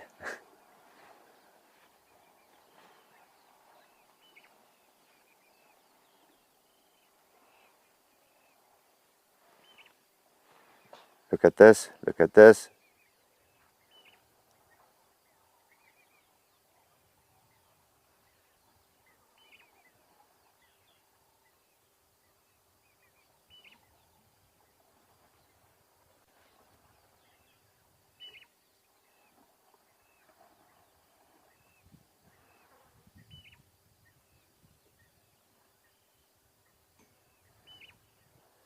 There's a dream photograph for a photographer.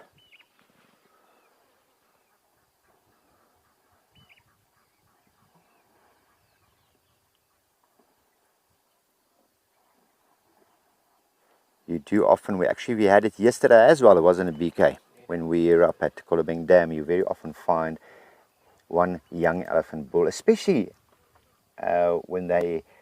when they're playing in water, trying to mount another elephant bull. It's normally a show of dominance.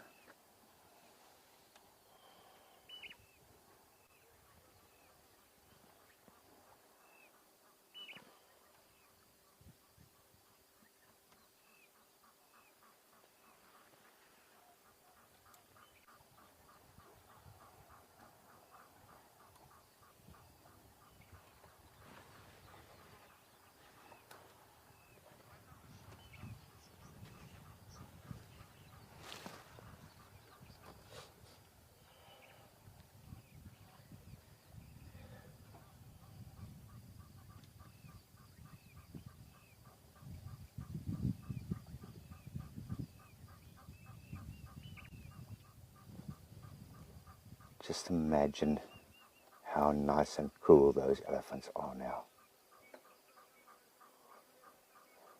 We are envious.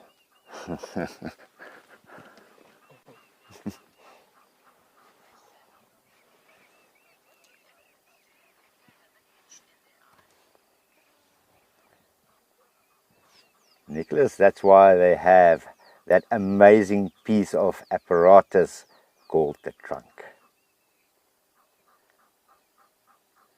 Because it is their arm.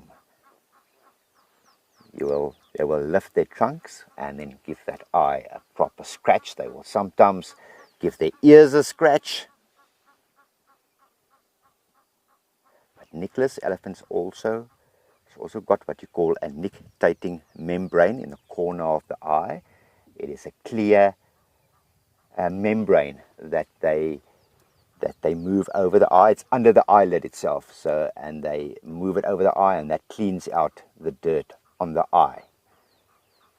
And then almost transferred it to the corner of the eye, right next to your nose, for instance.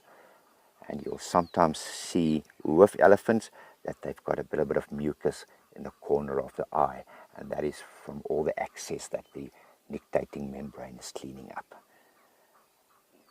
And the eye itch is definitely sorted out with the trunk.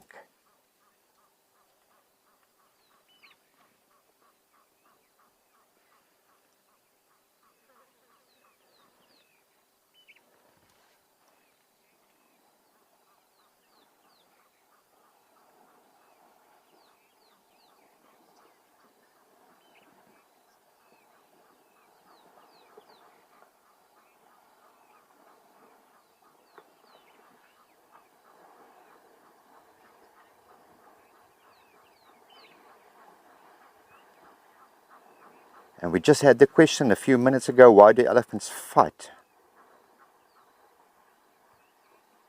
And there you could almost see another reason as well. Very often it's just a play fight. It is these young elephant bulls just testing their strength against each other, just establishing a bit of a pecking order. There's actually a big old boy coming out just behind them. You'll see him soon, very nice tusks. Right behind them, there you can see him emerging. Or he looked bigger, or let's have a look, it looked like an older, bigger elephant. Yeah, you guys need to stop your boisterousness. Look at them all stopping, standing, greeting. Hello, who are you? What are you doing here? No, I'm just coming for a drink of water, and you?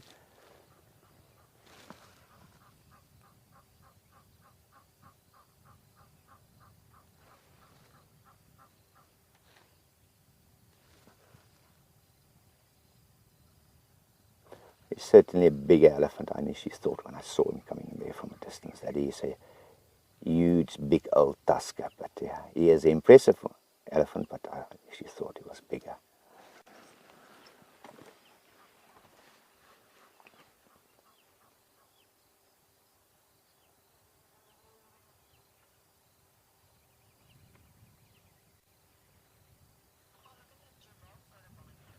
There's a giraffe photobombing in the back. Are you seeing that, BK? Where is he? Just behind it. He's just behind the tree now.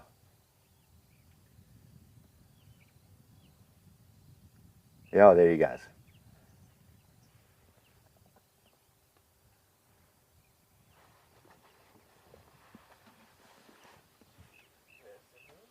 Ah, he is an impressive boy. Not huge, but he...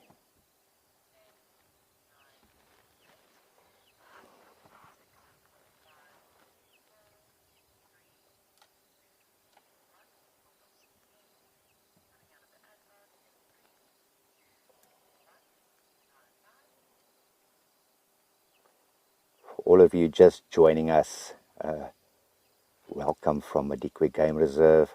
You're here with Kevin and BK, and we are at Chukuru Dam, looking at the movements of elephants to and from the water.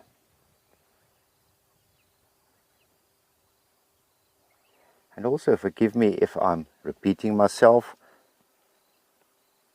Madikwe Game Reserve was established in 1996, and it was the biggest translocation of wildlife animals in the world ever. And about 8,200 animals were translocated to Madikwe, of which elephants were one of those species. Now the elephants in Madikwe, their origins are from southern Zimbabwe, where some of them came from. You can imagine the massive logistical operation it is to move whole herds of elephants. And then also some of them came from the Kruger National Park, and we do have those genes within the elephant population here. especially down in the southern section of the reserve, we find these big elephant bulls, these big tuskers with that Kruger National Park genes in them. There's also quite a few big individuals walking in our area. We're currently in here in the north, or centered towards the eastern side of Madikwe, but certainly some huge tuskers down in the southern part of the reserve.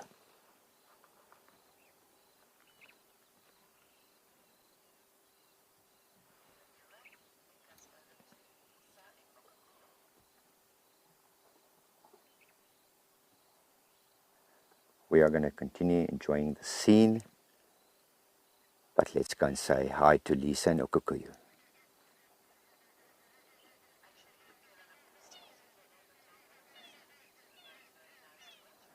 I agree, thank you. Yeah, we're going to stay a little bit longer. Let's look at those elephants in the mud. Let's just stay a little bit longer. Lisa, I'm sure you won't mind. Thank you for the time.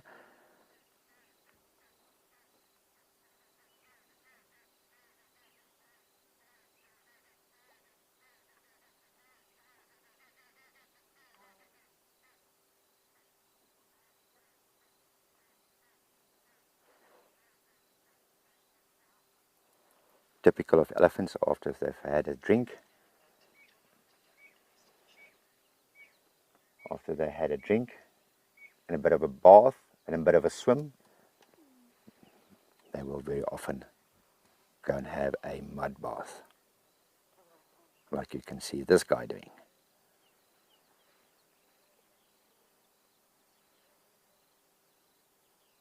He's actually sitting on his haunches, by the looks of it. Sitting on his hind knees and his front elbows.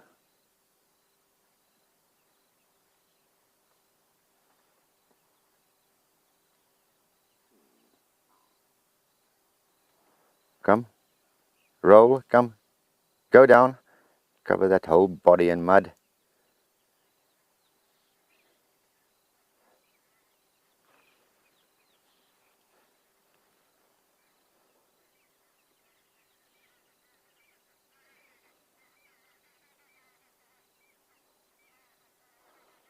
Now that one arrived as a red elephant, is going to leave as a dark elephant, almost chocolate colored.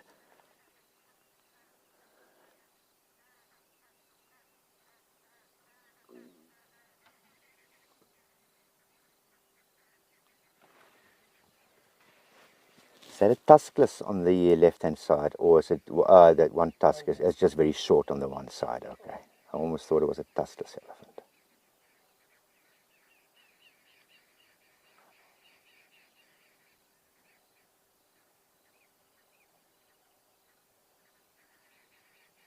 Very sociable animals. You can see it there, touching each other. There's a bond between the elephants. They do love each other's company. There's a sense of playfulness, which you can clearly see here.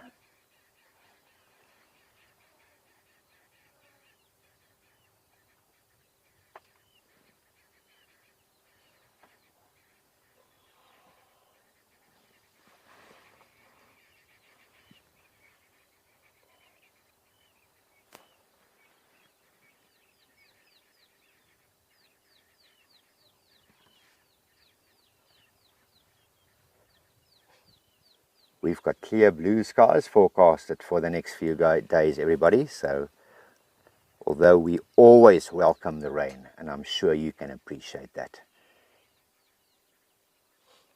it's not always the best for our sunrise and sunset safaris or our escape to nature experiences, but we do need the rain.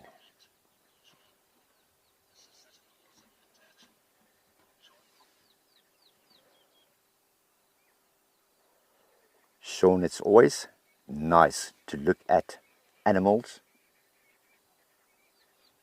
but it's even better if there's interaction going on between them.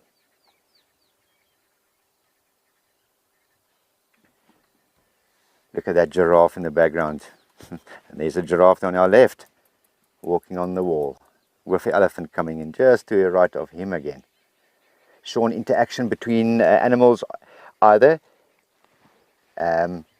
between animals of the same species or animals of different species, are always fascinating to watch. Look at that giraffe, he just saw that elephant walking, now he's having a good look.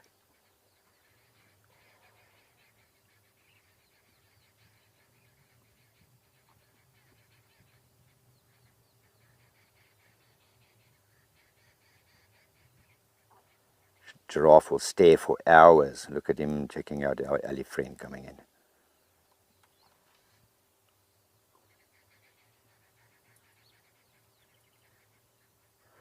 And very soon you're gonna have a giraffe standing on an elephant's back. Wait for it. Wait for it. Come on, Ellie. Wait for it.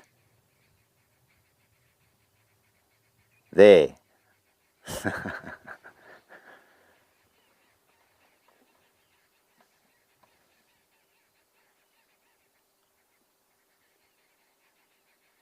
There's a nice photograph as well, BK. Very interesting.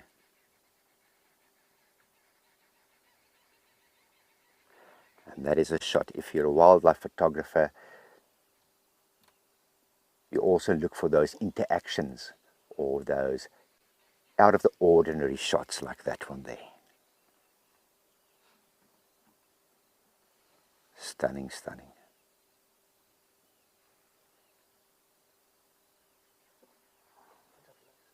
All those butterflies, he's disturbing those butterflies along the water's edge. Well picked up there, BK. Thousands and thousands of brown veined whites fluttering around here.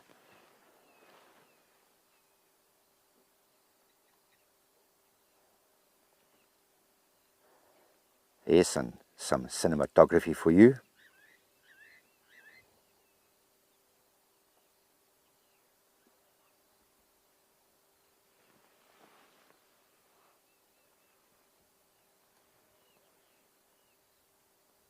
What a morning we're having here at Tshukudu Dam. Tshukudu in the Tswana dialect meaning Rhino Dam.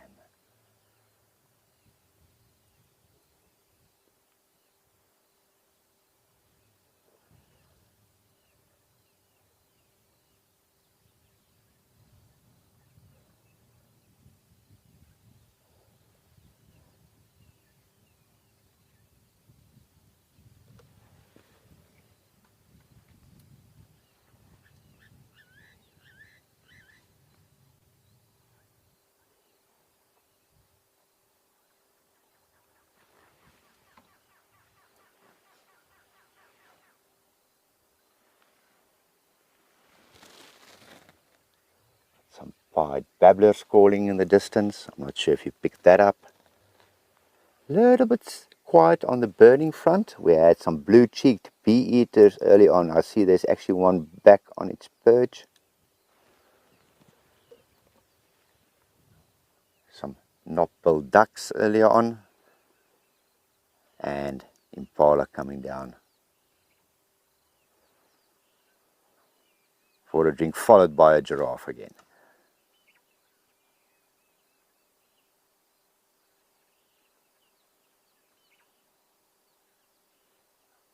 Oh, almost as if he's having a nap. Huh? You don't often see, you see elephants having a nap standing up. This guy lying completely on his side. That's amazing.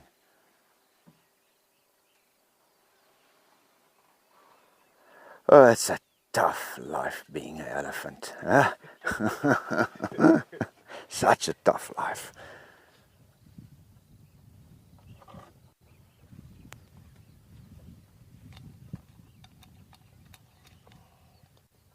I'm just having a quick drink of water, excuse me.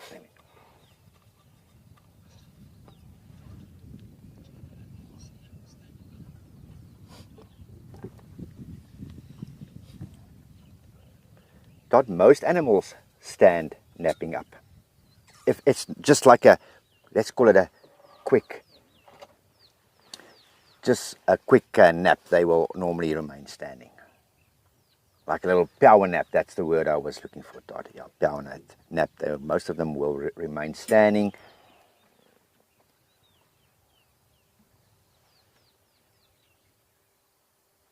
Then you will have almost all your species lying down. Now, when I say lying down, not completely flat with their heads on the ground. If you have wildebeest, for instance, taking a nap, they normally sit with their heads up. And Todd, also, animals don't sleep like we know sleep, that deep. They sleep in almost just in a subconscious level. They're still aware in a certain way what's going on around them.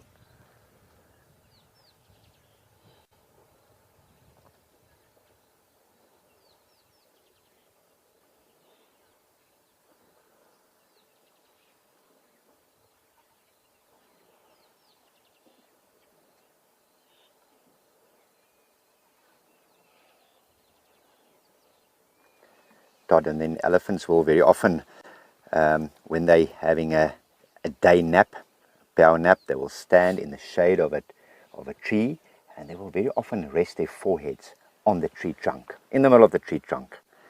And I've seen elephants as they start nodding off, over the head moving, and then the forehead slips off the tree trunk, and then almost jerk themselves awake, and then they slumber in again, and they put their heads back on the trunk, and then goops it goes.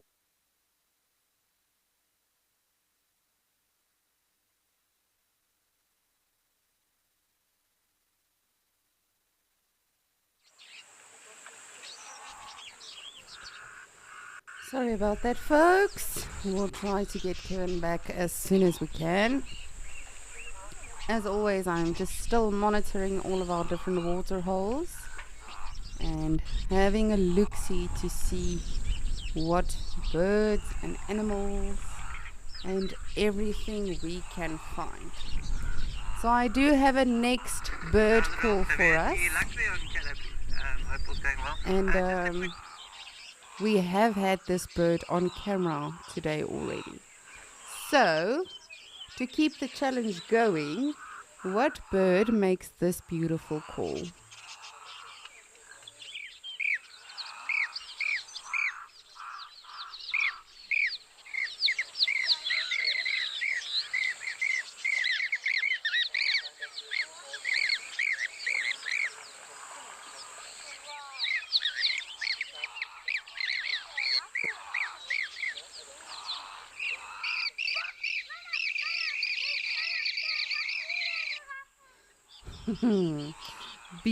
Beautiful call. As I say, we have had it on camera today already, so luckily my challenge is over. But I would love to hear from all of you. What do you think that bird is that makes that call? I will give you one clue though. I was not the naturalist that had it, but that is the only clue I'm going to give. I'm not going to make it too easy on you. But yes, furthermore, I'm just still awaiting to see what animals are going to come visit us at Ukokoyo today. We've just had a giraffe drinking, but it took off. It was a very quick one. Probably had a meeting or something, or some other church gathering today. Not quite sure. But yes, just absolutely enjoying all of the animals, the noises, the bird calls. Everything here at Ukokoyo.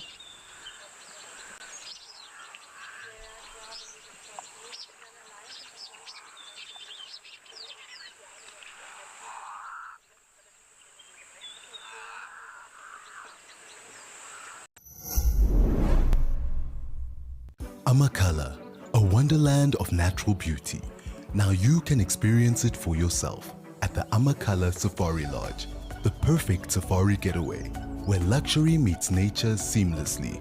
Enjoy poolside peacefulness and exhilarating safari drives by day, and fine dining with fireside coziness by night.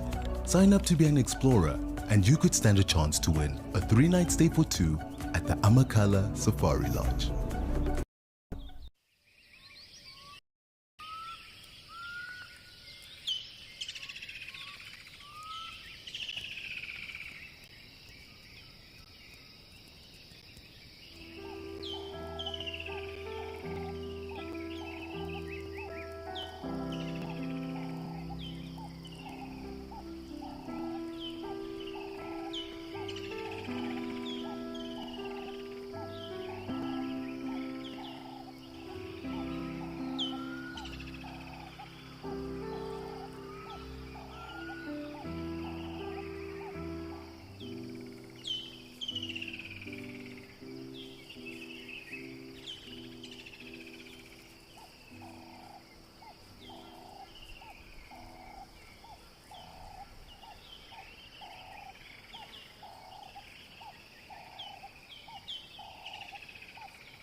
Just absolutely beautiful.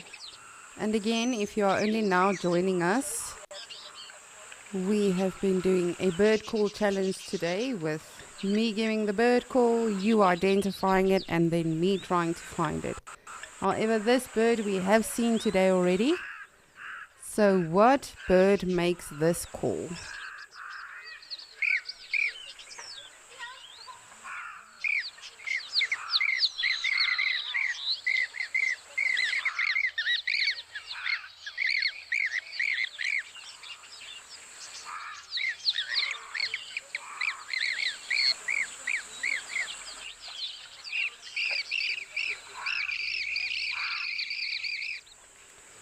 Very beautiful bird.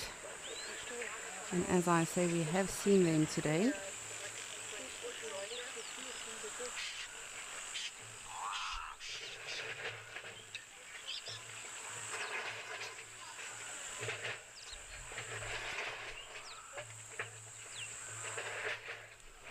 Alrighty, so while you do your homework or give it a think over on what bird could be making that call, I'm going to send you to Rolf, who's still with a beautiful big animal.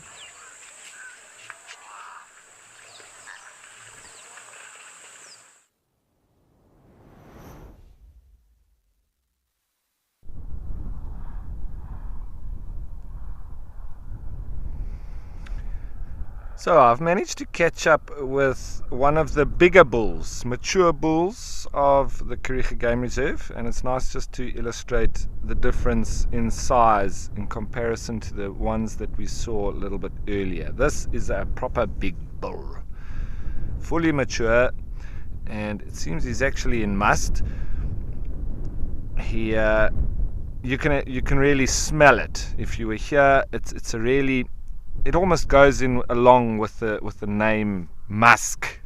It's a musky smell. It's quite strong, but even though he is in must, it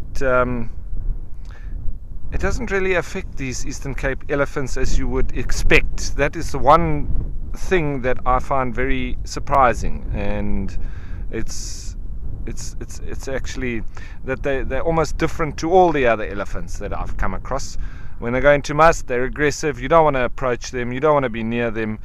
You want to keep your distance.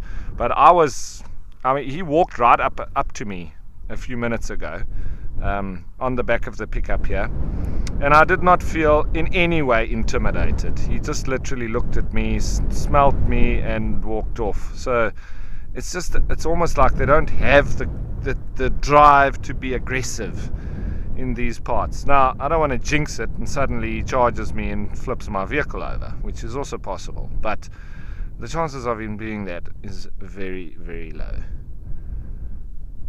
The demeanor here is just, it's almost like they are so content that there's nothing to be angry about.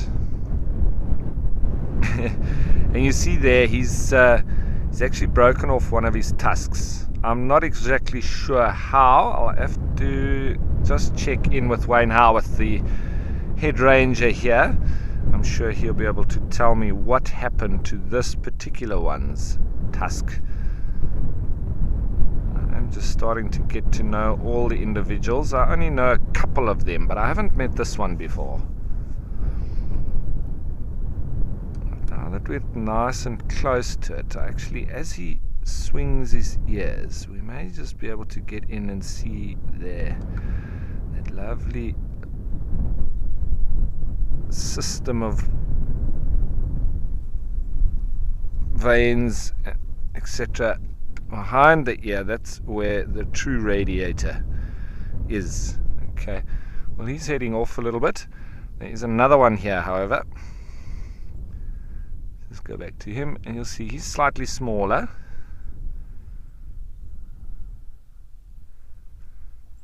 Two boys walking together.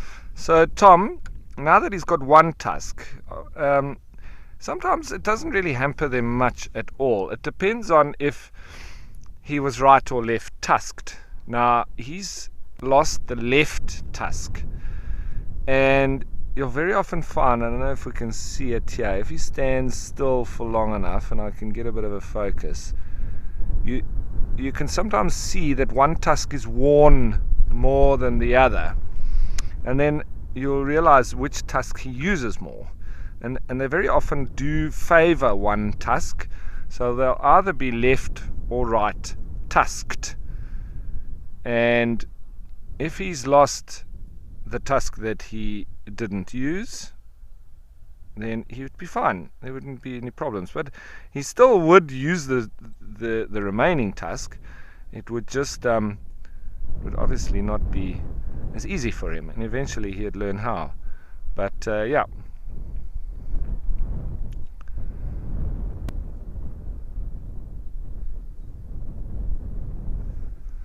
So it will affect him, as it would if you had to lose a finger, for instance. But you still can learn how to live without it.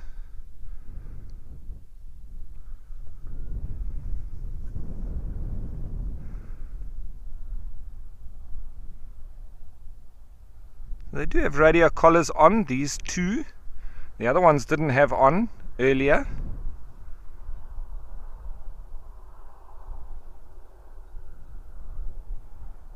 So they'll generally put on collars on dominant sort of animals that, well, they want to know about their movements, their particular movements. And obviously these two are of interest. The one with the bigger one, I would imagine, is probably one of the dominant bulls. And this younger one, I'm not sure why they would have chosen him. There must be some particular reason. Maybe he moves with a particular herd or so. I'm not quite sure.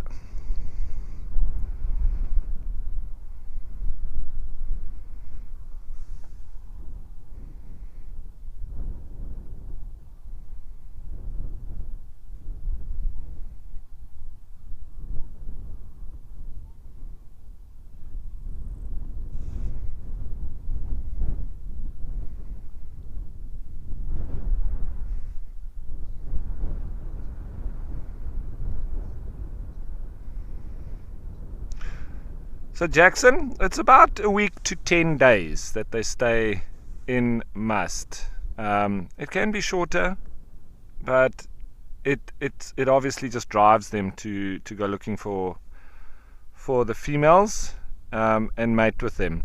So it's normally around there.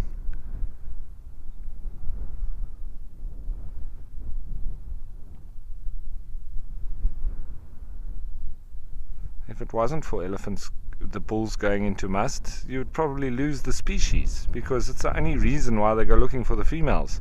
Otherwise they're just happy to be on their own, walking free, and the bulls are always just the most amazing animals to watch and be around, and including on foot. We'd always approach single bulls, but just when they're not in must, so always having to make sure that is indeed the case.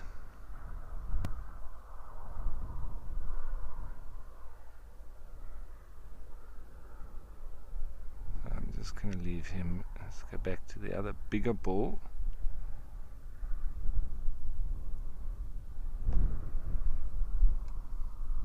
He's just near to a pole, but that's where the good grass is.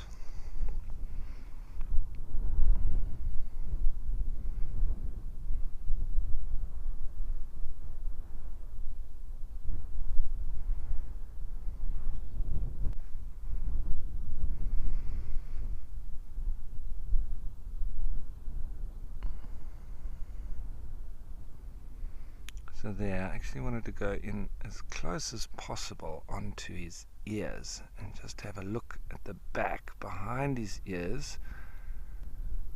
If he wafts them, you see that intricate web of blood, veins and archeries. That's in order to assist the cooling system, the radiator.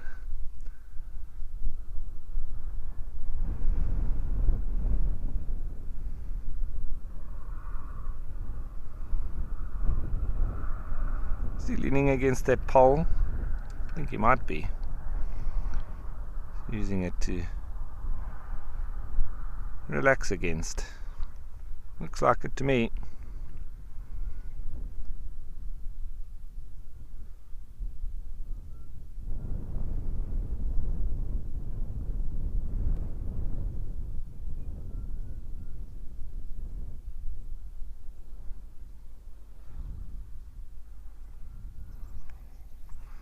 So earlier they were walking around in the milkweeds. I'll show you them a little bit later. There are some around here. Let me actually just show you these milkweeds with the yellow flowers. And some of them have got those pods on there. Now those are the ones I've seen. They are reasonably toxic, are these plants. And I've seen Nyala eating them, but they're also the ones that the monarch butterfly caterpillar feeds on, and that's what makes the monarch butterfly sort of noxious, as well as the milkweed grasshopper, which is also noxious, and it's very bright colors, and it also feeds on this, or it's the host for the caterpillar.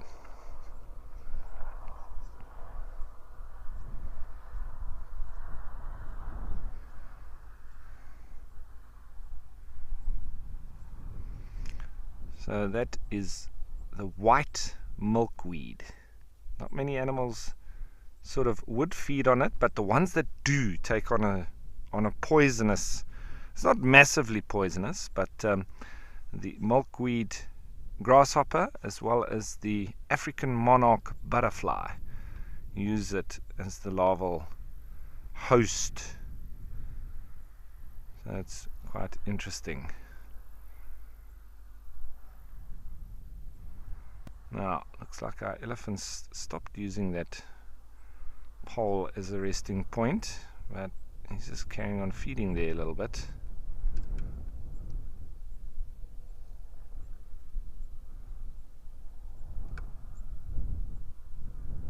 It's getting a bit warm, so the ears are starting to waft a bit more now.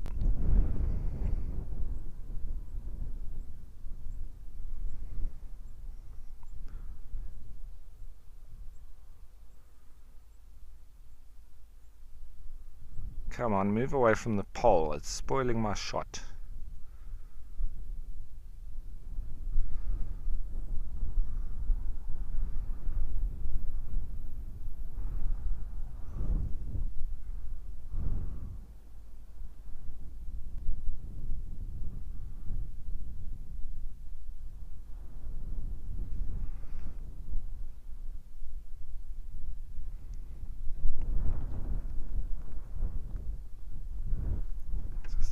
The second one.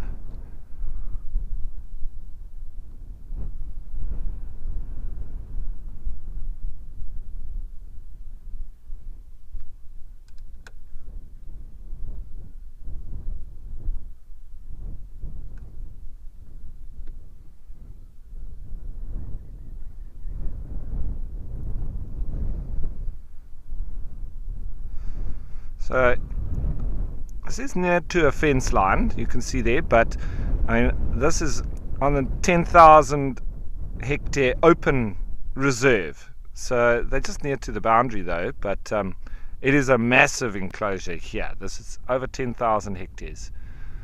So, but they just like it here on this open part with the lovely grass covering. A lot of it being Cynodon dactylon. There's also a couple of other species, but I just really enjoy it. So they go over there, please.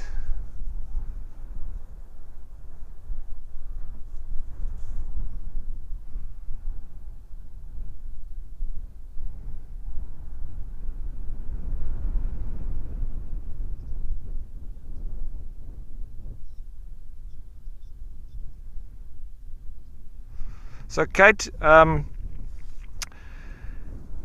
it's normally down to smell and taste. They'll know when something smells wrong or tastes wrong, because they've got an extremely acute sense of smell and taste. They say that a bloodhound is more than 20 times the strength of smell that humans have, and they can pick up minute little smells. And then they say that elephants are 10 times the strength of a bloodhound. So it's incredible.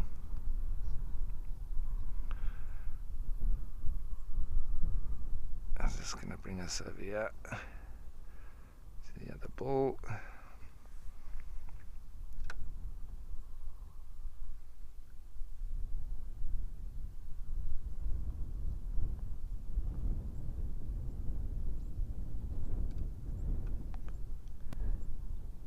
So it's mainly down to their smell and their taste that keeps them from feeding on toxic plants.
So Dwayne, yeah, the local sangomas or the Xhosa medicine, traditional medicine healers, they use elephant dung. I know that they use it in their sort of rituals with, and they burn it with the smoke. You know, when they throw the bones and they speak to the ancestors. And they also use it in their for healing. They boil the water, and they use that they don't prescribe it. They give it to people and I think it's around when they do have bad stomachs and that kind of ailments around the digestion and the belly. But they also do use it just in the prowess sort of, not hocus pocus. It's not, and it's not black magic. It's just that they are trying to uplift people, and they do a lot of ceremonies with smoke, and they often use the elephant dung and burn the elephant dung because it's such a big animal and it's very representative of strength and seen as an animal of power. So it's used in that way. Yeah, so I've often had to bring some elephant dung home for different people that ask me because they know that I work in the different game reserves, and I often get asked to bring back elephant dung for them, and it's mainly the Xhosa people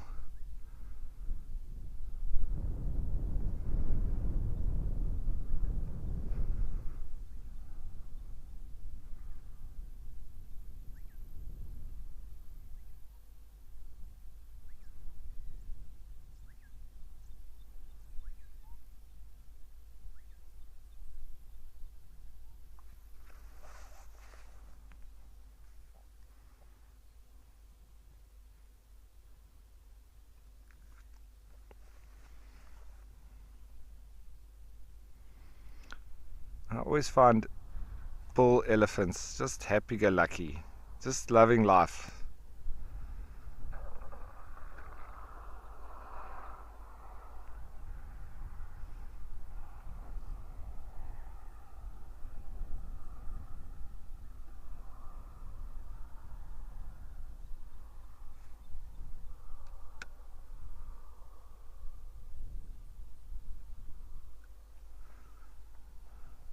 Old one tooth.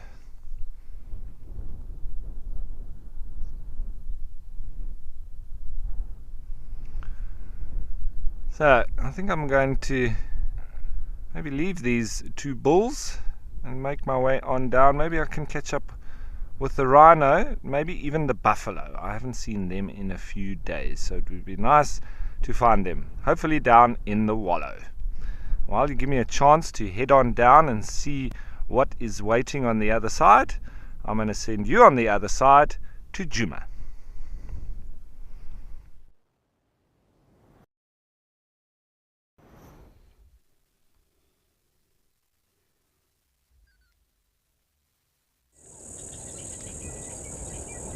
Look at the babies. I was just actually observing Dewey, and then out popped an impala with a baby, and then the others also just sort of popped out. So very, very thrilled with that. As you know, I love the baby animals. And this mom in particular is she's very attentive to this youngster, and you can see the legs are all still very scrawny, and the body in itself doesn't have a lot of shape yet either. So I would think she probably gave birth this morning or sometime during the day perhaps. Of course, I was not there to witness it. We've spoken about this impala, but it's fine as long as your tiny one is happy and healthy. But yes, definitely, in comparison, for instance, to the one we saw this morning, you know, this tiny youngster doesn't have condition to the actual body yet. And believe it or not, they quickly pick it up. As soon as they start drinking milk and just grazing even a little bit, then they will immediately, but of course, the most important thing for them is mommy's milk. Oh, they are so precious.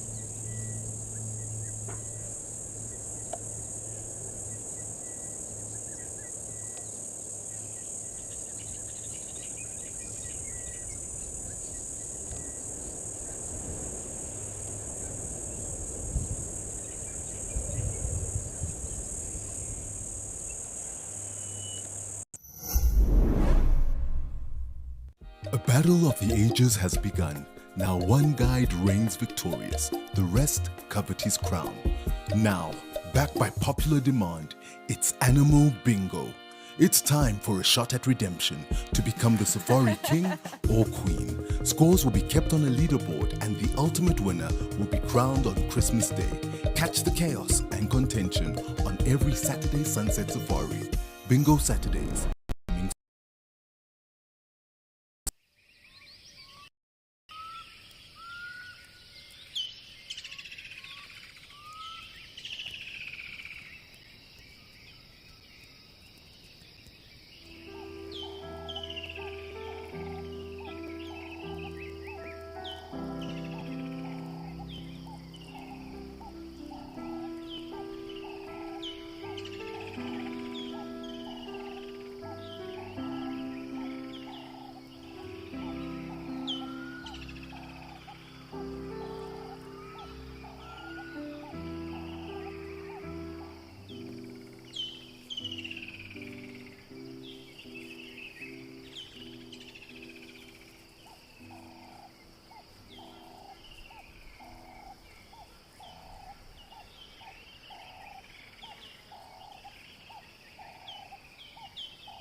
And of course, if you have just joined us for the day on Escape to Nature, today we have set out with no expectations, just taking it easy, seeing what we're going to see at our different water holes. And we thought it a good idea to definitely do some bird call challenges, I should say. So the last one I asked, not the last one for the day, but the last one I asked that I have challenged all of you to was this one. What makes this noise or this call?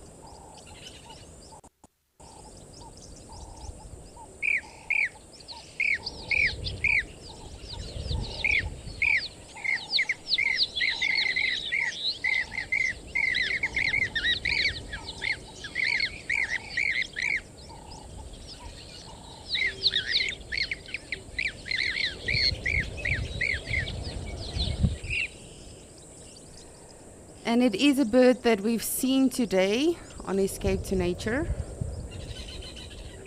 Beautiful bird. Of course, all of the birds are beautiful. So we will see what you think that call was. And then I think we'll do one last one for the day.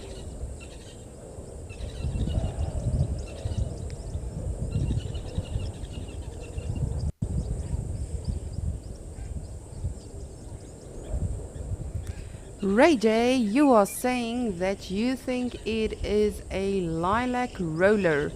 It is not the lilac-breasted roller. No, I did play its call earlier on as well. And I actually forgot to get back to that one. But we have seen the lilac-breasted roller today as well. And they've got more of a sort of call. That is not my best imitation. I was not ready for it. But no, it is not the lilac-breasted roller. Thank you so much for participating though. I love hearing from all of you. It makes it a lot of fun. I really do enjoy these bird call challenges.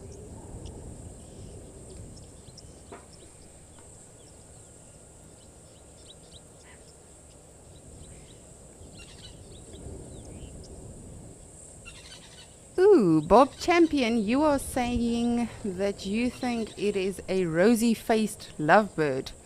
Not a bad guess. They've too got a very sweet call. But no, unfortunately not. Oh man, I would give my front teeth to have seen one today. But no, also not the rosy-faced loved bird.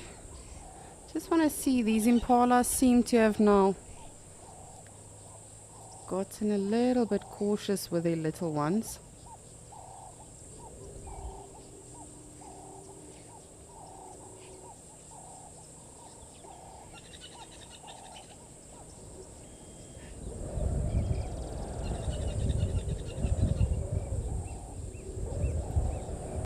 Just want to have a look around. Might just be because the wind actually picked up.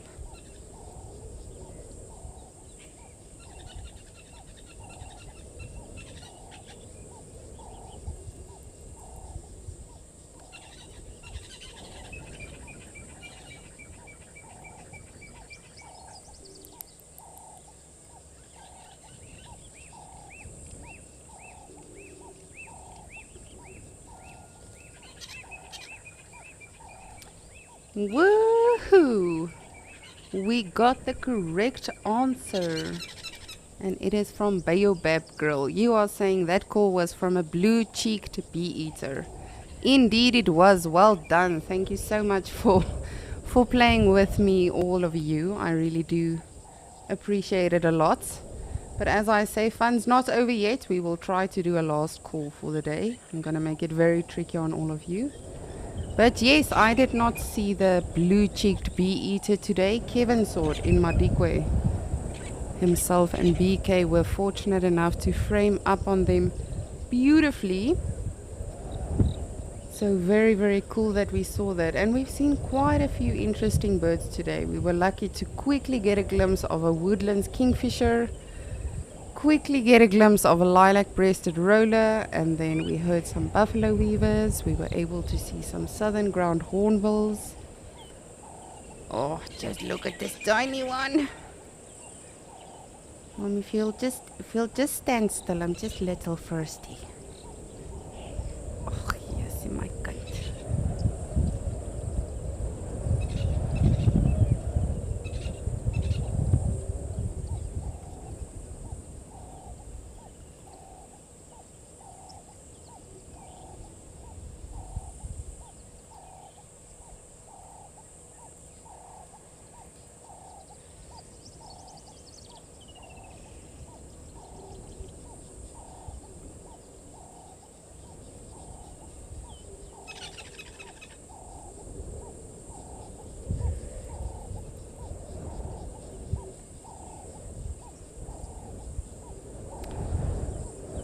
Seems like they are disappearing deeper into the bush now, and as I say, I do suspect it's probably because of the wind.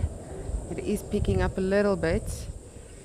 I have to say, for quite some time it actually died down here in Djuma, just for a little bit, as opposed to, you know, how windy it was in some stages today. The sun just came out a little bit more and the wind died a little bit, but it seems to be slowly picking up again. So I think that is why they are heading deeper into the bush with the youngsters, just for shelter. Of course, when it's this windy, you don't want to be out in the open, make yourself super vulnerable, especially if you have an adorable tiny one like that. I'm just going to see if we can see the others around, and then we will see what Mr. Dewey is up to.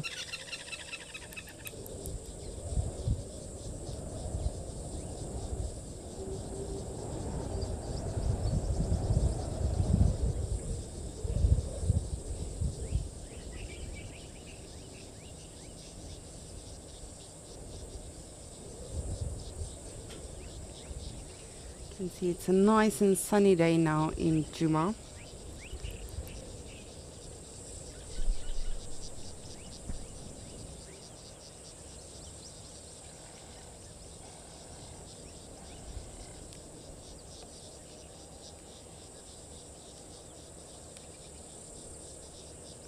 Alrighty, but I'm gonna give it a good think over. I do think I have the bird in mind that I'm gonna do the last call for us today as the bird challenge.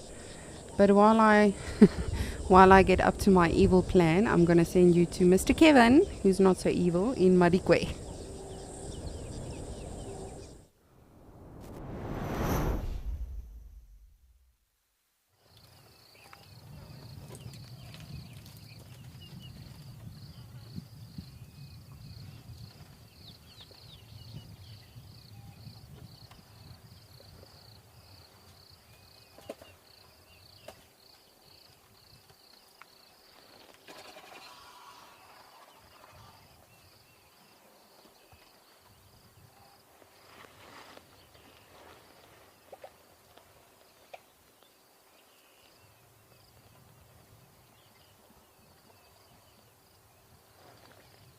You can't get a closer shot of an elephant than this. Where we were parked up, this young elephant bull just kept on walking over, and he ended up where he's currently just 20 meters behind us.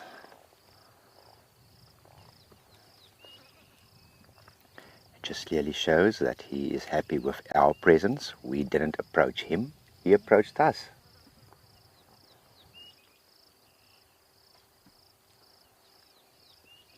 That broken tusk on the left.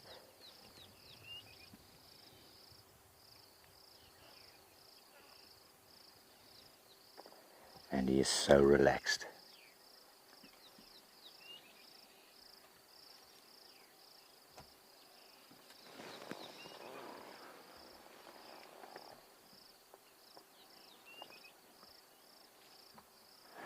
Some fancy camera work from BK because he's shooting over his left shoulder because his elephant's standing in about our 7 o'clock position.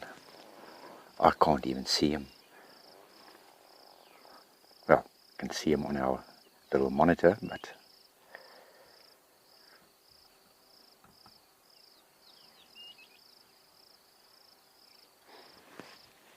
animals will clearly show you if they are comfortable with you in their presence, like this elephant bull we're looking at.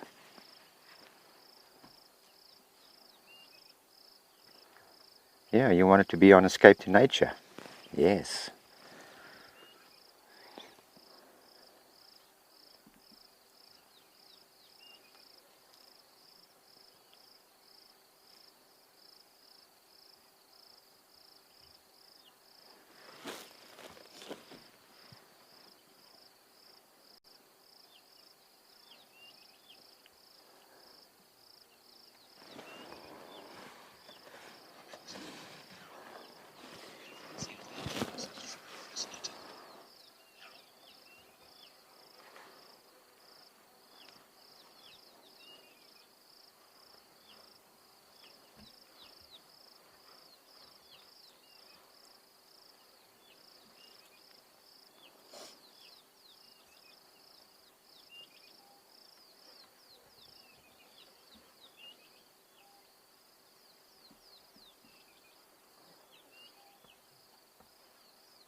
Yes, those trunks packed with cylindrical muscles. Think of it of like rings sitting on top of each other. And that is what gives them that amazing use and dexterity.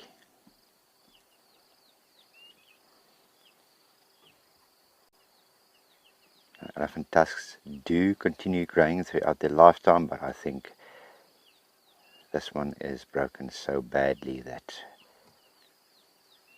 he will probably walk around with the rest of his life with a stubby tusk there on the left hand side. And as long as it's not like your own tooth, you know, if you break a tooth and you break it off too short, that short into the nerve endings, can I say, then it can be painful. But I think in case with this guy, it's definitely not the case.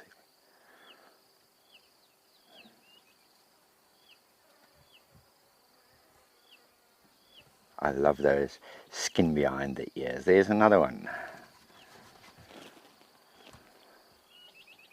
Surrounded by elephants.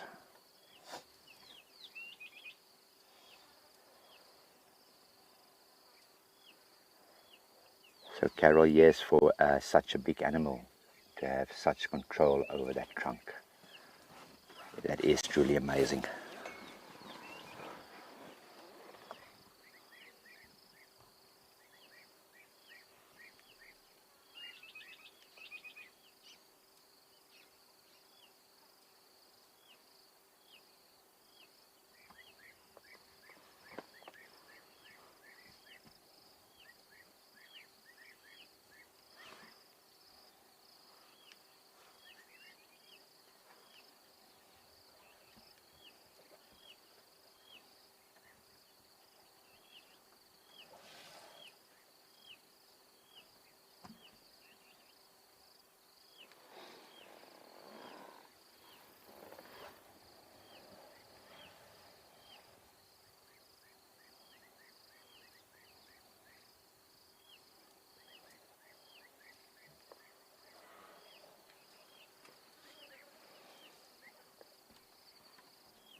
Where is our other big boy?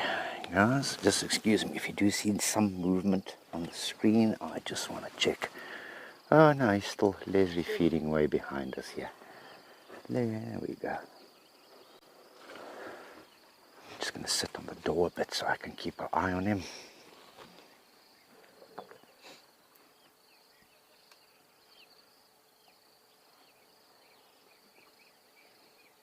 Earlier on we had a question about which animals actually lie down and sleep, and it made me remember a quite comical story or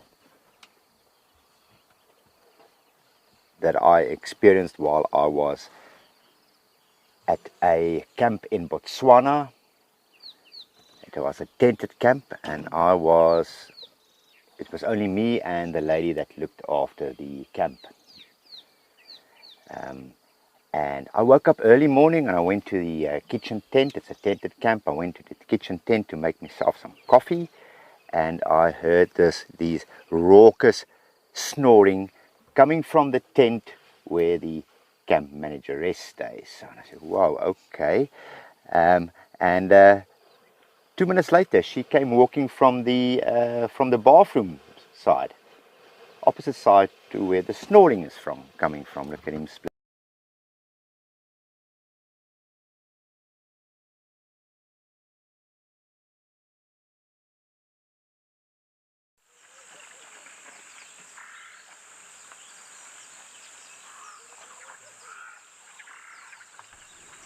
I hope everyone has enjoyed Kevin's beautiful elephants.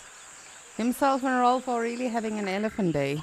I'm not gonna lie, I am a little bit jealous, but I've really had a lot of fun with our birding today, as I hope you have too. So I have decided what the final bird call for today's bird challenge will be. And this is what it sounds like, but just to give you some clues ahead of time, it's a very small bird. It can be a very fast bird. We have seen them a couple of times this week in Mashatu. I'm gonna keep it at that. If you are struggling, let me know, I'll give you more clues. But what bird makes this call?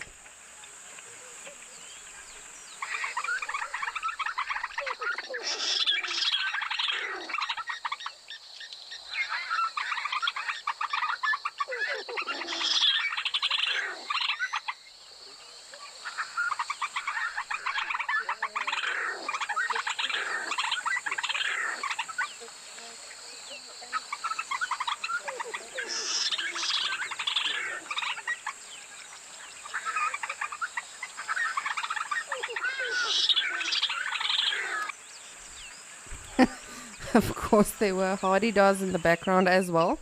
That is not the bird. But yes, that is a little bit of a tricky one, if you ask me at least. Maybe some of you will think, haha, Lisa, that is super easy. I don't know. For me, I would not have guessed it. But yes, do let me know what you think that bird is that makes that call. And we will see how challenging the last bird challenge was for today's Escape to Nature. But how beautiful is this scenery right now?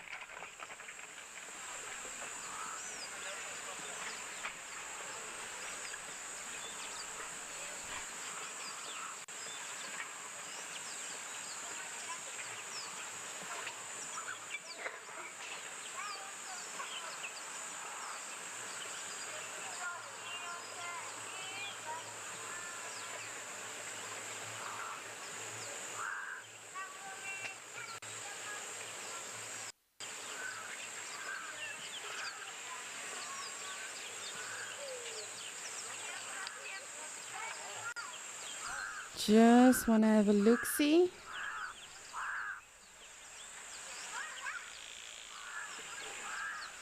See what other animals we have coming around. Just look at those zebras splitting up. That's interesting. Very interesting.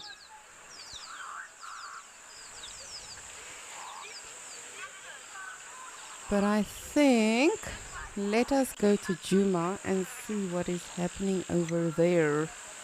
Perhaps some birds.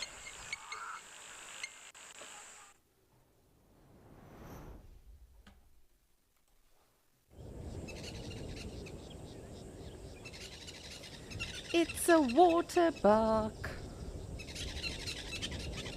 And it's a female. A lady. So that bird call that we are doing for the last bird call challenge today is a bird that you'll also most probably see around this area. I know that's very vague, but I would like it to be vague. I don't want to make it too easy for you. As I said, I want the last one to be a bit of a tricky one.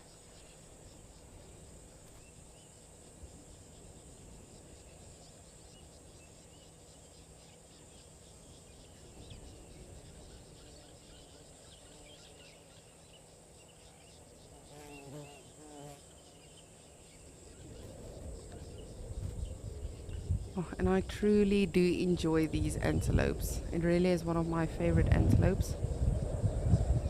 And I could be wrong, but she does seem pregnant.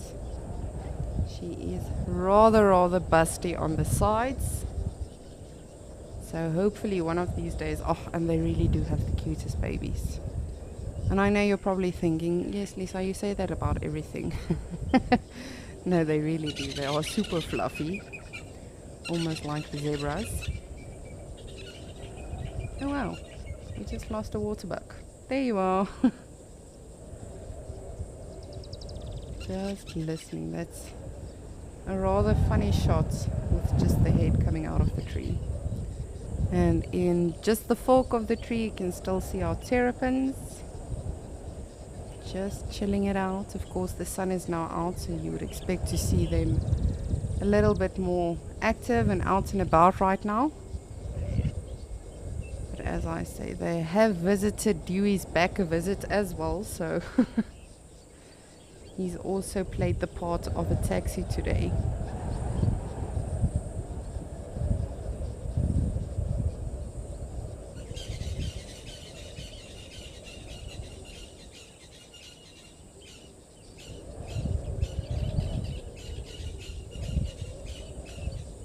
And just look how quickly she disappears. Of course, wonderful camouflage, and that is really what the animals do use in the bush and rely on. Because even to us as humans, you know, we can see perfectly fine, but these animals just see mostly shapes, shades, sizes. So can you just imagine how well that camouflage is for that actual animal? Just like a leopard, just like zebras even, something that contrasting can really just blend in very well with a bush.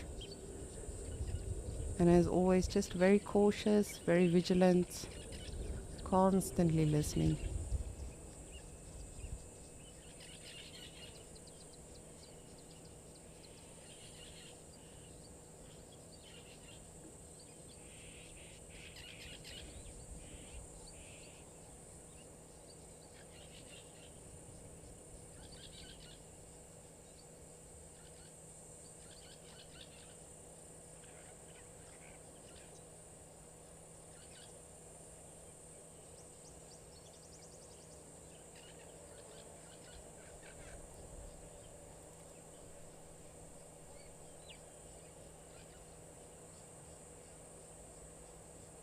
It's always so incredible when you look at these animals, how their ears work individually.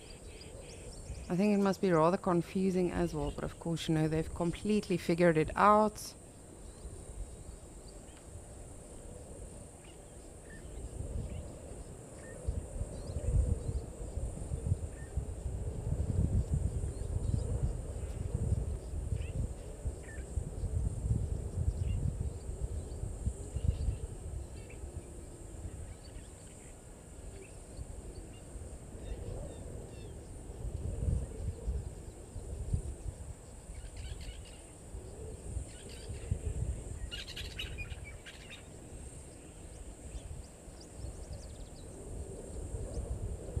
When she's down there, she will completely disappear.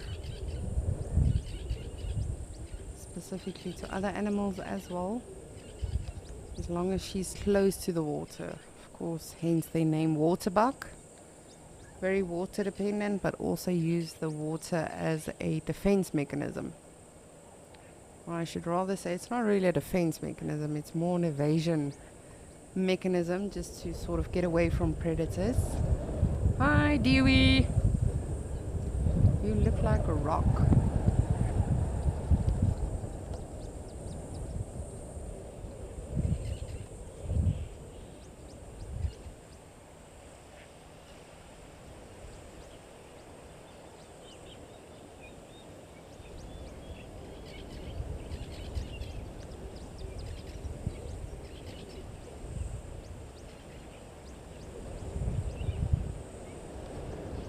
It's almost like he's trying to challenge us now. I will show you. I will stay underwater until you move away. And then, of course, when we do, he will vocalize, put his head up.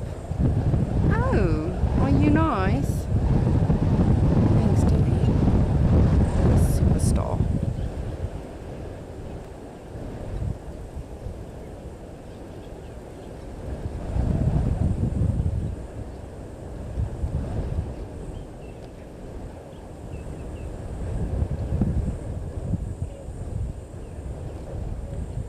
Yes, I was asked today what is the most dangerous between an elephant and a hippo, and honestly I've given a lot of thought today and I'm still stuck between the two because both of them are very, very dangerous when they are provoked. So it really, and of course, you know, the main factor being the fact that they can trample you. Massive animal but can move very, very fast, and you do not want them running at you because you will not outrun them.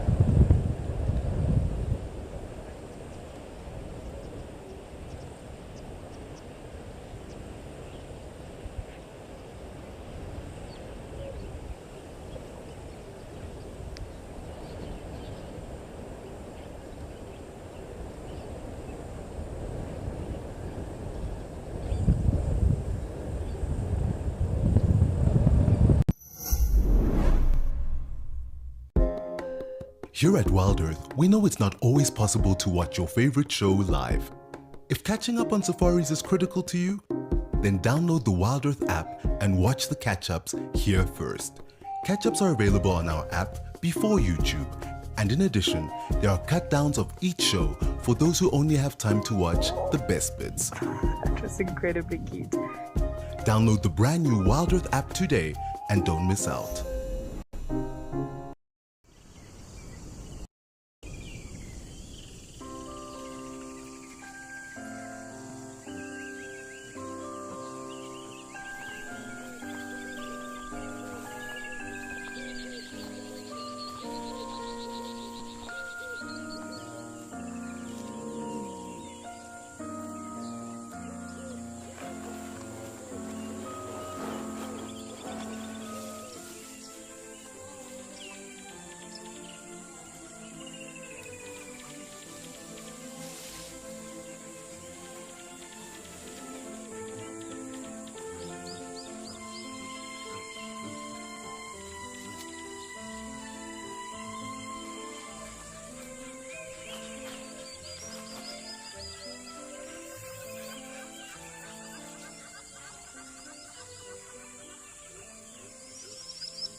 Jeez, that was very interesting. We just had 3 different bird calls. So it was the woodlands kingfisher that we know by now oh so well. The chee-chee. Then we also had a blackback puffback that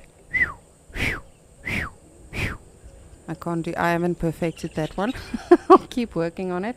And then there was a brief call of a lilac-breasted roller as well. That but it's almost like all 3 of them called simultaneously now. That was very, very interesting. The birds keeping us on our toes today.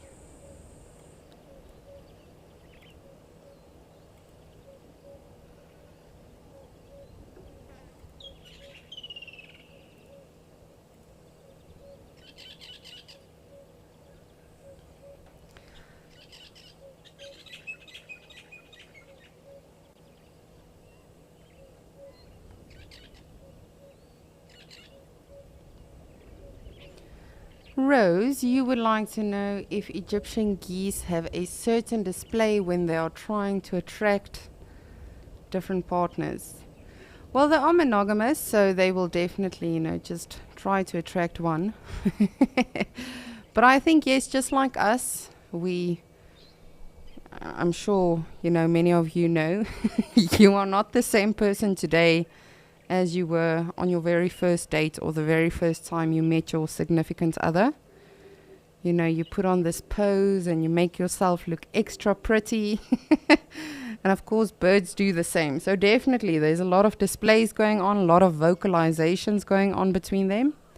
And that is, of course, what makes birds so fascinating, is just, number one, their plumage and the different colorations they have, not just gender-wise, the males that are generally the more prettier ones, as opposed to the females in a lot of species being very dull.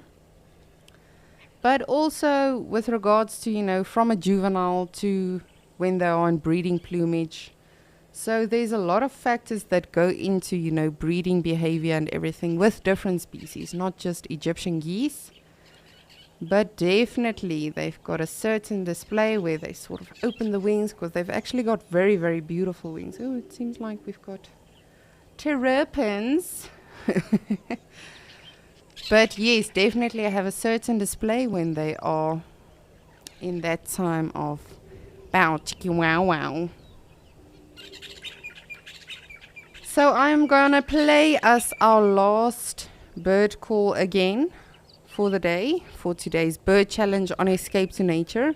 It is a bit of a tricky one. It's a small bird. We have seen it a couple of times this week at Mashatu. And you will most probably definitely also see it here in Djuma.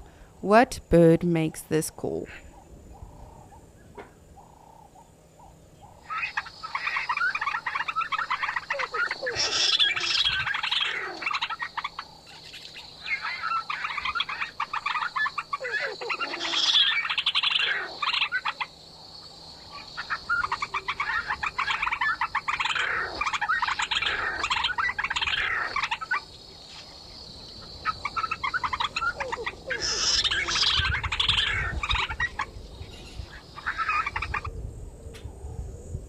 Don't know about you guys, but that is a tricky one for me. It is definitely not the easiest one, but as I said today, we're not going to make all of them easy. We had quite a few easy ones, and then we had a little bit of a more challenging one here and there. But it's really been a super fun day. I've had a lot of fun today with all of you. Just doing a bit of birding and just enjoying the smaller things like these terrapins. Just look at them. What a weird creature. Oh.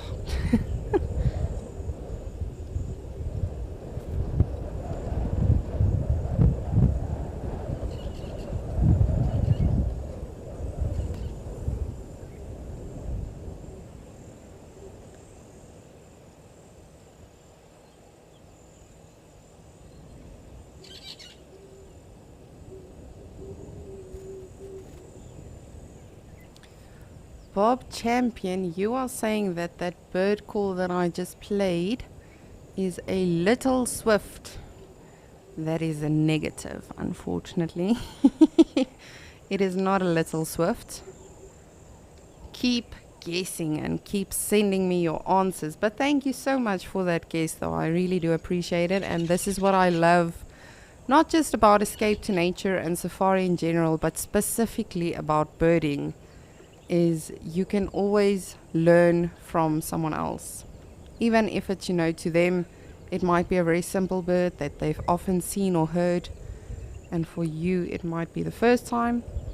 Just like you guys, I'm sure, have seen a lot of birds, have heard a lot of calls, and might even be way more experienced with some bird species than I am. Ooh, this guy is just taking a good stretch.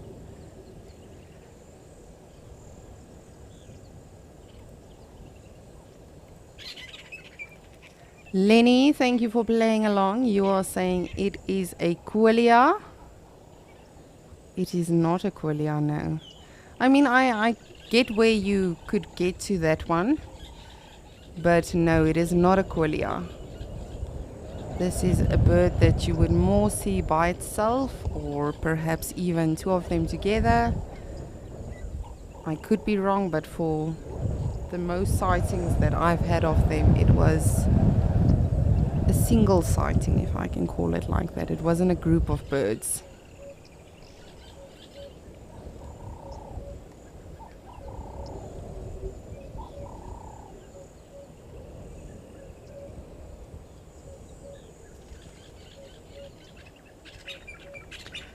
Visvanger, you have got it correct. You are saying it's a black crake, and indeed our last bird for today's bird call challenge on Escape to Nature was a black crake. And you might probably think, why that one, Lisa? It's so simple and easy. For me personally, when I was literally trying to decide which bird call we shall do last, that to me was the one that baffled me the most, because I have heard it before, but when you listen to the full call, it can be very confusing. So definitely, and I will play it one last time for us. This was our final bird call for today's challenge, the black crake, and it was won by Visvanger.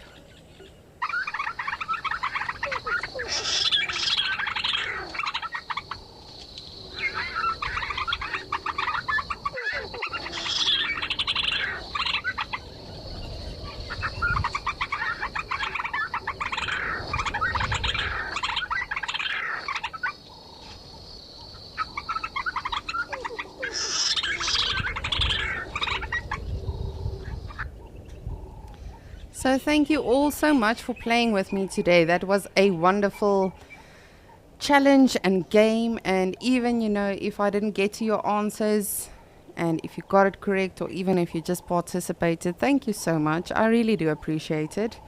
It makes it so much more fun when we have actual interaction from all of you. And again, if I can hear your different thoughts on why you might think it might be that bird, it definitely racks my brain as well, because then you tend to think, okay, well, yes, I can definitely see why you thought that.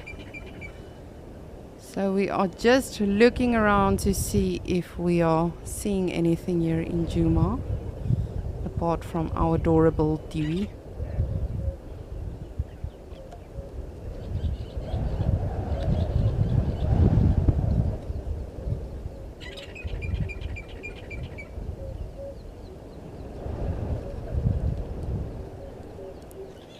Oof, this is a beautiful impala ram. Very, very good condition. And of course, these little black spots they have on their legs, those are actually scent glands. Glands? They give off scent. Let's just go with that. I'm forgetting my own accent now. So that is called a metatarsal scent gland, or gland. I don't know why that's throwing me off now. You see, I've got bird brain now. But yes, whilst they are running in the bush, whether it be chasing other males around, or whether he's chasing females, whether he is perhaps trying to advertise himself, or perhaps even trying to run away from a predator, that will of course give off certain pheromones and scents, and then of course be a massive communication tool with other impalas as well.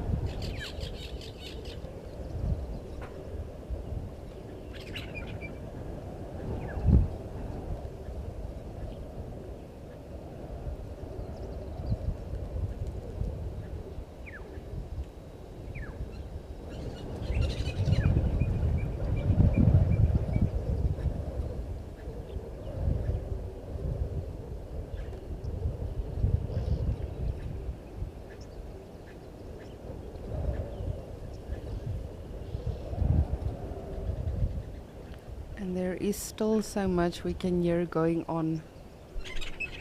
It's just incredible.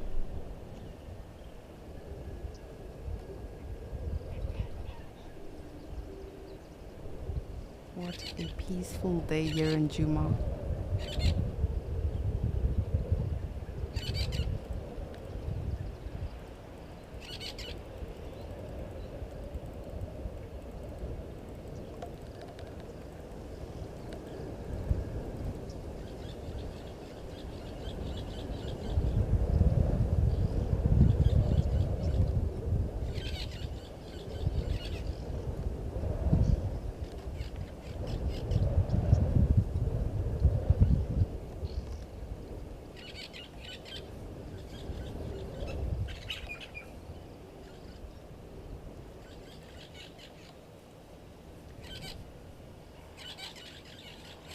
Oh, that's nice. Of course, very small pellets. I'm sure many of you know by now they are ruminants.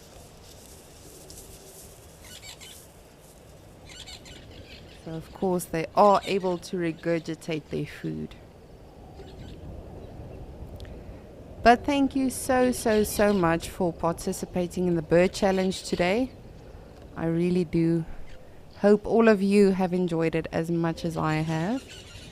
But I will just continue to check our water holes, keep an eye on them, and see what else comes around, and listen to all of these beautiful bird calls and sounds. And while I do so, I'm going to send you back for the last bit to Mr. Ralph in Kariga.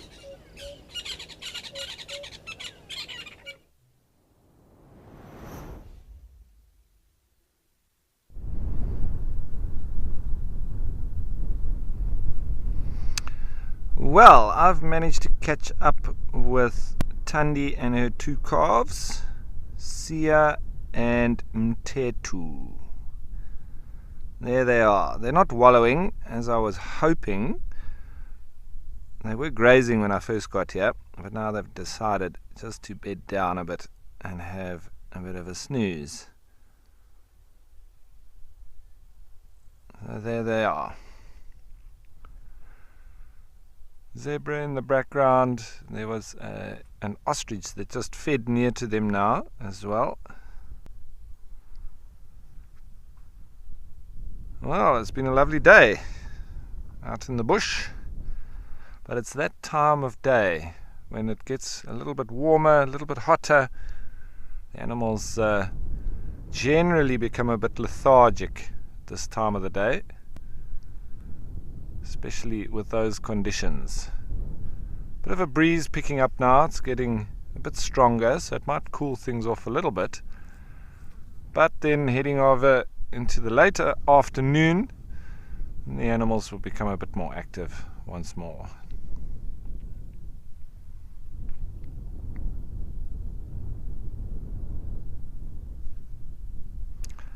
And it's been lovely to see some of the elephants here on Kariga.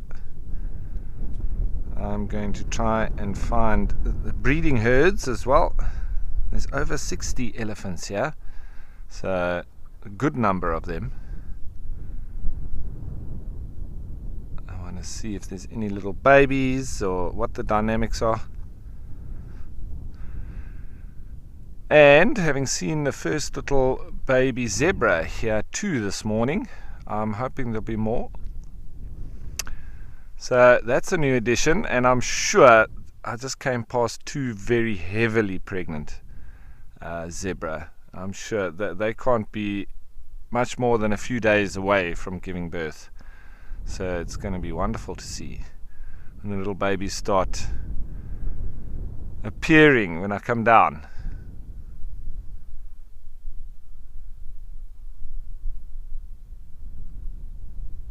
And it is thought that Thandi is also pregnant currently. So I wonder when we're going to see another new little baby rhino. That's going to be awesome.